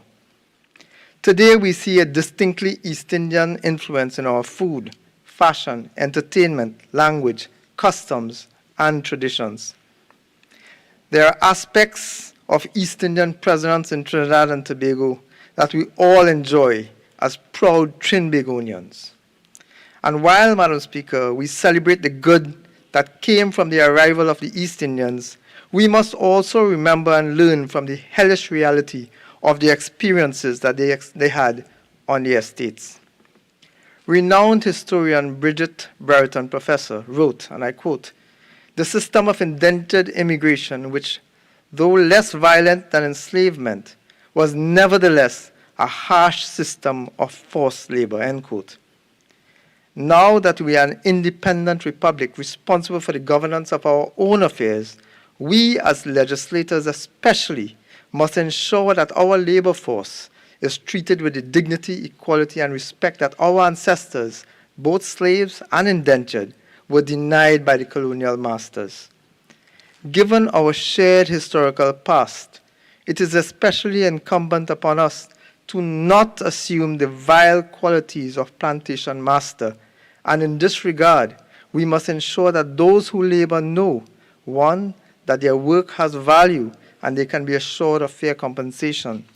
Two, the conditions under which they labor are safe, and if, God forbid, they are injured or killed while on the job, transparent processes will be engaged to justly respond to such tragedies. And three, their concerns will be met with serious consideration and their responses from their employers will be courteous and prompt.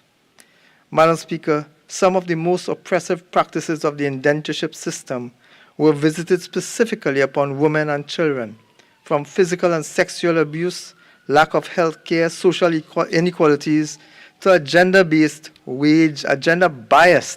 wage system. If we are to truly honor our ancestors, we must do our utmost to banish the inhumanity of the past to the dark halls of history and work together to eradicate such abuses wherever and whenever they occur. The legacy of East Indian arrival is indeed a celebration of a rich and exquisite culture, but it must be tempered with solemn introspective tribute to the struggle, sacrifice, and survival of the bearers of that culture. We may have come a long way, but there's still much more work to do in learning to respect each other and treat each other equally, no matter our culture, creed, religion, ethnicity, or geographic location. Over these past 177 years, citizens of East Indian descent have contributed considerably to the growth and development of this country with our blood, sweat, and tears, and continue to do so as we honor our ancestors, without whose sacrifice none of us will be here. We vow to continue to honor their legacy as we teach all the children in our beloved country the rich culture that was brought here and which evolved into new expressions, assimilating into what is uniquely Trinbagonian and a new reality, from the tassa to the doubles, from the chutney music to even some of the names of our streets and villages. Madam Speaker, I am very proud of my Indian ancestry. I am exceptionally proud of my Indian ancestry and even more proud of my Trinbagonian identity. On behalf of the Honorable Leader of the Opposition and all my colleagues on the opposition bench, and on behalf of my brothers and sisters of the United National Congress, I take this opportunity to extend the very best wishes for a happy Indian Arrival Day to all the people of our beloved Trinidad and Tobago. And I pray that God may continue to bless our nation. I thank you.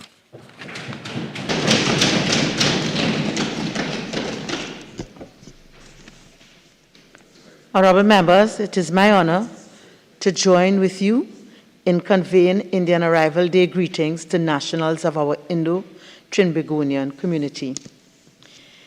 Indian Arrival Day became an official holiday in 1994.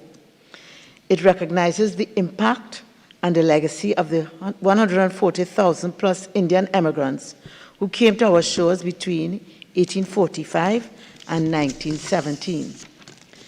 Despite the hardships and struggles that indentured laborers endured, the stories of triumph over adversity and successes are manifest in our society, from captains of industry to politicians, prime ministers, presidents, musicians, educators, entrepreneurs, and other professionals. In every sector, in every facet of our society. The fortitude of those cherished ancestors is reminiscent of the words of Sir Isaac Newton, who stated, and I quote, "We are who we are because of the hard work of the people who came before us," end of quote. Indeed, the diverse mix of this chamber is a testament to those words. On a cultural note, the music of Mangal Patasa is well known. In addition, the genre of soca would not be if its founder, Rashoti I, had not experienced the rhythms of India through its people and their generational links. The music and the legacy of Chutney soca would not have been if not for Sundar Popo and the linguistic elements of Hindustani and Bhojpuri dialects. One can justifiably assert that the national religious identities have also been heavily influenced by migration and ancestral links. East Indian spices and delicacies are not only widely enjoyed, but akin to miscibles in our local gastronomic fare. The Indo-Trimburgonian community and influence continue to weave and be a part of our national fabric, and for this very distinction, there is much to be delighted, appreciated, and celebrated. Let us therefore honor the sacrificial foundation laid by the ancestors of the East Indian community as we engage in our celebrations this year. On behalf of the Parliament of the Republic of Trinidad and Tobago, my family, and on my own behalf, I take this opportunity to wish all members and the citizens of Trinidad and Tobago a happy and safe Indian Arrival Day.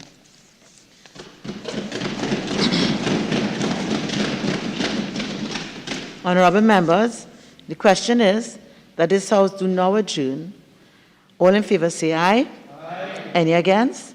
In accordance with Standing Order 11 and 12.1, this House now stands adjourned to Friday, the 3rd day of June, 2022 at 1:30 p.m.